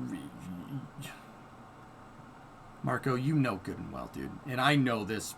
I know this because look, I'm American, right? But the Italianness is not there just because I was born on the other side of the Atlantic Ocean. All right, I know Italians. I know it. I know this behavior. And I know you know what I'm talking about. We're stubborn pieces of crap. All of us. We're all stubborn pieces of trash, okay? And the second that some higher up at Ferrari got that stupid idea in their head that Binotto wasn't the guy, they fought tooth and nail to get him to step down. I know that's how we work, all right? Just because I live across the pond doesn't mean that stuff changes.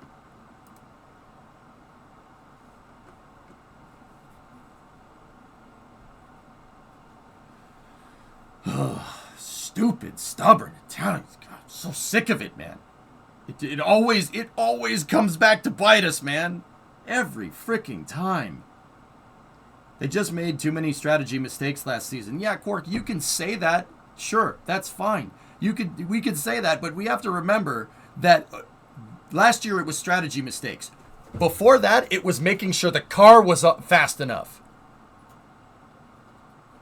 Dude, I'll take a car that's in title contention and a couple of strategy mistakes 1 year. That's fine. That means you get it next year. It's like I'm pulling teeth over here, man.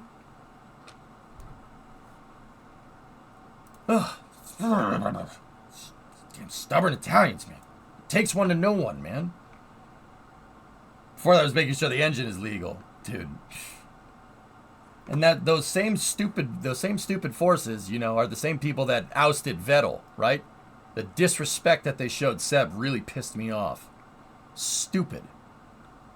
Just straight disrespect, man. That guy drove his heart out, and you guys weren't smart enough to get him a freaking drivers' championship. And then, when the car was off pace, you just say, "Yeah, whatever. Get out of here. We don't need you." Leclerc is the new thing. It's just. Oh yeah, how's Charles working out? How many points do you have this season? Oh, 1? Funny how that works. I actually, what was it, like 4? Yeah, Trekkie, my grandmother was from Italy, dude. I'm second generation Italian American, I guess. Don't get me wrong. If I went to Italy, I'd be as lost as any other American, dude. But look, just because I grew up over here doesn't mean that the Italianness goes away. Okay? Leclerc is broken and the team struggles ruined his mind. Yeah, you were right. And now we will lose at least 3 to 4 seasons, and we will change the team principle again before and start it all over again. It's ridiculous, man. It's ridiculous. It's ridiculous. Dude, it's clown shoes, man. It's clown shoes. Binotto is technically on a leave of absence. Technically. He did not leave the Ferrari organization. He's on a leave of absence. Grandmother, that makes you a third gen. Yeah. Oh, third generation. All right. No, yeah. Yeah, third generation. That's right. My parents are second. Yep. So, Monaco race, I sleep. Qualifying, that's the real stuff. And it should rain. It's going to rain in Monaco. 2026 regulation copium. Dude, they suck so hard, man. I love that most of the NASCAR drivers want more than 550 horsepower in their cars. If they keep complaining about it, NASCAR will change the rules. Yeah, Bandit. That thing you sent me about what Christopher Bell said. Yep. Only one of your parents is second gen, right? No, both of my parents are. Yeah, Wagner. Well, no. My dad's dad was born here. My grandfather's, my dad's parents were off the boat. My mom's parents were, no. My dad's grandparents were off the boats. My mom's parents were off the boat. So on my dad's side, it's fourth, technically. Everybody in my family says we need to break noodles. You need to break spaghetti to make...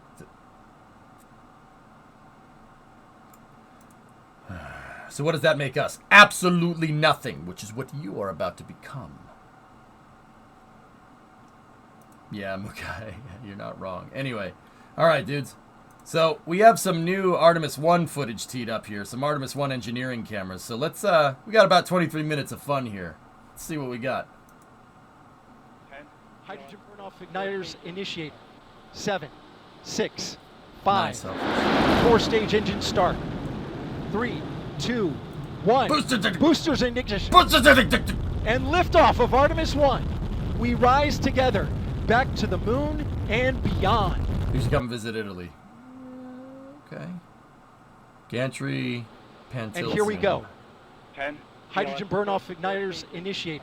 7, 6, 5. 4-stage engine start. 3, Damn, that's 2, cool. 1. Boosters in ignition. That's awesome. And liftoff of Artemis 1. We rise together, back to the moon and beyond. Do you have the link of this footage? Sure, Whitney.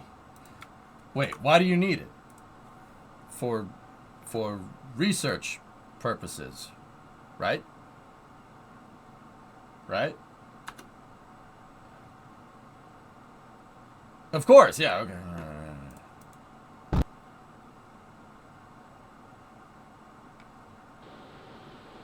And here we go. Oh, this camera's gonna be sweet. Watch how this thing lights up the night sky, man. Can you guys believe this is 6 months ago already? 4-stage engine start. I know, Twisted. It's 3, so cool. 2, 1. Yoink! Boosters in ignition. And liftoff And of it's Artemis daytime. 1. We rise together, back to the moon and beyond.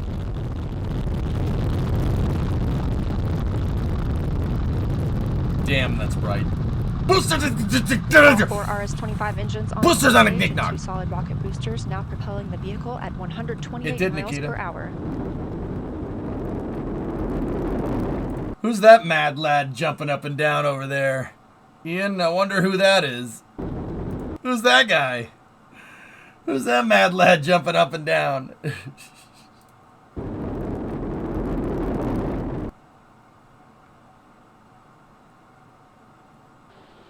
Operation here we Support go. Building 2, pan-tilt zoom camera. Hydrogen burn-off igniters initiate. 7, 6. They are 5. a spicy booster. 4-stage engine start. 3, 2, 1. Boosters in ignition. And liftoff of Artemis 1. We rise together, back to the moon and beyond. It should have been posted relatively recently. All 4 RS-25 engines on the core stage and 2 solid Add another rocket half boosters segment. now propelling the vehicle at 128 miles per hour. Hey, Elfish, I honestly think the 5 segs are fine, dude. What I want is a Good control on the roll from teams in Mission Control Houston. All what I want is a actually here we have other footage. I want a carbon composite upper stage. Carbon composite EUS, that's what I want. Speaking of that, we still have an EUS article to share here, but let's check this footage. Artemis 1's engineering views. Okay, let's see. Carbon fiber SRBs with a carbon fiber EUS. That puts SLS in Saturn V territory. Oh. Oh. Oh, hi. Oh, hi.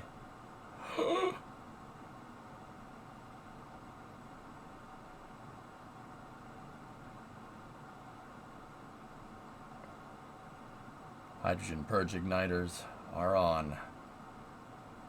Sound suppression water system activated.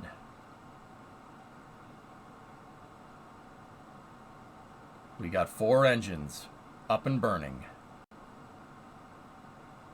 Ready? Ready? Yoink! Jeez. Okay.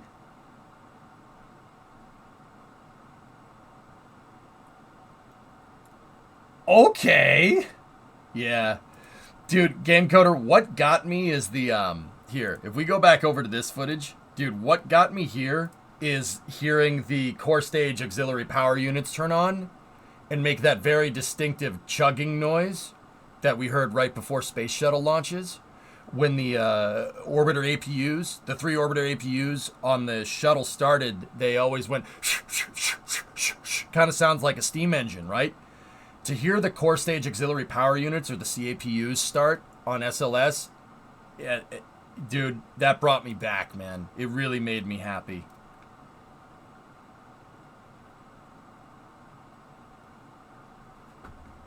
No, Psycho Harry. Not that I remember. And here we go. 10. Hydrogen burn-off igniters initiate. 7. Holy crap, 6, no wonder the elevator 5, doors blew open. 4-stage engine start. 3, 2, 1. Boosters in ignition. And liftoff of Artemis 1. So good. We rise together. So back good. to What the a moon chonker. I and love this beyond. thing. Yeah, I get it. Starship's more powerful. That's really cool. But this thing actually sent something to the moon. And don't get me wrong, I know that And here we Starship will go. in the future. What I'm trying to tell you is that I like Hydrogen both of burn-off them. I igniters want this and initiate. Starship. Give me all 7, of them. I'm greedy. 6, 5. 4-stage engine start.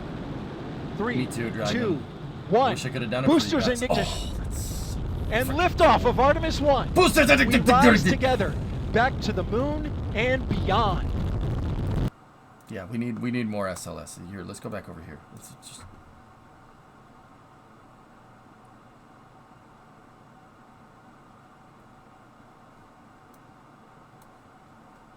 Okay.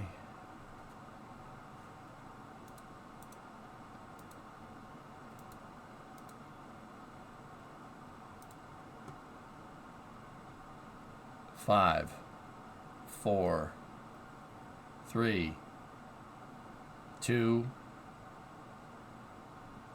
1.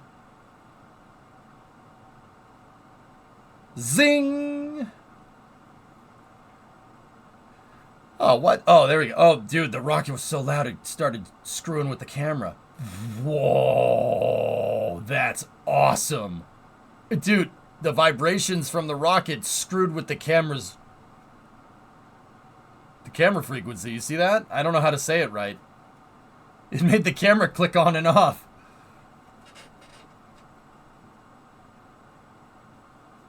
Distinct whining noise. Before they started the engines, Bandit, the CAPUs went zzz, zzz, zzz, zzz, zzz, zzz, zzz. That's the noise I'm talking about. Yeah, like a bad movie trailer. Bum, bum, ba-da-da-da, dun, da-da-da-da. Yeah, right. Didn't have that problem with the older film cameras. Well, they had a couple of film cameras here. Some of them are film. Oh! Like this one. Dude. Oh, that's... that... Dude. Alright. Alright. Alright.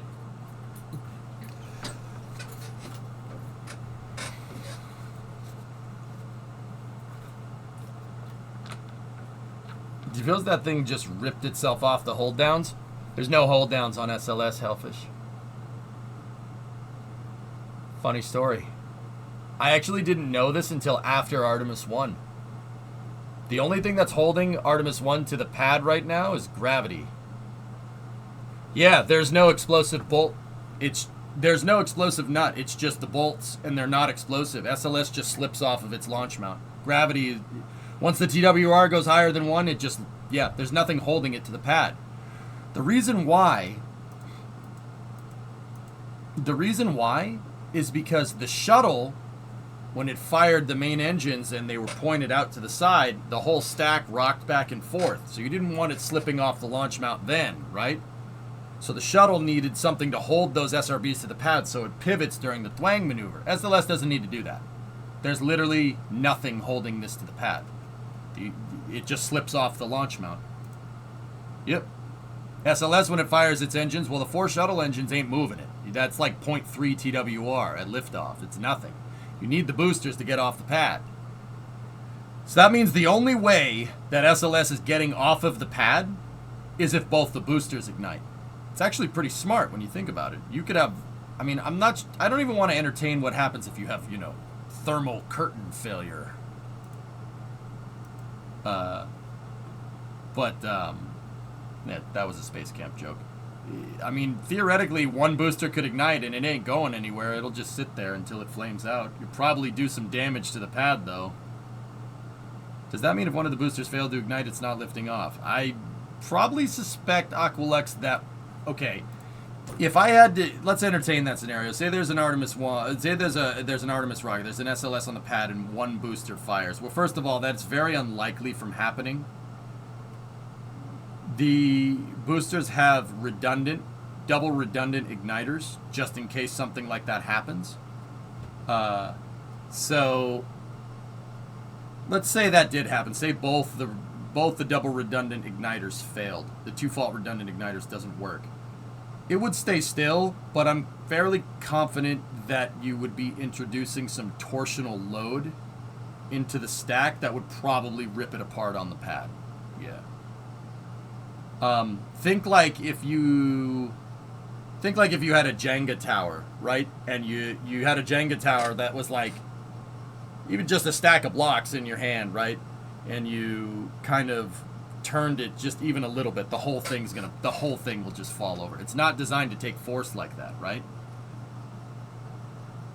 So you're saying that would be bad. I'm saying that there would be no pad left and quite possibly no tower or anything left. Yeah, the launch escape system would go in that particular case, yeah. Yeah, it's that torsional load and that the result of breaking certain connections from torsional load, that kind of stuff is what sets off the launch escape system. But fortunately for Artemis 1, and hopefully that never happens, it didn't happen this time around, and hopefully it never does, because that's awesome. I mean, dude, that thing is right down the pipe. The way this mission performed is frankly ridiculous.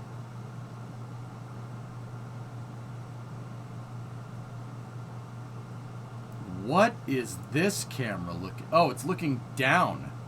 It's looking down at the launch deck here. I think it would destroy... Aqualex, it would do a starship. It would destroy the pad before anything else happens. There's the Rainbirds. Sound suppression system is on. 3, 2, 1...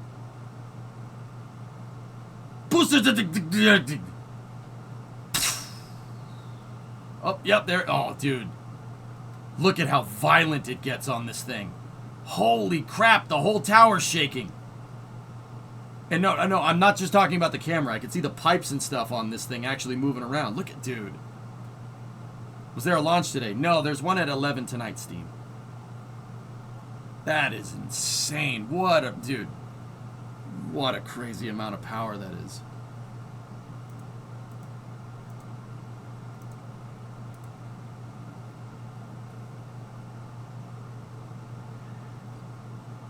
Boosters in ignition. Funk.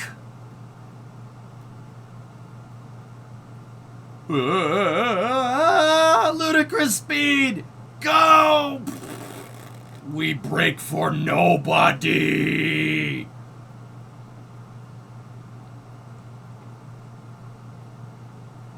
T-Man, it's the max load for that particular component. Oh, ICPSU separation right there. Hey, Steam, 10-month resub, dude. Look at that. That is righteous. Oh man. No, that's pretty neat. That's pretty neat, dude. That's pretty freaking cool. Going up. Too bad none of it's reusable.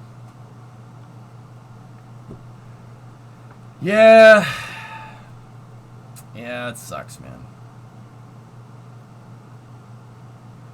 The Cat Orion is that you can reuse Orion, but Roadrunners, I assume you know that Orion's reusable. You're talking about like the boosters in the core stage, right? That's what you're getting at. Yeah, I got you, man. I got you. I agree. It would be cool if we went and fished the boosters out, but honestly, so the thing is that real quick before that thing, I know I kind of hear. I'll let this thing play out while I'm talking. Can the boosters be refurbished? Yeah, of course they could, Green. Yeah. The thing about when we see composite boosters fly, Artemis 6, I think, Dragon Thomas is going to have to correct me on that. So, could we refurbish the SRBs? Could they parachute down? Could we go fish them out? Sure, absolutely. Could we refurbish them? Yeah, sure. We did it for 30 years. Here's the thing about SRB reuse. The only reason they reused the SRBs from the space shuttle was because the shuttle was supposed to launch a lot. That was the reason. Now, what do you mean the shuttle was supposed to launch a lot? Well, the shuttle was originally devised to launch once a week. There would be, basically, Falcon 9 right now is what the space shuttle was supposed to do.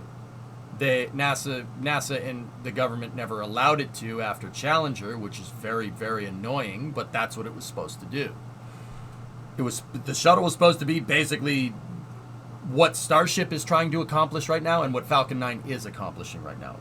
Once a week, 4 orbiters, you keep rotating the fleet out, keep building new orbiters after 100 missions, build a new one, retire one, keep going. And if you're trying to facilitate that frequency of flight, booster lead time is very important. Now, what does that mean? Basically, they wouldn't be able to set up the assembly line for the SRBs to make a new SRB every time to keep up with a once-a-week flight rate. That is the reason why they reuse the SRBs on the shuttle. The exact same reason why Falcon 9 reuses fairings. SRBs take a little bit of time to make. You have to cure the propellants inside of the casing. That takes time, so that favors having a lot of casings. So that favors reusing the boosters. SpaceX reuses the fairings on Falcon 9 not because it makes economic sense. Fairings aren't that expensive to make, but they take a long time to make. They're what's called a long lead item in the manufacturing process. Fairings take a long time to make. There's no way that you're basically hitting a bottleneck with fairing production. There's no way SpaceX would be able to achieve this flight rate if they made new fairings every single time. So it made more sense to waterize the fairings and reuse them because fairings take a long time to manufacture. They take about a month to make a fairing half, guys, believe it or not. Oh yeah. Fairings basically are made like a cake. They're an aluminum honeycomb that's wrapped in carbon fiber on both sides. Basically, if you if you used a hole saw and drilled through a fairing, which you absolutely could do, and you took a chunk out, it would look like a whoopie pie. And the interesting thing is to get the carbon fiber to adhere to the aluminum honeycomb frame of the fairing, and the reason why it's made out of aluminum is so it's light, and carbon fiber is for structure, right?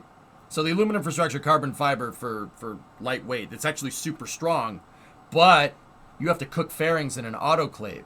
So you need an easy bake oven that's big enough to hold a Mack truck inside of it, like a semi-truck.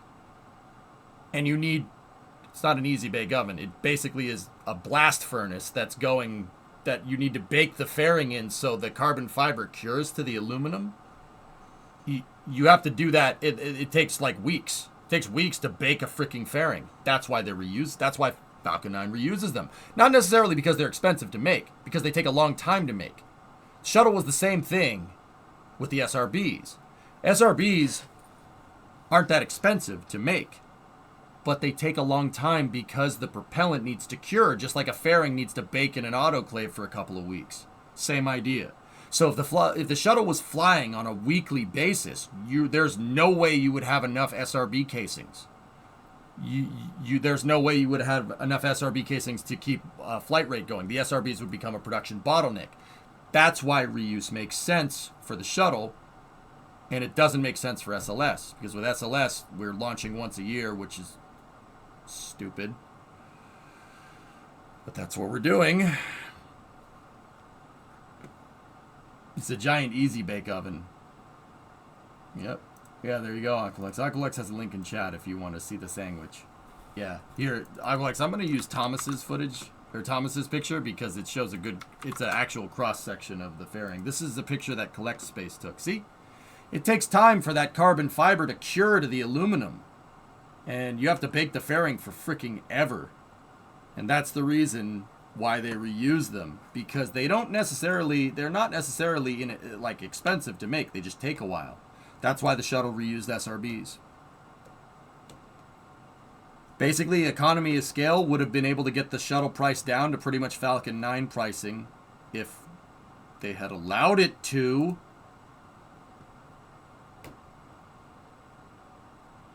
But no. Yeah, but once a year you can fix all the things that was not right the first time. Well, Roadrunners, basically what...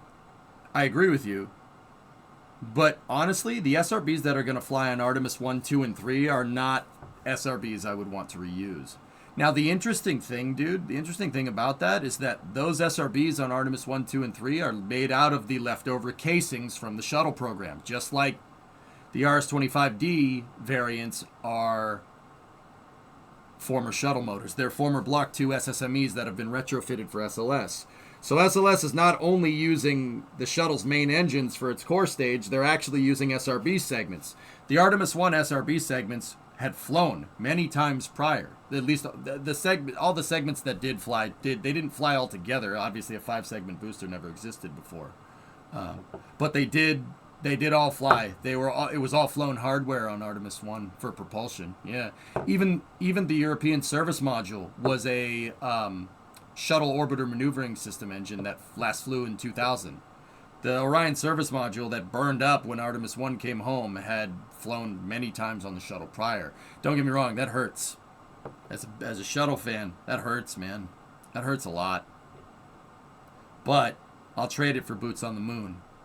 Now, going back to the SRBs, these are not the SRBs you would want to try to reuse. The reason why is because once they run out of shuttle casings, NASA has a program going called the Booster Obsolescence and Life Expectancy Program. BOLE for short, or BOLE.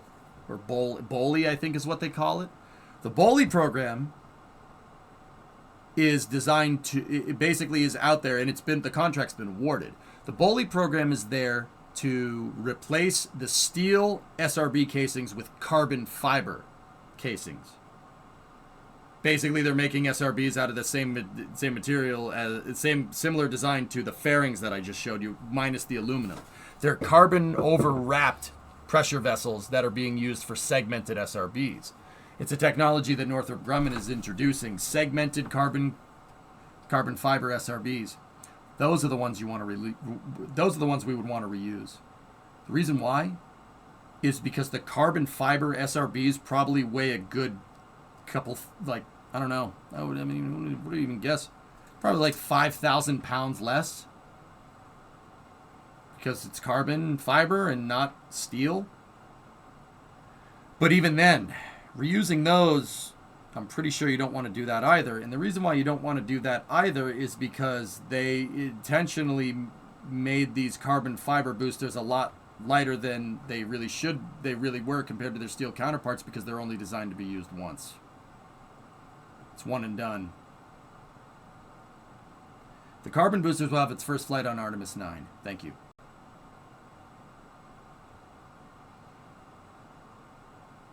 If the propellant is the time-consuming part, how does reusing help with timing? You still need to deal with the pudding. Having more segments because you fished more segments out, Carrot, means you can have a wider rotation of boosters. Meaning that if eventually you're always going to have 4 segments ready. If you basically hit it with economies of scale. And you get economies of scale by getting your booster casings back. Think about like a production line. Think about saturating a production line, dude. If you've ever played Factorio.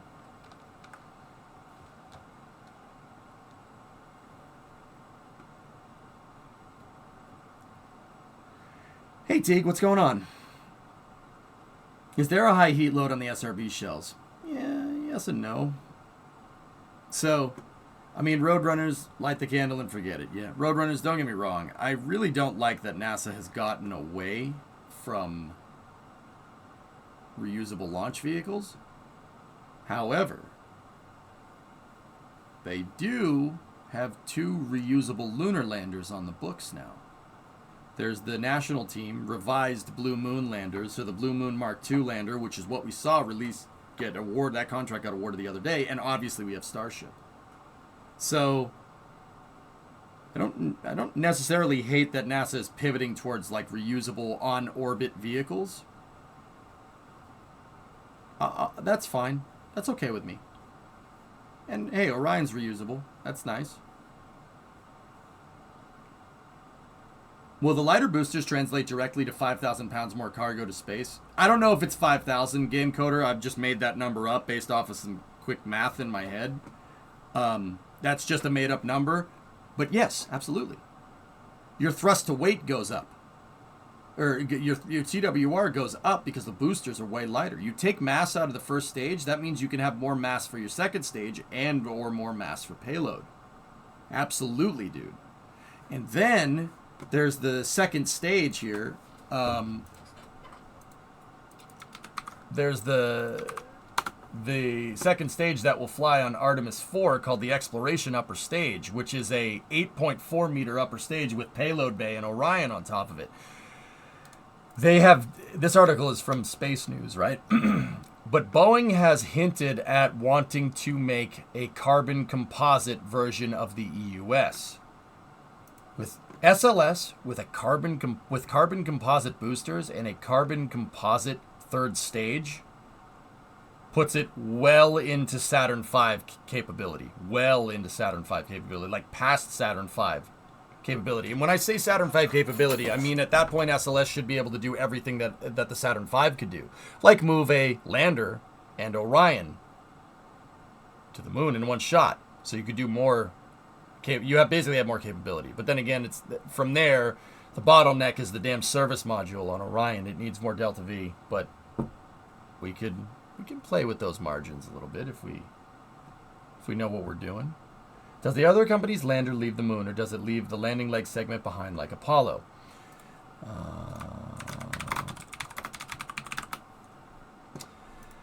Blue Origin released their Blue Moon Mark II lander here. Here's a picture of it. The Blue Moon Mark II lander is a single stage to orbit, fully reusable lunar lander concept at this point. NASA has awarded the Blue Moon Mark II lander a contract for sustainable lunar development. Now, I know what people are going to ask. Why is NASA fielding 2 landers? How about we land one on the moon first and then maybe land another one? Well, yeah, that's the idea. The first landing is Artemis 3 is going to be done at this point in time. Now, keep in mind, everything is in flux, but should be done with Starship. This is the Human Landing System, HLS variant of Starship. That is a variant of Starship that's designed to be refueled in low Earth orbit and then go all the way to the surface of the moon and back up to Gateway from there. I like that. That's good architecture. But here's the thing. Starship is basically an RV that you can send down to the surface of the moon. Now, if we're talking about camping here, and you have an RV, and you take your anybody here a camper, you take your RV to a campground, right? What do? You leave the RV parked there, and then you get a smaller vehicle to move around, right? Just because you want to go back to the campground doesn't mean you buy another frigging RV, right? And go have 2 RVs at the damn campsite, at the damn campground now. I mean, you could do that if you were made of money. Sure, why not? Now, don't get me wrong. NASA is looking to land 2 Starships with crew for, I think it's Artemis 3 and Artemis 4. And then Sustainable Lunar Development comes in, and the Blue Moon lander comes in 2020. Or no, Artemis 6, I think, if I'm remembering right. I could be pulling those numbers out of my tail. This is all off the cuff. So Starship is basically the RV. The Starship could easily put 50, 60, 70 tons of whatever you want. You could put 70 tons of lead in Starship's payload bay, and it'll plop it out on the moon, no problem. But here's the thing. You don't need that every single freaking time. Now, if Elon Musk has his way, then yeah, you probably will. Discovery, go throttle up. You probably could do that every single time, because what SpaceX and what Elon want to do is hit that with economy of scale, right? They want to make a lot of Starships, and if you make a lot of Starships, then you could send stuff to the moon really, really sustainably, right? That's the whole idea. Now, NASA hedged their bets against that just in case with this new lander. So, Roadrunners, this new lander is designed to be launched and sent out to Gateway on New Glenn. So New Glenn will launch it. It'll put it on a translunar injection trajectory, and then the lander will use up all of its fuel to put itself into Gateway's orbit, into rectilinear halo orbit, and then rendezvous with Gateway. Okay? How did they get out of Starship once it's on the moon? A gigantic elevator on the outside, Manor. Hey, B-Money's 45 months. Thank you. All right, Antares, have a good night. So the lander is designed to basically have enough fuel to get to Gateway by itself. Once it does, part of the national team's mission architecture is to launch a Lockheed-designed interplanetary space tug that's designed to bring cargo and fuel to Gateway to refuel the Blue Moon lander. Once the Blue Moon Mark II lander has enough fuel from this whatever Lockheed interplanetary space tug thing is, right? It has enough delta V to land down on the surface from rectilinear halo orbit, from Gateway's orbit, SSDO down to the surface, and back up all the way to Gateway. It has an airlock, so you can EVA outside of it. It has a docking adapter here, so you can dock to Gateway and load crew, and it has a fuel attachment point for refueling. Basically, the gas cap is up at the top, from what I understand. That's crazy, Aqualux. What a neato thing. It's used to make 777 segments, wings, views. Yeah, probably what they do is to make our US one pass through me on the highway years back, and it's massive. You can see how it also uses high pressure to fuse everything. Yep. Basically a gigantic easy bake oven pressure cooker. So, that lander, fully reusable, just designed for crew, and and has a small cargo variant, Roadrunners. That one is fully reusable. And that one is basically the car that you take to get to the campground because you already have the RV parked there, because getting the RV to and from the campground is a big pain in the butt. So basically NASA has a small lander that's just designed for people and small cargo, and a big lander to land whatever the frick they want on the moon. NASA played this pretty dang well. It's pretty smart. By the end of this decade, we should have 2 ways to be able to land on the surface, and we should be able to have basically 100-ton to the lunar surface payload capacity, and plenty of people to back it up. If we play our cards right here, if everything goes correctly, yeah, we should be able to have a nice sustainable lunar base on the surface easily by the end of this decade. Easily. Watch Lockheed build that, but unmanned. I think it's going to be Centaur Aces derived Hellfish, but then again, MADV is Centaur Aces derived. MADV is a Centaur with a arrow shell on it. True story. What was the reason for choosing this ladder option and not the other one? I missed the announcement. This mission architecture, do you still have your mod list for KSP? The mods changed it when KSP2 came out. There we go. Now, thought, stretch the EUS tank and slap those cryo coolers, radiators, a solar, and a fueling adapter on the front of it. Aqualex, if they could take the Blue Origin's technology, and Boeing is on this national team, if I'm remembering right, you take the cryo coolers, you address that boil-off problem on the EUS that we were talking about, and then the EUS becomes your space. No. You think? Dude. You think? That's actually not a bad idea. Hang on, who's on the national team?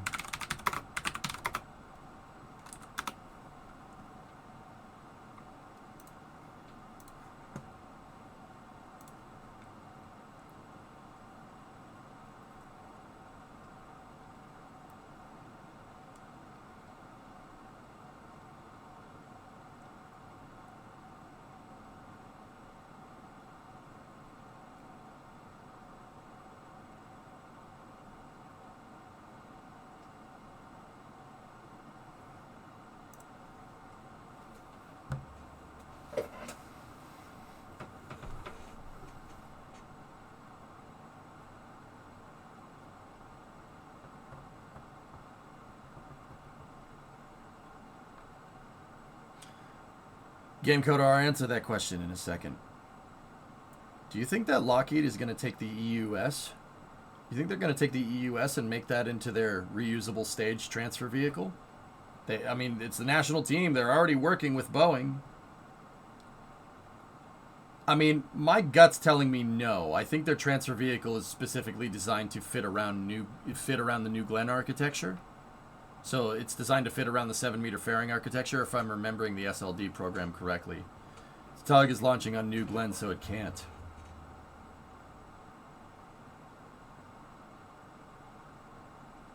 That's a damn shame, dude.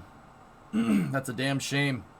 The EUS with ACES tech on it and those cryo coolers would be.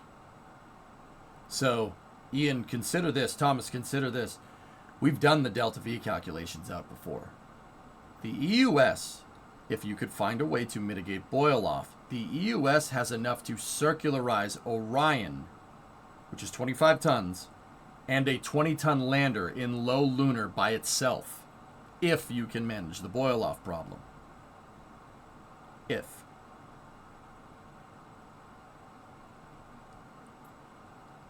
Yeah.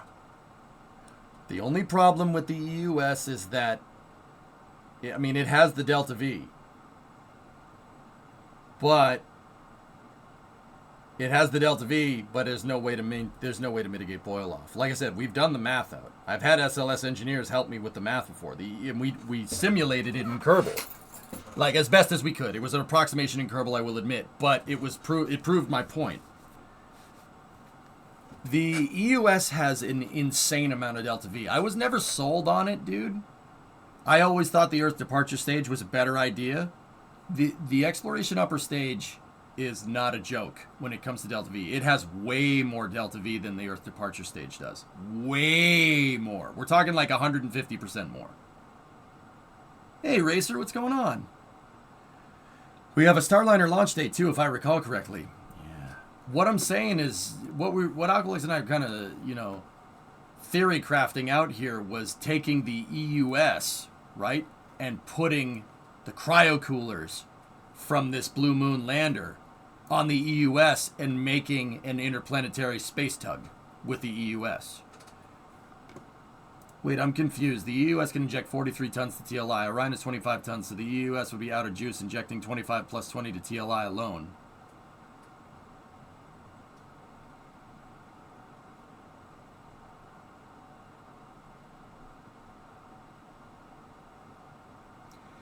Yeah, okay, Ian, it can do that, but that doesn't mean that it doesn't have more Delta V.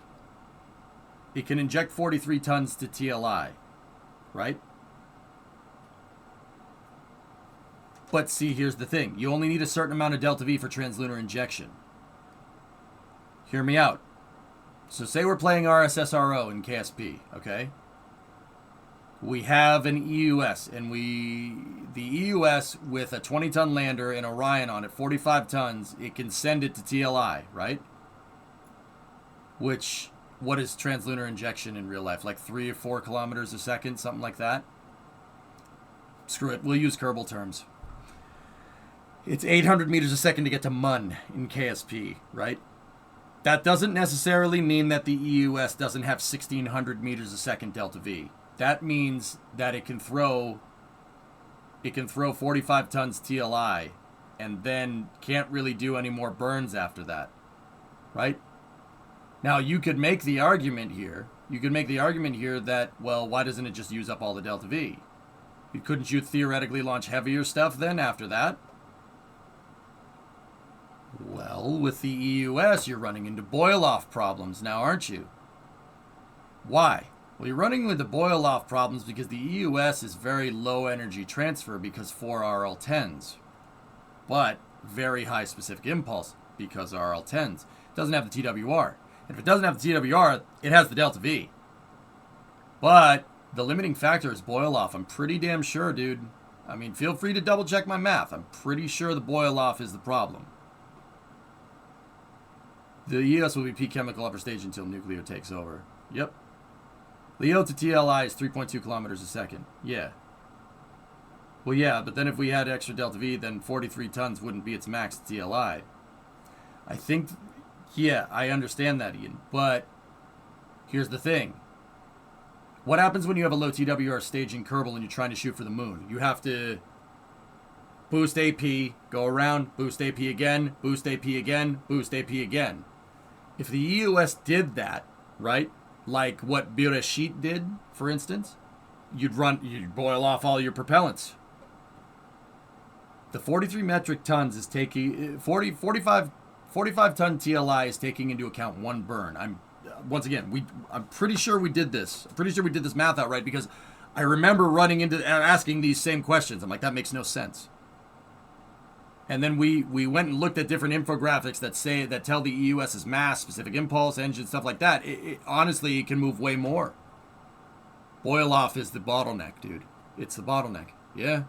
Crazy, right?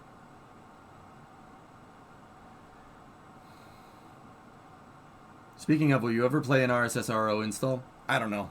Don't have the answer to that. I didn't plan on it, Jazos. I don't want to. I never want to play Kerbal to the point where it's unrecognizable to the people watching, to be honest with you. Part of what retains viewers is people coming in and seeing me do crazy stuff in KSP with the stock game.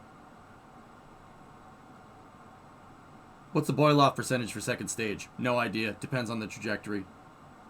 I haven't read the whole source selection statement, but... yeah. Novus, this is right? I remember we had a Space News where we did this. I'm not talking out of my tail. At least I'm pretty sure I'm not.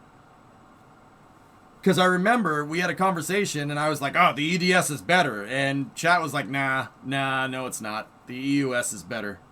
This thing is better than the Earth departure stage. And I was like, why? And they're like, because it has way more delta V.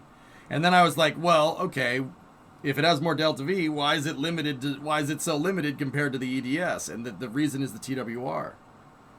J2s limit the number of burns you have due to the fuel drain from higher thrust. Yep. In real life, space program can do long transfers, though. I bet it has to do with single burn time limits. Yeah, once again, I'm fairly confident. This is based off of math that we did a long time ago. I could be remembering it wrong. I fully acknowledge that. I could be remembering it wrong, or the numbers could have changed. But if I'm remembering right, that 45 metric tons TLI that the EUS has, it could do more theoretically, but boil off is the problem. You'd run into severe performance impedance from basically the hydrogen tank being in the sun. It can't do, like, even if you did once around, boosted again, by the time you get to the second burn, your propellants will boil. And the propellants boiling off means that you have a bunch of gas in the fuel tanks instead of fuel in the fuel tanks, and the engines aren't really designed, the liquid fuel engines aren't designed to have gas go in them. And then obviously there's ullage and tank overpressure problems that are also a thing. Severe performance? What about using blue pills?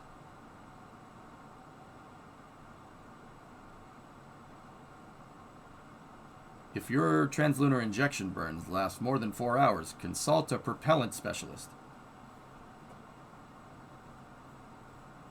Harvest the payday. This is the end goal. Farm, really what NASA's looking at is to go to the moon sustainably, to learn how to basically live on a barren hellhole. So they can go and explore another barren hellhole that's a little further away. Yeah. I will contend to say that living on the moon is harder than living on Mars. Mars has more resources at your disposal than the moon does. The moon is quite literally a big hunk of basaltic metals and granite just sitting up there. And some water ice inside of the craters.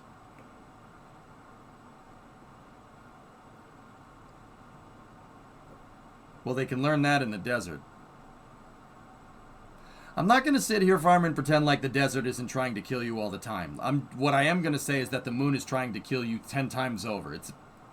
I would say it's a little bit harder to live on the surface of the moon than it is the desert, dude.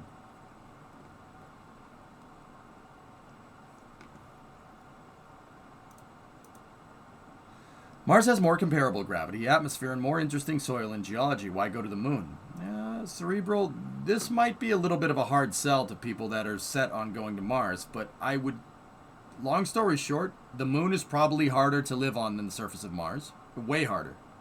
Oh yeah, the moon, there's more resources on Mars to capitalize and live sustainably with on the surface of Mars, like CO2 in the atmosphere. You have carbon, That's kind of a big deal. You kind of need that. That's pretty useful for doing, like, oxygenating plants, for instance. Or maybe even potatoes, and fertilizing potatoes with poop and listening to disco music. However, you don't have that on the moon. Now, if the moon and Mars were equal distances away, I would say screw the moon, let's go to Mars. But since the moon is A, harder to sustainably live on, and B, is a lot freaking closer than Mars and stays closer, I think that's what we should shoot for first, and NASA clearly agrees with that. Why go straight to Mars? A Mars mission would be insane right now for a person to fly on. That would be nuts. That's almost, you'd almost certainly die. Yeah. We are nowhere near ready to be able to embark on a mission like that. Even if you have a very, very good vehicle like Starship, right? Starship is going to have a 2 to 3 month transfer period. Then you land on the surface, and then you're on the surface for about a year and a half. And then you take off, and then it's a 3-month transfer back to Earth. A Mars mission right now would be a 2-year endeavor. We're having trouble, like, not having trouble. We've barely gotten humans to be able to live in space for a year.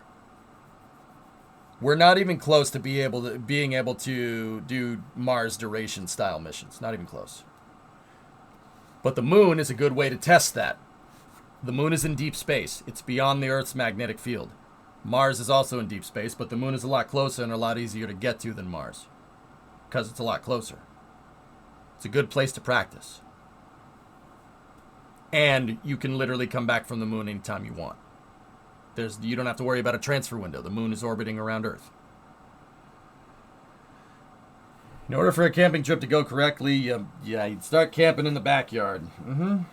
So, well, I'm not going to sit here cerebral. Why is harder to live on a selling point, though? It's closer. It's closer, dude. That's the real one. It's close. The moon is harder to live on than Mars. But here's the thing. If we can sustainably set up a lunar base that's pretty much self-sufficient and requires minimal resupply, if we can do it on the moon, we can absolutely do it on Mars. Oh, absolutely. It'd be easier. I've read The Martian. It's easier. Just kidding. But not really.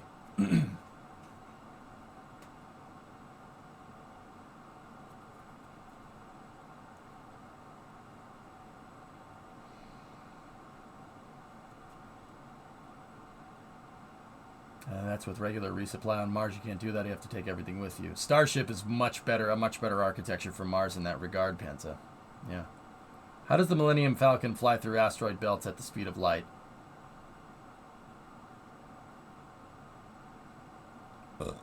What? The Millennium Falcon didn't enter hyperspace inside of an asteroid field. If you enter hyperspace inside of an asteroid field, you will literally hit an asteroid going faster than the speed of light. Traveling through hyperspace ain't like dusting crops, boy. And even when you come out of hyperspace, if there's something in the way, you'll accidentally phase yourself inside of a planet. Probably not good. You just need to science the snot out of it, indeed. The Millennium Falcon was basically impulse speeds, if I'm going to use Star Trek terms there. It was basically sublight going through the asteroid field. Although, it did do a jump through hyperspace through the Kessel Run. Yeah, they did jump into hyperspace in the Kessel Run. That's how they were able to do the Kessel Run in 12 parsecs. They did a small subscale hyperspace jump inside of the maw. Yeah, pretty cool. I knew about that before Solo came out. Is that bad?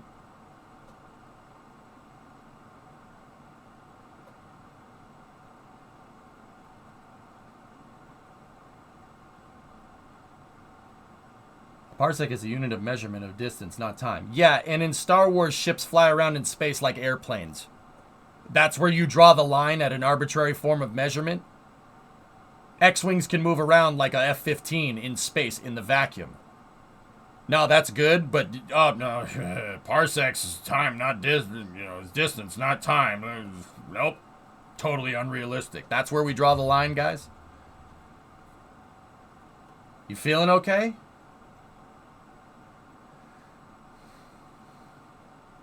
They're listing lazily to the left. Oh man, that guy must know some maneuvers.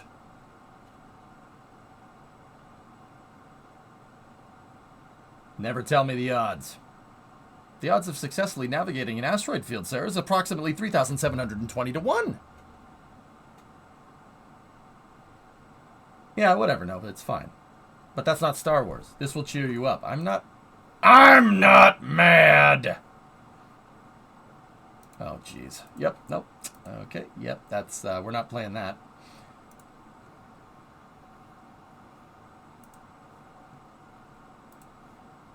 Didn't know Delta 4 was so small, banana for scale. Huh? That's SLS footage. Oh, pause. Oh, okay.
What's the weirdest thing someone has wanted you to sign? Top 2 weirdest. A specific part of their body, which I did not do. Somebody wanted him to sign their... I'm guessing. Tori Bruno's that cool. Anyway. This cool 3D printed banana delta.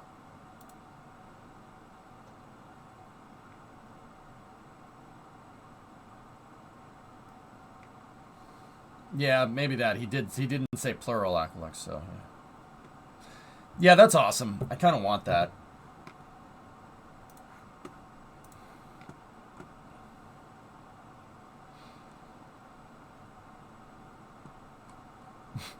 Banana Delta. But anyway, coming out or lurking to say that Tori Bruno is awesome. TB is the real deal. Dude, yeah, no, he is, man. That guy's kept it real. Since he's been the CEO. That guy keeps it real. He's cool, man. I'd love to meet that dude someday. What's the switch at the base of it for? What?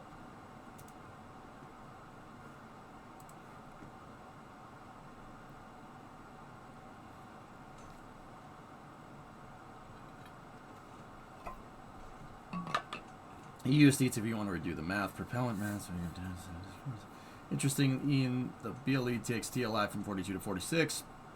So it looks like TWR post-main engine cutoff might be one of the biggest issues for payload limits. Not EUS Delta V. Yep. Yeah, it's the low energy transfer Aqualux. The EUS has insane Delta V, but it can't use all of that Delta V on one single translunar injection. Hence its TLI. Its TLI payload capacity is not limited by Delta V. It's limited by TWR. Because if you wanted to boost and then fly around and boost again, your propellants would have boiled off by now. If they found a way to mitigate boil off, the EUS could probably move way more out to the moon. Oh yeah, easily. Actually, if they could figure out, if they put those cryo coolers on the EUS could move 45 metric tons in one translunar injection burn and literally circularize that payload in low lunar orbit, which is what I think they should do. But, do you know what's up for government auction in Florida, EJ? I don't want to know. With SS and Blue Moon coming up, given these contract environments, do you think they have to share ZBO tech with NASA?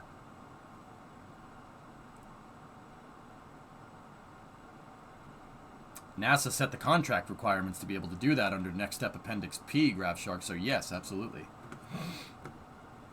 Look, all I want is an EUS with the cryo cooler for zero boil off on it. And using the EUS basically as an ACES.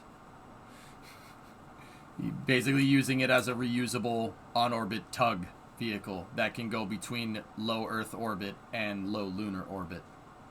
Because if we could refuel it at the moon and refuel it in Leo, it could absolutely do that. Heck, screw refueling it in Leo. Refuel it at the moon, right? Refine propellants on the surface of the moon, send it up, refuel the EUS at the moon, send the EUS back to Earth, pick up supplies, and then send it back. And then just keep refueling it at the moon. You don't even need to refuel it on Earth. That's the future that I want to live in. Zero boil off is going to be the holy grail of the next decade. Yeah. Get rid of that annoying day star and boil off won't be a problem. Yeah.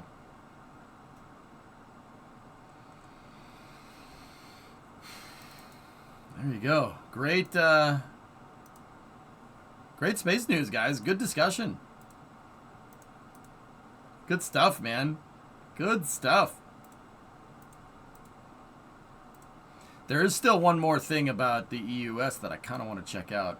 And there's still a lot of Artemis footage. But here, let's read the space news article. Can we go another 8 hours? I'll keep going. Sure, why not? Repost cursed image of the day.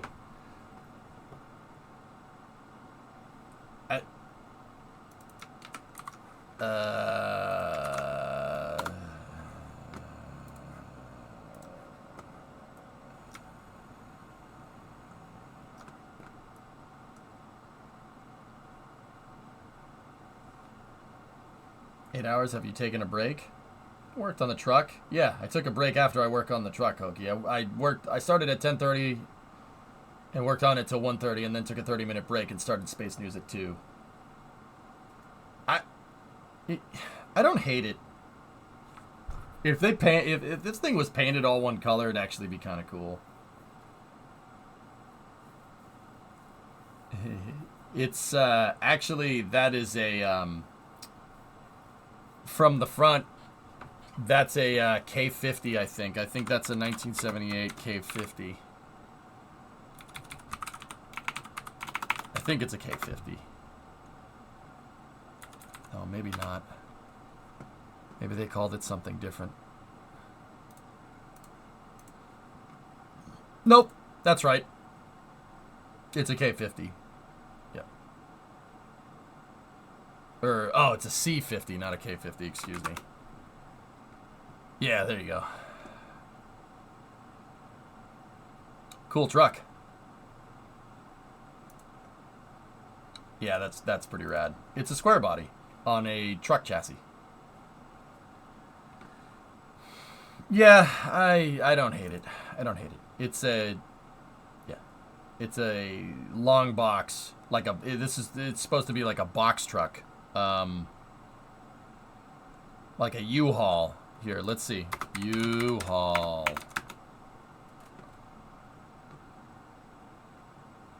Nope. U-Haul has good taste in vehicles. Sorry, I forgot about that. But it definitely is basically that. Basically that. But that's also a Ferd. Ferd! Anyway. Matt Haskell posted this, and I think it's pretty awesome. Pretty damn funny, actually. That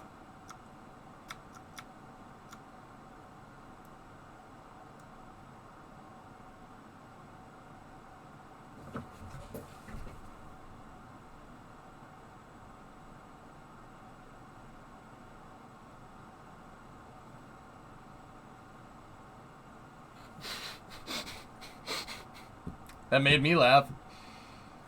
Rocket Lab's comment about Virgin Orbit news. Rocket Lab CEO Peter Beck adds that Virgin Orbit assets his company is buying represents a capital expenditure savings opportunity to augment our production capability to bring Neutron to the launch pad quickly. Cool.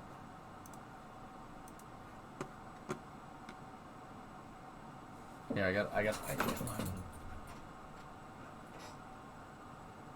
Ugh.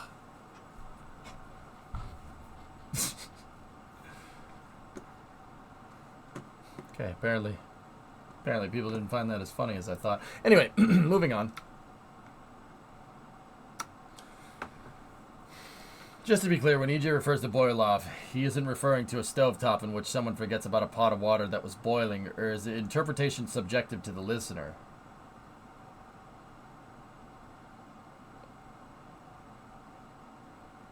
What?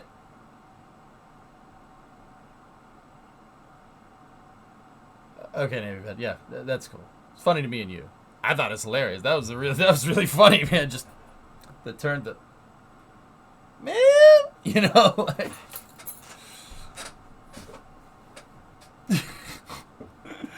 All right. Anyway, elevator guy. Just to be clear, when EG refers to boil off. So Discovery, go at throttle up. SLS uses hydrolox, okay? And frankly, this is not just hydrolox. Methalox does this too. Any fully cryogenic propellant elevator guy. So take Falcon 9, for instance. Falcon 9 is a semi-cryogenic propellant, which means it's using kerosene and liquid oxygen. Liquid oxygen, or in order for oxygen to exist as a liquid, it needs to be extremely freaking cold and it needs to be at pretty high pressure. The unfortunate thing is that to get oxygen to exist in these conditions, basically because you increase the pressure and lowered the temperature, it boils. The boiling point goes down. If last time I said that, I said it wrong. I'm pretty sure that's right. Anyway, it boils like a pot of water on the stove. Water will boil at 100 C at 1 bar. Liquid oxygen will boil at minus 190 C at like 3 bar or something. I don't know what it depends on the rocket. The pressures inside the tanks change. He got a stiff exhale from you. All right. All right, cool. That's good. Extremely freaking cold. Any measurement but the metric system, Smee. I'm American. Remember that. So, elevator guy, long story short, because the propellants, in order for oxygen, which is generally found as a gas down here, in order for it to exist as a liquid, right, you need to make it really, really cold. Hydrogen is the same way. Liquid natural gas in the applications of a rocket propellant is the same way. And methane is the same way. So they all need to be really, really freaking cold. Hydrogen exists as a liquid at like 5 Kelvin or something. That's like, I don't know what that is in centigrade. I always forget it. It's like minus 300 C or something absurd, right? So these propellants, when they're at extremely low temperature at high pressure, because the fuel tanks are pressurized on most rockets for structure, think like a can of soda. Like when it's fully pressurized, when it's not open, it's really, really strong. Rockets do that to stay really, really strong. When they're at high pressure and low temperature, they boil. And the propellants will eventually turn to gas. They'll eventually just boil off. Like if you left a pot of water on the stove, it'll just eventually you'll just be heating up a metal pot. All the water will evaporate. The propellants will evaporate. And the propellants, when they evaporate, they turn into gaseous versions of themselves. So GOX and GH2, gaseous oxygen and gaseous hydrogen. The thing about that is the rocket's fuel tanks are kept at a constant pressure. So if the propellants boil off, you either overpressurize the tanks and then your propellant tanks pop like a balloon on orbit, or you have to vent the tank ullage. There's vents. There's pneumatic actuated vents on rockets. You've probably seen them when a rocket is on the pad and it shoots stuff out the side. Starship has them too, for tank venting. So if your propellants are boiling off, you basically have to either alleviate pressure inside of the tanks, or else your tanks are going to overpressurize and pop like a balloon. Also, if you try to feed your rocket engines gaseous versions of the elements that they're designed to take in liquid form, they usually explode. Yeah. Hey, Tweets. Day has been good. How about you? Canadian here. Please switch to a base test 10 system. All right, Smee. We'll use kilofeet. Raising the pressure makes it easier to keep it from boiling. The problem is that the propellant soaks heat from the sun and other parts of the rocket. They boil off and threaten overpressure. I like the way that... Thank you, but I like it better my way. Now you gotta buy it. It's a used gun. A used gun. That's a good one. Thank you, but I like it better my way. Can't complain. Average Tuesday. Right on.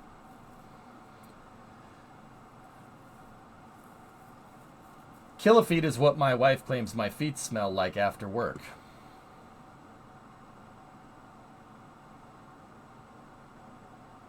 It's not Lord of War. It's Warlord. Thank you, but I like it better my way. Can you bring me the gun of Rambo? Part 1, 2, or 3? I've only seen part 1, the M60. Would you like armor-piercing rounds with that? Please. Anyway. I mean, oh, don't look at me funny. You would take an M60 if you had the opportunity to get one. M60E1, like in First Blood. Yeah, legally, I would absolutely take that. Yeah, absolutely. You don't want an M60? M69. I'm pretty sure.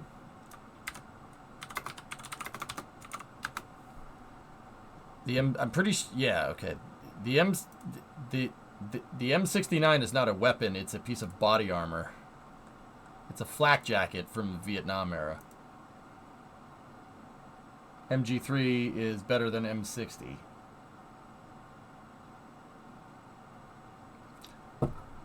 I guess. I mean, yeah, don't get me wrong. That thing goes hard, but I would honestly take an M60E3 over an MG3. You can call me weird for that, but that's fine. One cannot say they don't want a machine gun until they shot one. Well, Max, I shot a FAL on full auto a couple of weeks ago. Does that count? That's pretty much an M60. Except not belt fed and not open bolt.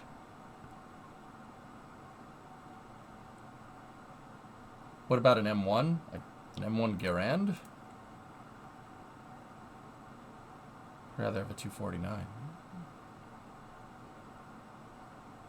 I mean, 249 is heavy, Carolina. If you're gonna get a weapon that's heavy, take the M60E4.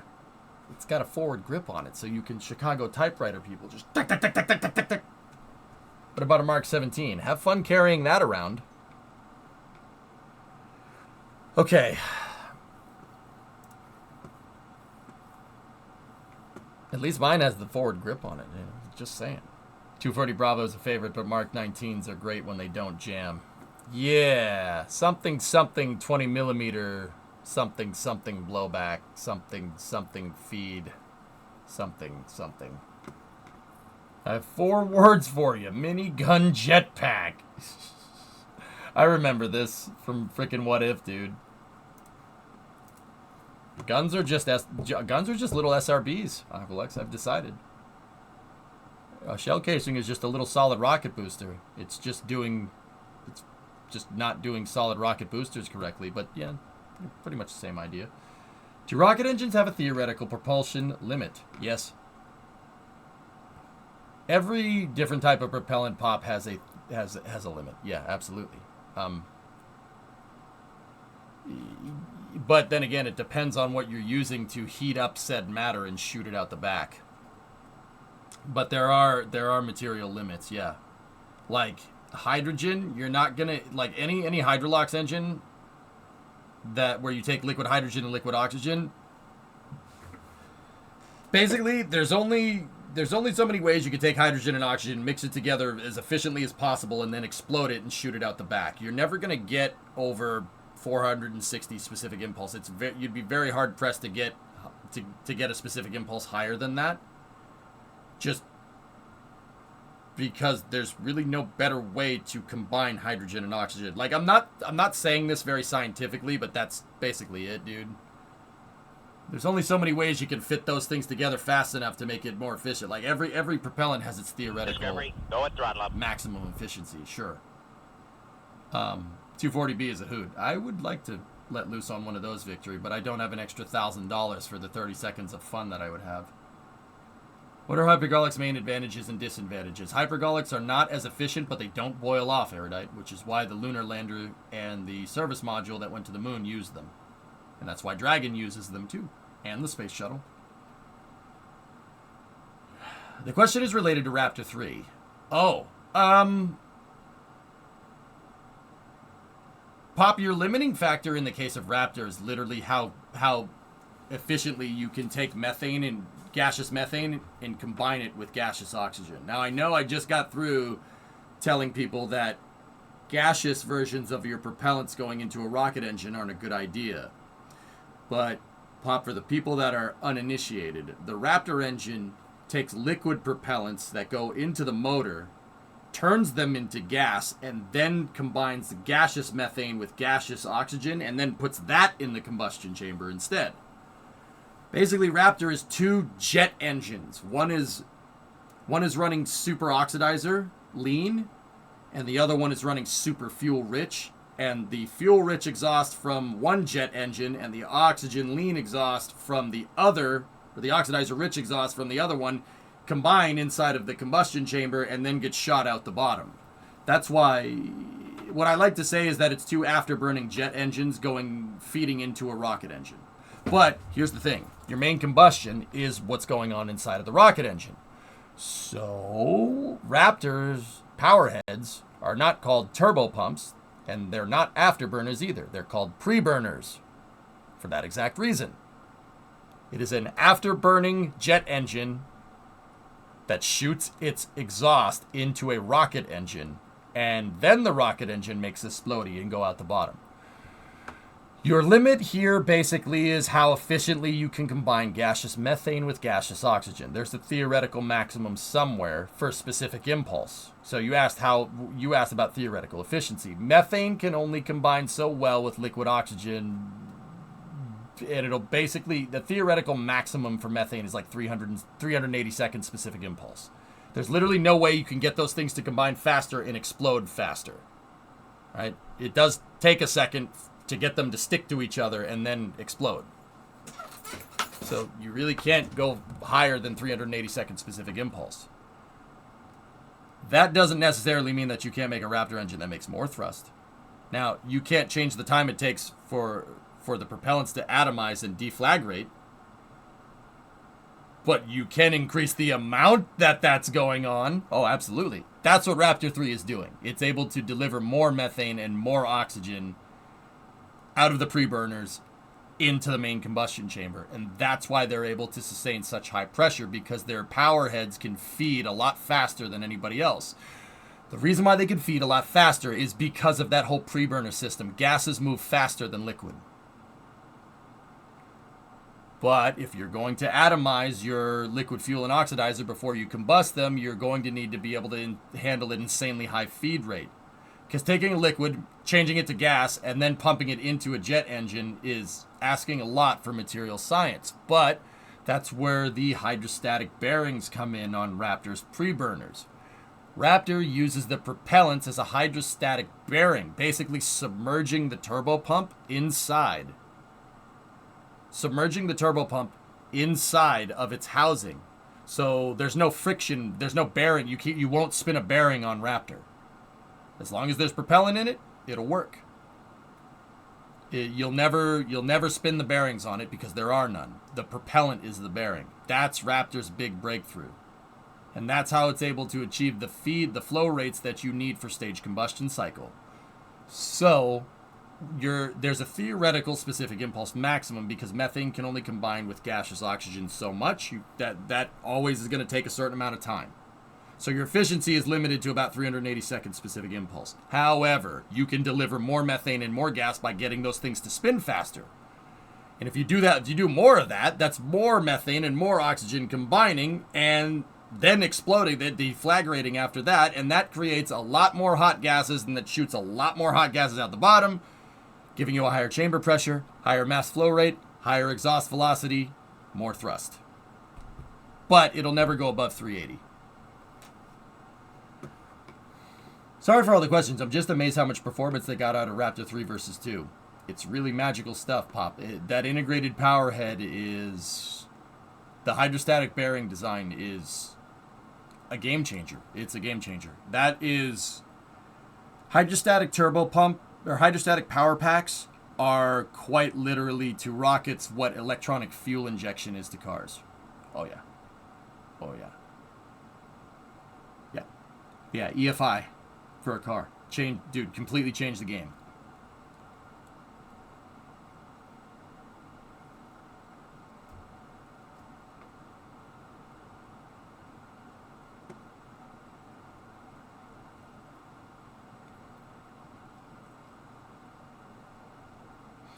Aqualux, help me with my misaligned intuition here. Intuitively, throwing a bowling ball from a skateboard would push me faster than throwing a ping pong ball.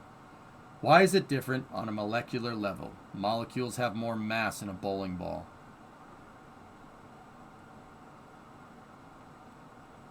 Cerebral, you need to go back to Newton's third law. Force equals mass times acceleration. If you accelerate more mass in a certain direction, you're going to get more force applied equal and opposite direction. Basically, the force that you push that bowling ball away is the force that's getting imparted on you on the skateboard. Does that make sense? How hard does SpaceX push Falcon 9 each mission to its absolute limit? They do stretch it from time to time, Nova, and we saw, like, I told you a little while back, dude, I'm pretty sure you were here for this conversation. It was during one of the many Starlink missions that we've covered this year. I said that the Starlink, every once in a while, SpaceX will introduce a new trajectory, a trajectory optimization, if you will, for Falcon 9, albeit fuel consumption, you know, lofted trajectory, booster landing conditions. Remember we saw those couple of Starlink missions where it landed basically in monsoon freaking conditions a little while back? Like we saw the wind blow the drone ship around and it still landed. They're always kind of just very little bit at a time pushing Falcon 9 further and further. And that flight data that they're getting is they're using to optimize and understand existing flight trajectories, but you can also kind of theoretically figure out where the maximum performance of the booster is on any given trajectory. That's the reason why the Axiom 2 mission had a return to launch site and it worked just fine. I firmly believe that the flight data that we saw from them landing those Falcon 9s in the windy conditions out on the drone ships showed them that Falcon 9 can fly through the air a lot better than they thought it could. In order for Falcon 9 to do that engine burn that it did for the Axiom 2 mission and land back at the launch site, it needed to literally do what the cigarette rocket did back in my Kerbal saves. You guys remember that rocket where I made a toroidal wing? Basically a ring around the center of mass of a rocket and was able to basically fly that stage back? That's what the AX-2 Falcon 9 did, minus the wings. They figured out that Falcon 9 can sail through the air a lot better than they thought it could. Did you see how you saw it? Yeah, that's right, Nova Raptor. You saw it live. Did you see how steep that booster, that the angle of attack that it was coming in? It was like this. If the ground is right here, it was like this probably about 15 seconds before it landed. You saw it do the cigarette rocket from Kerbal. Say an object weighs like 4 tons in gravity, okay? In space, would you be able to push that around with one hand, given you had something to push off that was stationary? Or does weight still count due to the sun's gravity? Probably a noob question. No. Everything is relative, zombie. Because you're in low Earth orbit, that 4-ton object, the weight is, you're much closer to the Earth than you are to the sun. Don't get me wrong, the sun's gravity is still influencing your orbit in some way, shape, or form. That's called an orbital perturbing force. The moon, even the moon coming around, when you go around and you get near the moon's going to pull you in that direction just a little bit, but the thing that has the most gravitational pull that you're close to is Earth. Now, you're in a microgravity environment because you're orbiting around Earth, so weight has nothing to do with it. The sun will change that 4-ton bit of mass's trajectory just a little bit. Every time it goes into the daylight, it'll pull it a little bit towards it, right? But Earth's gravitational pull, when you're in low Earth orbit, is way higher than the sun's gravitational pull. Interestingly enough, you're in Earth's grav well. So the gravity from Earth is kind of outweighing the gravity of the sun. Now, in order to get it so the sun's gravity will influence your orbit more than Earth, well, that's what escape velocity is. Leaving Earth's grav well will throw you into the sun's grav well, and then you're at the mercy of the sun, just like Earth is. Now, in space, would I be able to push it with one hand? If you had a 4-ton say you had a truck, like a semi-truck that was 4 tons, and you pushed on it. Every action has an equal and opposite reactions. Force is mass times acceleration, right? This is Zombie, I know it's a new question. This is very basic physics. You can understand this, you understand why satellites fly. Pretty straightforward stuff. Discovery, go and So, throttle up. you're pushing, okay? You are accelerating that thing, right? You're accelerating that 4 tons in the direction that you're pushing. Here's the thing. Newton's third law, equal and opposite reactions. The amount of force that you just pushed on that 4 tons of mass is pushing on your 100 kilograms of mass. 100 kilograms is a lot less than 4,000 kilograms. Understand? So if you pushed with 1 meter a second pushing force here, all right? Or like, let's say 1,000 Newton meters, right? You push with 1,000 Newton meters of force. Well, guess what? Is 1,000 Newton meters of force going to influence a 100 kilogram object more than a 4,000 kilogram object? Yes, absolutely. Why? You're less mass. Easier to push. It's easier to push, less mass. Right? If you have a truck and you're hauling 4 tons of mass, say you have a car, right? And that car is pulling a trailer, and that trailer has 4,000 kilograms of mass on it. That's 8,800 pounds for everybody else. Is it going to go a little bit slower than if I was standing on it? I don't weigh 4,000 kilograms. I mean, your mom might, but see what I'm getting at? Does that make sense, dude? What would most likely happen is you would push off from the 4-ton object. You have equal and opposite reactions here. Once again, that's another Newton's law. Object in motion stays in motion. Object at rest stays at rest. Unless acted upon by an outside force. Force is max time acceleration. So you need to take the amount of force, right? Here, you need to take the amount of acceleration that you imparted on said mass, and you can figure out how much force was imparted on that 4,000 kilogram object. But because you are less mass than that 4,000 kilogram object, more force will be imparted to you, but equal and opposite forces will be applied to both masses. Make sense?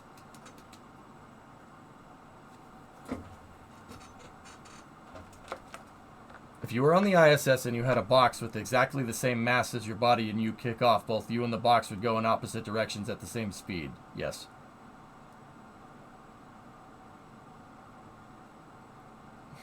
Less M means more A. That's a good way to put that, Raiden. Yep. This is physics as it's... In space, physics is at its purest because you're in a microgravity environment. Less forces being acted upon. Right now, you have an acceleration being enacted on your mass, right? So say I step on the scale. What is weight? Weight is the amount of force that is being exerted by the force of gravity on the mass of you. That's what weight is. Every time you step on a scale, you're using Newton's third law. That is the amount of gravity that's being enacted on the mass of you as a person. Gravitational acceleration of me on a scale is like 250 pounds. Or like, what is that? Like 120 kilos. I'm a heavy guy, big guy. Slightly off nominal octo grab or deploy, only 2 arms conferred holding the booster. Third being unknown. Interesting. Did you see the new Matchbox diecast Crew Dragon? I haven't, Driz, but that's cool. This is physics at its purest, guys. Yeah, this is basic high school physics. Zombie, does that make sense? Are we on the right track here?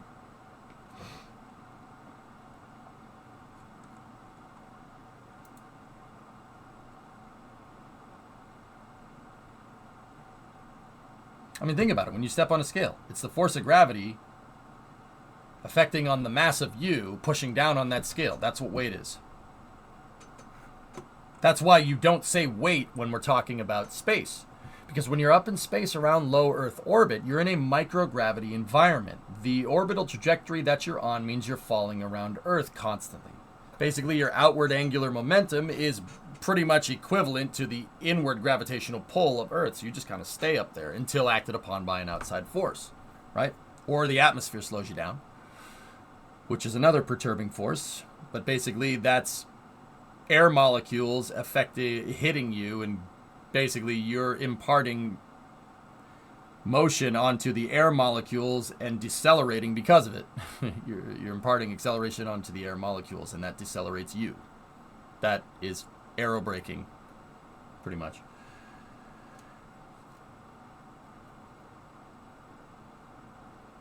I feel bad that I missed Falcon 9 landings when I was at KSC. By the time I saw it, it was too late. Oh well. Along a similar thought, every time we launch a rocket, are we technically pushing the planet away from the rocket at liftoff? Just such a minuscule movement of the Earth because it's so massive. It's incalculable how minuscule it is, Eric. Yeah, in some way, shape, or form, but not anything that can be, like, logged. With that being said, there are things that we have built that will screw with Earth. Long story short, the Three Gorges Dam in China, which is it's the biggest dam in the world. It is such a big, massive object that it is actually slowing Earth's spin rate to a point where it's actually loggable. Don't freak out. It's not doing anything. But the Three Gorges Dam is such a massive, it has such insane mass because it's like a mile wide concrete dam, and it's holding back so much water that it actually screws with Earth's rotational speed. Very, very, very, very, very, very minuscule amounts, but it does.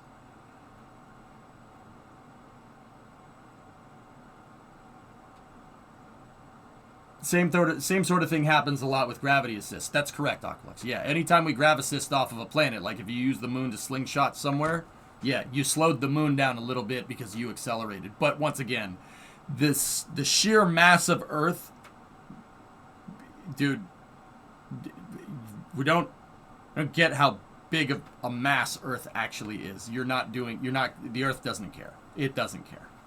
Even the Three Gorges Dam, the Earth still doesn't give a fuck about that.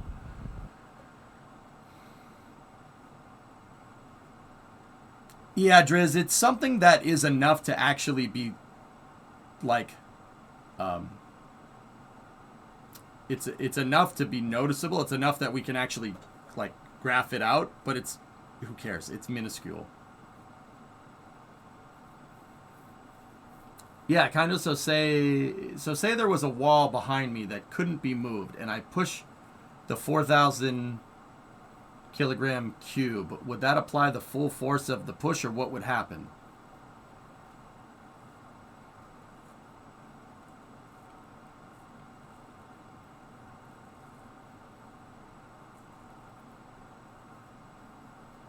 So if there was an immovable object behind you that was just completely stationary in relative space and you're pushing the cube against it? Okay, let's Zombie, we'll screw with this analogy a little bit. Okay?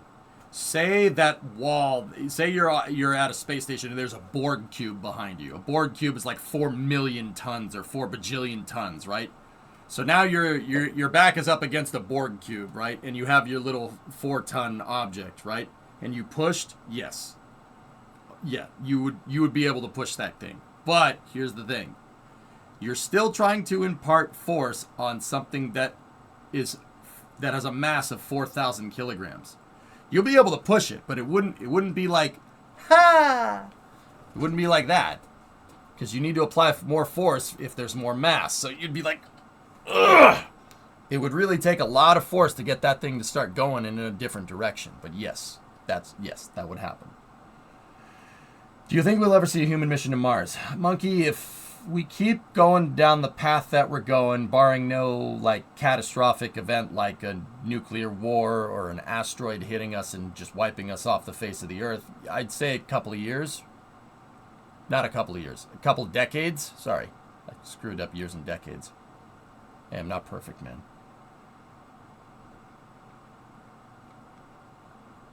But see, you got to remember, Zombie, the reason why you'd be like, ugh, is because the amount of force that you applied to that is being imparted on you towards the Borg cube. You're literally squishing yourself. This is why, like, if you get mad and you punch something, right, you can break a finger. Because the force that you hit, like, a wall with is the same amount of force that's being applied to your fist. Like, if you hit a punching bag, that punching bag is really hard. You'll break your hand if you don't have a boxing glove on. You know what I mean? Yeah, physics, dudes. Physics is dope, man. It's really cool. Oh, Zombie, you really want me to blow your mind? Fun fact, you weigh less at the North Pole than you do at the equator. You're welcome.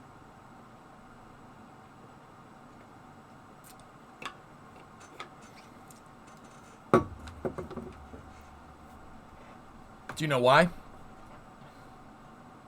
Want me to really blow your mind? Earth's gravitational pull is not uniform on the entire surface of the planet. Wouldn't it be the other way because it's closer? Nope. The Earth isn't a solid piece of mass. It's churning and bubbling underneath us. That's why we have volcanoes and earthquakes. We're basically all floating around on the cool crust of a gigantic molten jello mold. And if you picture a jello mold in your mind that's shaped in a sphere and you started spinning it like crazy, what would happen? The center would bulge. There's more mass, right? More mass below you at the equator because the Earth has non-uniform gravity. Once again, and the other thing to take into account is that Earth's center of gravity isn't at the geometric center of Earth. If the geometric center of the planet is here, the center of gravity kind of rotates around it. That's why Earth wobbles around on its axis as it spins around. That is a precession force, which is crazy. Yeah, Earth has non-uniform gravity. And this is not something like some crazy theory. Dude, you can document this. You just go drop something up at the North Pole. The gravitational acceleration is going to be less than if you dropped it at the equator. Crazy, right? I hate Jell-O. Oh, come on, man. There's always room for Jell-O.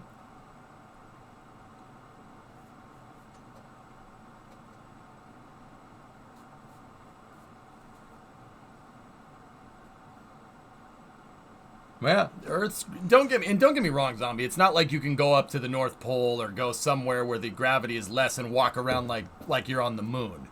We're talking like 9.81 meters a second per second at like where we all are versus like 9.09 or 9.80 or something, 9.809. It's a very, very small amount, like to the point where you wouldn't even notice. But it does change. Yeah, Earth is a big jello mold that's floating through space. Molten jello mold. We're just on the cool crust of said molten jello mold, and the plates kind of the tectonic plates kind of surf around on this big jello mold. Pretty cool, huh?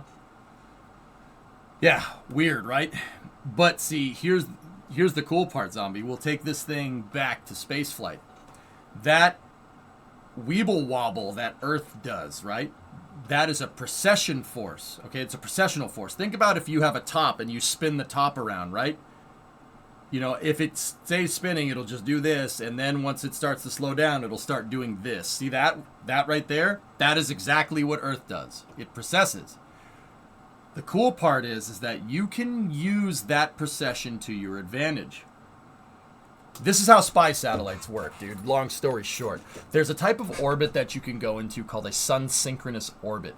Basically where you use Earth's non-uniform gravitational pull to actually shift your orbit around an axis, right? So think about if you launched from KSC completely due north, right? In a perfect polar orbit, right?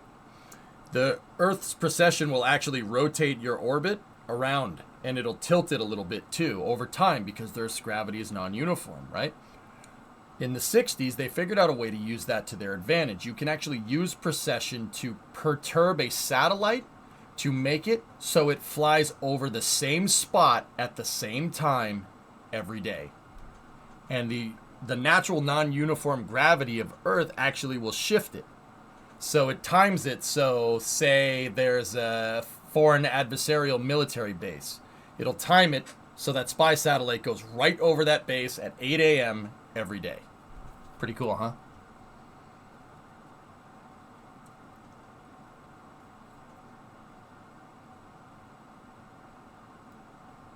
You take on anti-gravity crafts and objects. With enough energy, you can warp gravity. Yeah. With enough energy, you can pretty much do anything you want. With enough energy, you can take piss and make it into gasoline. Got to generate enough energy, though. That's the problem we're trying to fix right now. Anyway.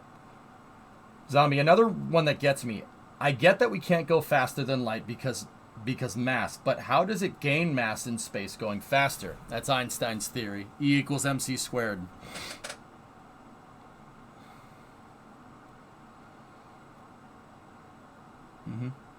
Yeah, you're getting into Einstein's theory of relativity.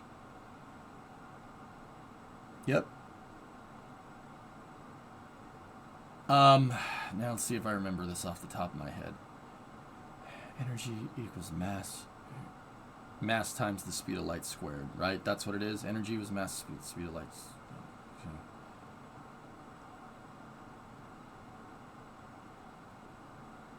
Okay. Zombie, the quick and easy way to say it is that the simulation starts to break down once you start going faster than...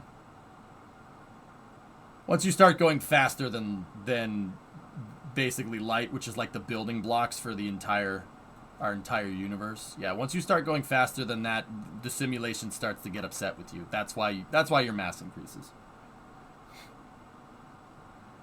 That's the plain English way of saying it, dude. I don't really have a better explanation. Like I know what the speed of light is doing, and I know as you approach the speed of light, mass goes up. I don't have a good way to say it. You know what I mean? Like the precession thing, I have that down. You know, you're going faster than the simulation, so the simulation starts to get mad at you. As you gain velocity, you gain energy. That's right. Light speed is infinite energy. Thus, E equals mc squared is infinite. Yeah. If you start getting infinite energy, the universe doesn't like that. Zombie, here's another crazy thing. You want me to blow your mind. So there's this phenomenon that happens because of Einstein's theory, because of relativity. It's called time dilation. So the interesting thing is that space and time gets warped with enough energy. This is why I said, somebody asks, what's your take on anti-gravity device? With enough energy, you can warp gravity, no problem. We already witnessed this happening with the sun. Heck, James Webb. James Webb is powerful enough to be able to look at another star and use it as a magnifying glass. Why? Something called gravitational lensing. Basically, that sun is warping space and time in a way that basically turns it into a magnifying glass for James Webb. And that's why James Webb can see so far out comparatively to Hubble. Don't get me wrong, Hubble can use gravitational lensing too. But we can basically use other star systems as a magnifying glass, and we can look around and use it as a big lens to be able to see it, because that star is warping space and time, and it makes a lens, like a magnifying glass. So, gravity warps space and time, right? So energy can warp space and time. The sun will warp space and time, right? So, sorry, I lost my train of thought. Where was I going with this? So with enough energy, right? With enough energy, you can start screwing with time. Basically, if you're going faster, time will actually go slower. Time dilation. The further you are, because gravity warps space and time, the further you are from gravity, time actually slows down a little bit. Believe it or not, and don't get me wrong, this is not like some wacko conspiracy theory thing. NASA actually tested this a number of years back. Fun fact, Scott Kelly is actually younger than Mark Kelly. They're two identical twins that were astronauts. Scott Kelly did the year in space with Mikhail Kononenko, where they spent a year on orbit. Because Scott Kelly spent a year further away from Earth's gravitational center than his brother, he actually aged less. They're not identical twins anymore. Weird, right?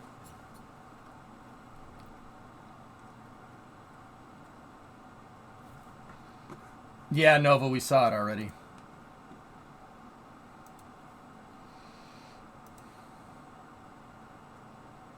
Yeah, they're not identical twins.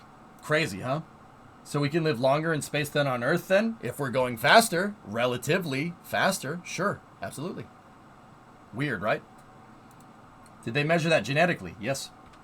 That was the whole point, Eric. That's why they did it. That's why NASA did it, to see how the effects of aging in space, or lack thereof in this case.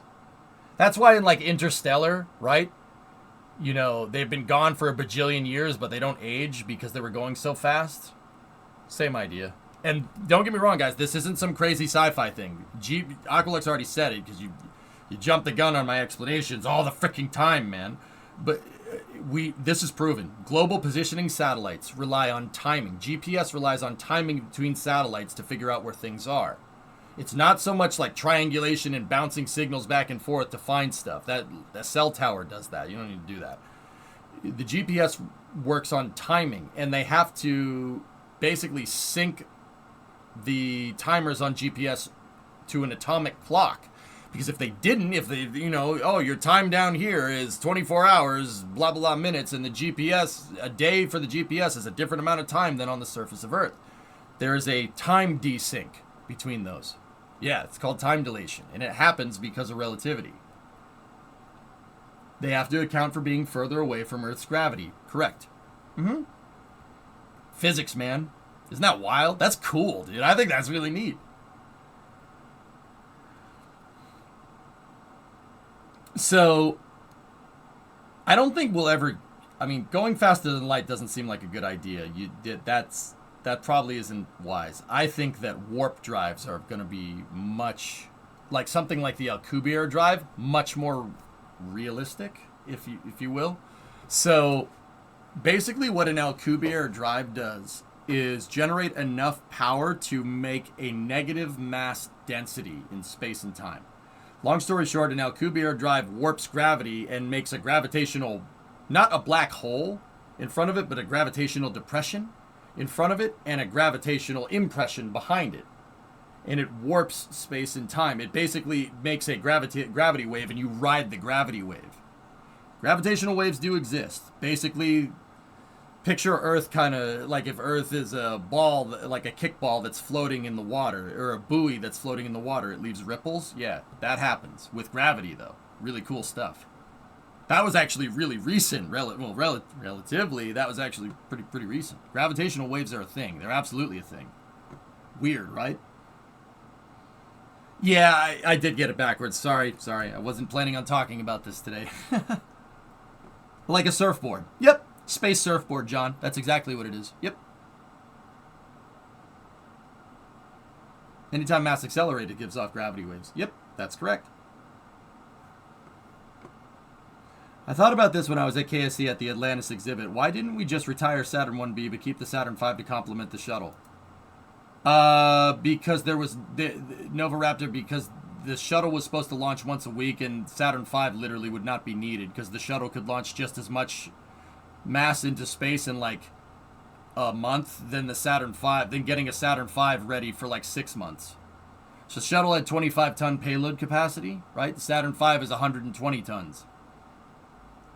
If it takes six months to get a Saturn 5 ready to go, and it takes 1 week to get a shuttle ready to go, what's the point of having Saturn 5? That was the idea. Now, because we have the benefit of hindsight, I'm going to go ahead and say that is an insanely idiotic decision. Especially because the shuttle didn't really pan out. But, yeah. Sabine Hassenfelder, she explains physics. Maybe a disrupting physicist. Cool.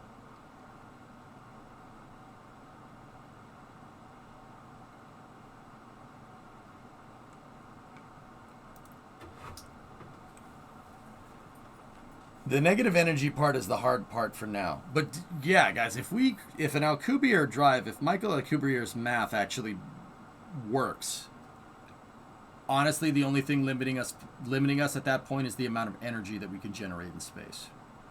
We need to be able to generate more energy. Solar panels aren't going to get us very far in space. Nuclear might do it. Fusion would do it. Yep, it's 20 years out. I know.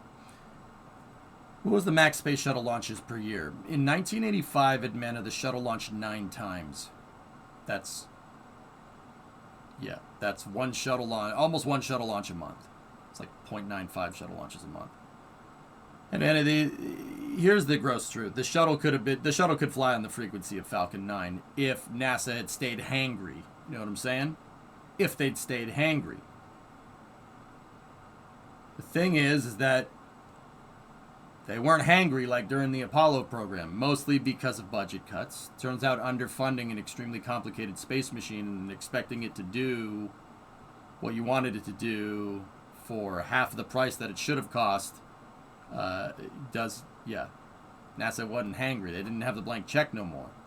Dude, you got to remember, now this is barring DoD funding. NASA developed the shuttle on literally a similar budget to the Gemini program, adjusted for inflation. I've done the math.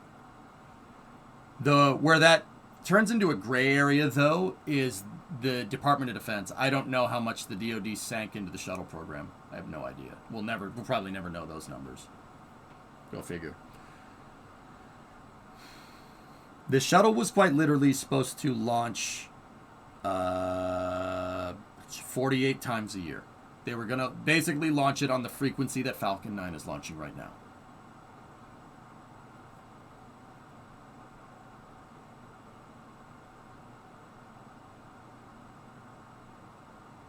Time dilation on Starship can cause the crew to measure faster than light speed. It's when they resync with the clocks back home that they find out that it was not that fast. Yeah, there you go.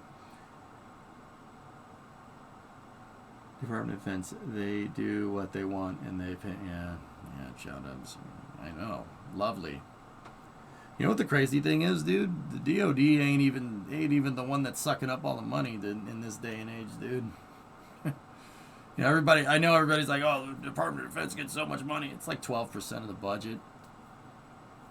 Yeah, it's something really small, actually. Yeah. We're not going down that road. I don't want a conversation about budgets, especially with what's going on. Please don't.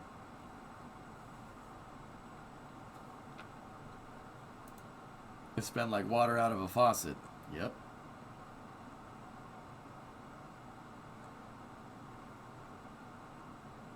How much is spent on interstate highways? Nothing, Teague. Probably lower than NASA's budget, dude. Yeah, we don't spend that. I mean, dude, don't get me wrong. We spend enough on infrastructure to maintain what we have, but guys, it's a little more complicated than that, dude. It's more complicated than that. The reason why is because of economic contractions, okay? So think about it like this. We'll talk about it in cities terms, okay? It ain't this simple, all right? Budgets go up and budgets goes down. There are ebbs and flows to the economy. Everyone knows this. Now, I would contend to say that, you know, that's so. Like with a highway, for instance, okay? Let's let me come up with a good example. So, say we're playing cities, right? And we have a gigantic freaking highway, and we build this big highway so everybody can move into the city all at once. And then once everybody's moved in, right? Once everybody's moved into this gigantic city, right? Say I'm trying to build a city as fast as I can, so I make the biggest roads that I can. That's designed to be able to handle thousands of people, thousands of cars per minute or something. It has an insanely high flow rate, right? And because we have a boom town, I want everybody to move into the city all at once, right? Okay, so fast forward a year. Now everybody's moved into the city. Does the city keep growing at that exponential rate? Probably not. A boomtown will eventually go bust, right? Or it'll just level off, and you know you'll have a period of rapid growth, and that'll just go into slow and steady growth, right? Let me get a good example would be. Let me think. Silicon Valley. Silicon Valley in the 50s was just okay. San Mateo. Compare that to Silicon Valley in the 80s or the 90s or the 2000s. Rapid growth, right? And now it's kind of leveled off. Don't get me wrong, the tech industry is always growing, but Silicon Valley 100 years ago was just another town. But if you build in anticipation, you build infrastructure in anticipation of crazy influx because that's what you need at the time, well, now you're stuck... Cowbell. Now you're stuck footing the bill for a road that your city doesn't necessarily need. Because you don't need a road with that big of influx, right? You're never going to be able to... The city will never grow like it did during its initial phases, right? You're getting massive, rapid influx in an area that grows very rapidly. And hopefully that growth gets sustainable, right? But even if the growth goes sustainable over time, you still don't need that big of a road. So now you're stuck footing the bill for a gigantic road that you never need. You only need it for like a couple of years. Think about it. Funding infrastructure is not a lot, but it's a little more complicated than what we make it out to be. Everybody here should just say, oh, we should just build more roads, we should build more trains, we should build more this, we should build more that. Well, don't get me wrong. It's not that we shouldn't do that. Oh, yeah, absolutely. We should always build infrastructure. Infrastructure is the circulatory system for your nation to survive, obviously. But it's not as simple as, oh, just give them more money. Infrastructure is... It's sinusoidal. It comes and goes, and usually it grows where growth is required. But think about, for instance, I'll give you another example. Think about like Detroit. Does Detroit need the infrastructure that it has right now, even though that infrastructure was built during the crazy expansion in the 1940s and the 1950s, or the 30s, 40s, and 50s? Can Detroit's infrastructure handle the current industrial output of that city? Yeah, absolutely. You can handle it and then some. Why do you think the roads on 75 suck? Anybody here from Michigan? Why do you think the roads on 75 suck? Why do you think it takes so long to fix the roads? It's too much infrastructure. The infrastructure is too good for the amount of industrial output. It's designed for industrial output that's like 6 times as high as what Detroit does. So they don't maintain the roads as much. But there's still heavy trucks driving on the roads anyway, and that screws the road up anyway. That's why it takes so long for a freaking road to get fixed. Detroit has a huge infrastructure system that they don't necessarily need. But they did need it in the past. Does that make sense?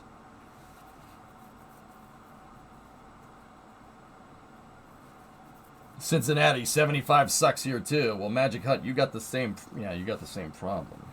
A lot of Midwest areas have the same problem. Yeah, if you overbuild your infrastructure, then the infrastructure is going to end up costing way more than what it was originally worth. Now, don't get me wrong. Don't get confused. I'm not trying to make an argument for building less infrastructure. You should always build more infrastructure. But it's not as simple as just, oh, build more highways. It's not that simple.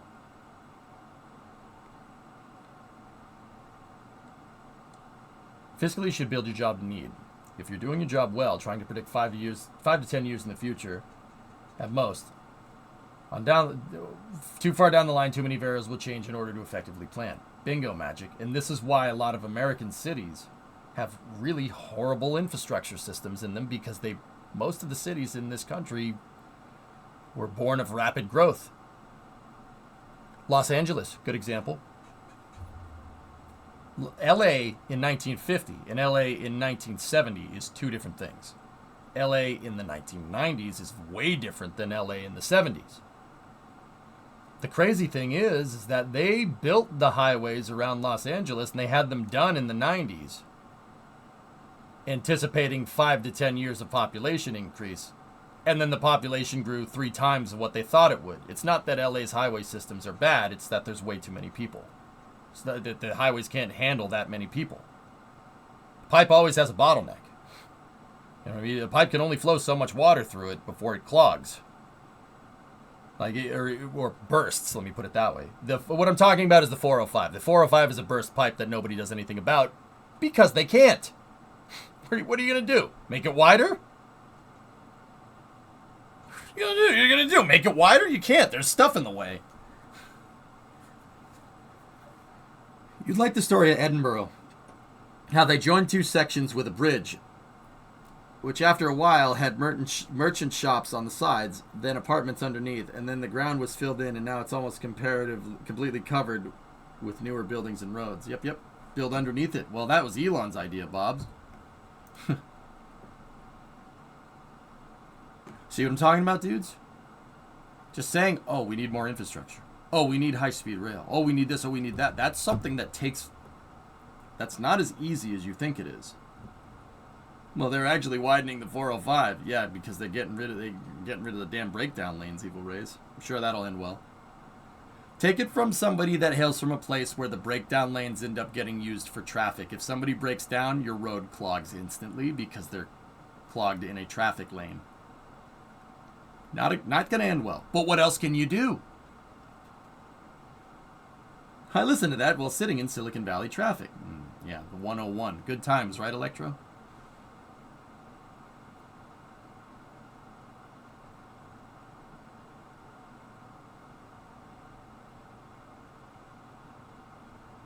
I love the backstory in LA Noire about people building matchstick houses in the way of the future highway to sell the land at a higher price. Nothing wrong with putting more equity in the property. A plot of land with a house on it certainly is worth more than just a straight plot of land, Driz.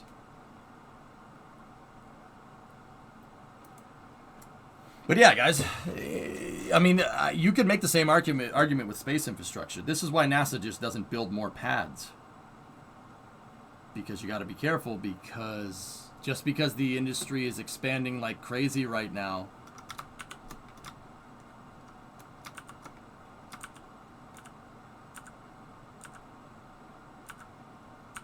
give me 1 second.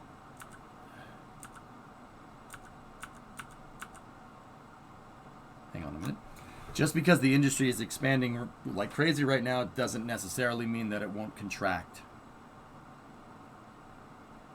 And then you're stuck with a bunch of pads that you paid a lot of money for that are literally doing nothing. That's exactly what happened when the dot-com bubble burst.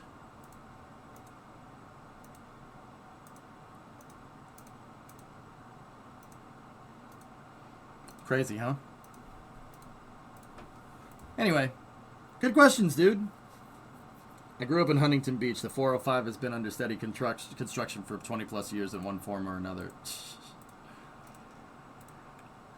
Good conversations, dudes. That was fun. Good space news. Very good. Dear Boston, the main road in the city, I-90, they need more capacity. They decided to allow drivers to drive in the breakdown lane. Guess what happens when a car is actually broken down? There you go, Teague. I was referring to Route 3, which has the exact same problem, but yeah, there you go. Or 93 South, 93 North, or 90. Yep. Good times. All right.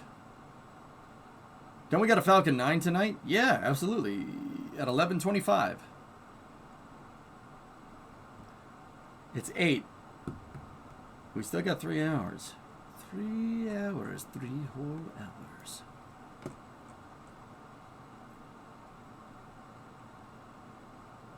A friend's family just got paid around $70K in order to give a bit of their land to expansion of Route 75. Neat. The plot of Who Framed Roger Rabbit is about the expansion of the land grab behind the LA freeway system. Yeah, that's a pretty good story, Paul. I love the long space news. I figure we got to get back into it, man. I've been so out of the loop. I kind of have been having trouble keeping track of what's going on. I don't like it. Don't like it at all.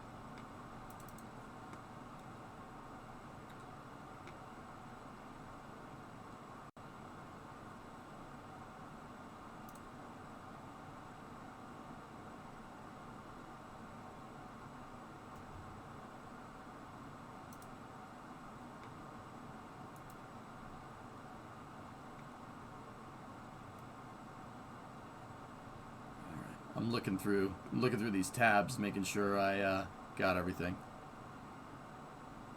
Talk about Kathy Leaders joining SpaceX yet? No, but yeah, that did happen.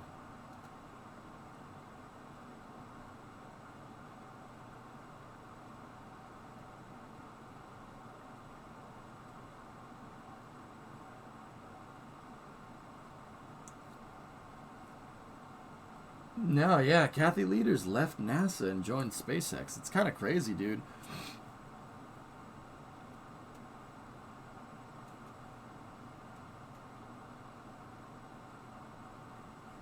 Okay, so what if you launch from the weather? The spaceport company launch from the weather. The spaceport company is performing first few sounding rockets from a jack-up rig. Oh. Cool. Neat. Oh, dudes, you guys got to see this. Hold on. All right, let's see what we got here. Spaceport company. 1, launch.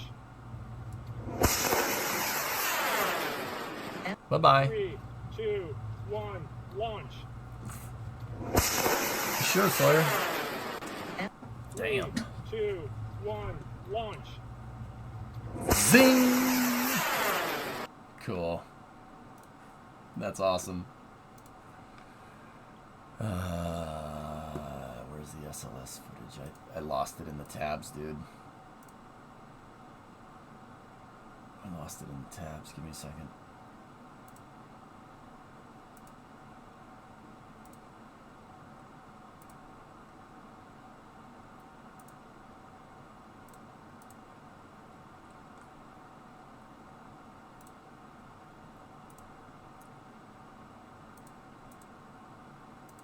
There's a couple more things, dude.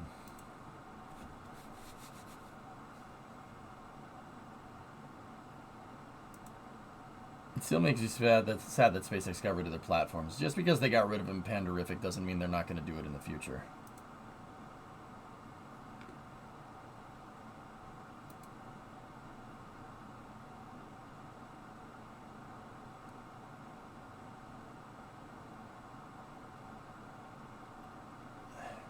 Oh, nice, Maz. That's good. Discovery, go at throttle up. Nerds. Hey, Maverick. 1 year. Thanks, buddy. All right.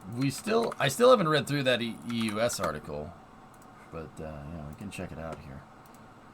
Spaceport Company's thing is making floating rigs to launch anywhere. Their main thing is to launch just off the coast of the Cape, with multiple customers already having signed an agreement. They would have one rig for launch and one for control.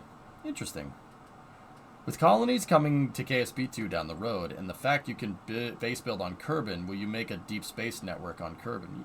If you can, yeah, most likely we'll do the Kerbin exploration thing. Final DLCs are out for cities. Run a hotel chain. Ooh, they released that today? Crap. Should have played cities today in Kerbal yesterday. Oops.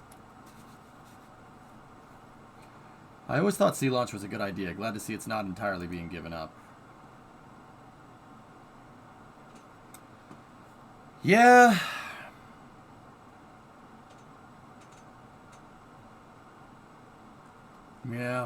Yeah. Time to fire up cities. Dang. We played cities yesterday, dude. If I'm going to fire up a game, it's going to be Kerbal.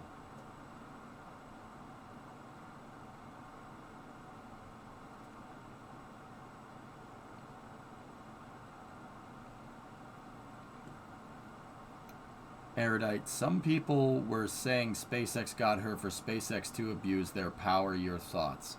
What?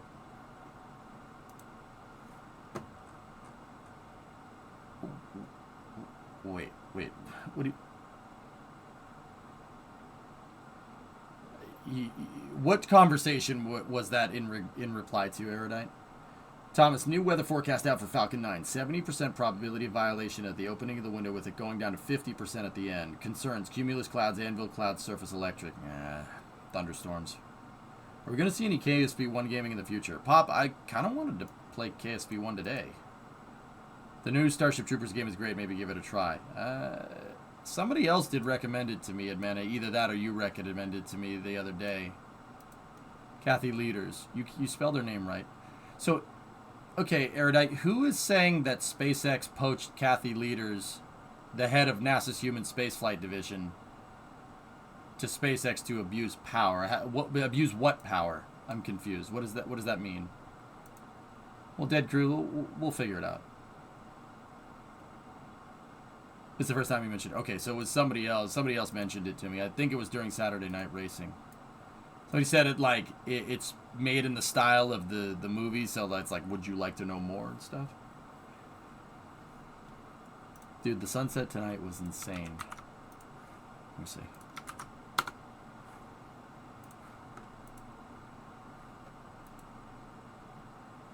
All right.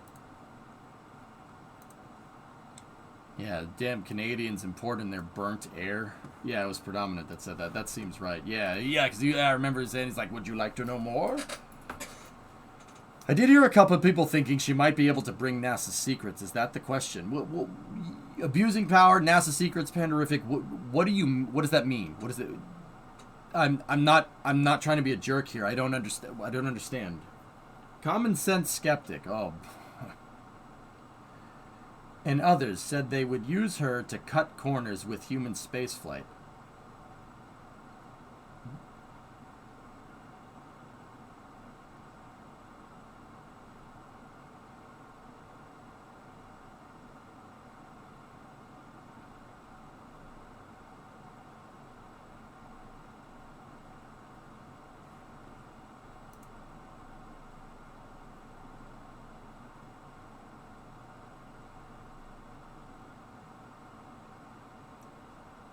I think I got less brain damage today by getting hit in the face with the drive shaft. Yeah, I'm fairly confident I lost less brain cells literally getting hit in the face with a blunt object than I did reading that. Yeah, I'm pretty sure.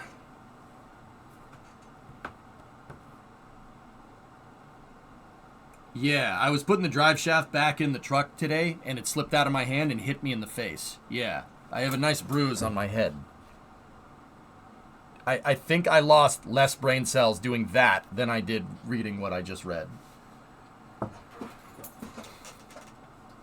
Is the drive shaft okay? What the hell do you think my head's made out of?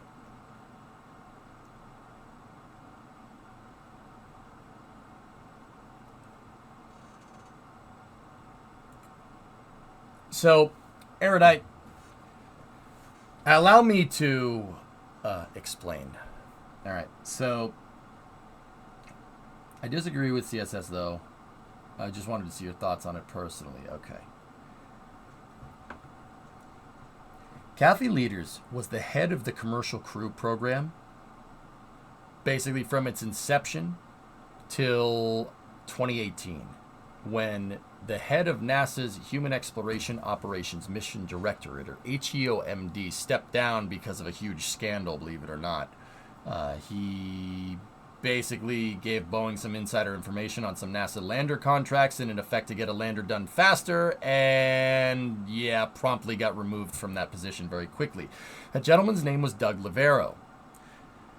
Once Doug Lavero stepped down, literally quit or you're fired, Kathy Leaders replaced him. Okay, Kathy Leaders inherited his position as leading the Human Exploration Operations Mission Directorate. That was she held that position, being in charge of all of NASA's manned spaceflight, that including Commercial Crew. The gentleman that took her position as head of the Commercial Crew program is a NASA engineer called Steve Stitch.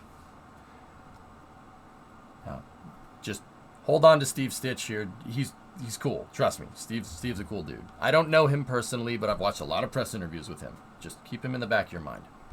Okay. Kathy Leaders ran all of NASA's human exploration operations from 2018 to basically 2021. What happened is after that, they split Human Exploration Operations Missions Directorate into two programs. The two programs was basically Low Earth Orbit Human Exploration Operations and then Exploration Systems Development, ESD for short. Exploration Systems Development is led by a guy named Jim Free. Erudite, you were here the other day when we were watching the lunar lander announcement, the SLD lunar lander announcement. There were three people up on the stage. There was Bill, there was I forget who the woman in the center was, and then there was Jim Free. Okay, I think the woman in the center, I forget her name. She was leading the HLS program or the SLD program or something, right? So, Kathy Leaders has been involved with basically making sure that human spaceflight is safe and reliable for, at least with Dragon, for at least over about 10 years now. Now, here's the real thing, and here's the real point that I'm trying to make. Remember Steve Stitch? I mentioned him a second ago. Kathy Leaders, Steve Stitch. These people that run NASA's Human Exploration Operations Mission Directorate and the commercial crew, respectively, right? And well, Kathy did run it until she stepped down. These are all ex-NASA shuttle flight engineers, okay? Steve Stitch was a mission director for the Space Shuttle program. So was Kathy Leaders. And another engineer that SpaceX poached from NASA is another gentleman by the name of Bill Gerstenmaier. Bill Gerstenmaier, Kathy Leaders, Steve Stitch. All these people are from the shuttle program. They're shuttle mission directors, shuttle flight directors, stuff like that. Now, the more important thing here is that they were all shuttle flight directors on February 1st, 2003. Steve Stitch was there. He was in the control room when Columbia exploded. Kathy Leaders was at JSC. I know because if you read CABE, they mentioned them. So, what I'm getting at here is Steve Stitch was in mission control when they lost Columbia. He was there. He did the EDL readiness review. Believe it or not, he was there. So was Kathy. So was Gerst. They were all there. All these people that SpaceX is poaching are people that are veterans, for better or for worse, of the Columbia disaster. You would be absolutely off your frigging gourd if you thought that these people are going to cut corners. You know why? Because they've lost astronauts in real life. It's happened. You think they're going to let that happen again? You are off your friggin' rocker. You are absolutely nuts. There's no possible way that's going to happen. You know why? Because they have to live with that. Does that sound like someone? Do these sound like people that are going to cut corners? Absolutely not. No way. No way. See what I mean? I mean, Aerodot, I get it. You want me to... I get what you're trying to do. You're trying to goad me into getting, given an explanation about this. But that's the truth of the matter here. Gerst, Kathy Leaders, Steve Stitch, they were all there when we lost Columbia. They're not going to make that mistake again. And anybody that seems to imply that, it's grossly disrespectful. It's honestly a little bit annoying. But then again, that's why people make videos on the internet nowadays, to get reactions out of people. So don't get reactions out of it. Just, all right, you're an idiot. And then just move on. I bet one of the reasons why they brought her and Gerst on to act as guides, making sure the teams don't fly too close to the sun.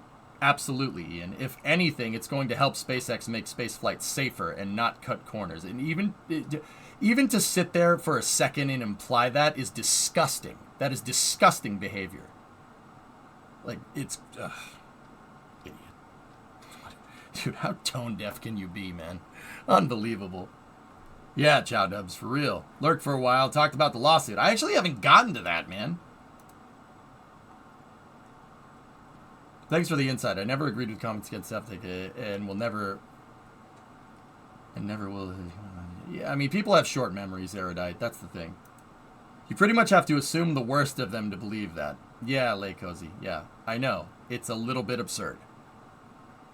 That's what I mean, dudes. People, and that's what kind of sucks. There's people out there that watch that guy or watch some other person that's just straight contrarian, and they confuse being a skeptic with being a contrarian, which is hilarious. They literally argue about everything just because they can. And they don't even bother to give you the due diligence to say that they're playing devil's advocate. They just literally argue because they want attention. That's fine. Whatever. I don't care. All right, whatever. What pisses me off is that there are people out there that are listening to these people that think oh wow, this guy must really know what he's talking about. When in reality, there are certain spaceflight influencers out there that literally know dick about spaceflight. And Michael Jordan meme. I take that kind of personally. And the reason why I take it kind of personally is because it's a slap in the face to all the work that I do here. I fight tooth and nail to try and make sure that I'm getting you the best information that I possibly can. And sometimes I'm wrong. But see, I admit when I'm wrong. Like I got time dilation wrong when I was explaining relativity like an hour ago. I got it backwards. Sorry, I wasn't planning on talking about theory of relativity today. So it was off the top of my head. So I tend to flip things around and stuff from time to time. But I try as hard as I freaking humanly can to get my analysis on things as correct as I possibly can, and to know the knowledge beforehand so I can pull stuff out of my tail, seemingly. I do a lot of studying in the background on the stream. Now, don't get me wrong, I haven't been doing it lately because I've been working on the truck, but it's really freaking annoying. That's really annoying, man. Work hard, I'll give you pogos, all right? There are some people that call the Starship launch a failure idiots. Yeah, and the idea of a test flight is lost on them, Magic. Thanks, Vanguard. Looking for a project? What's this?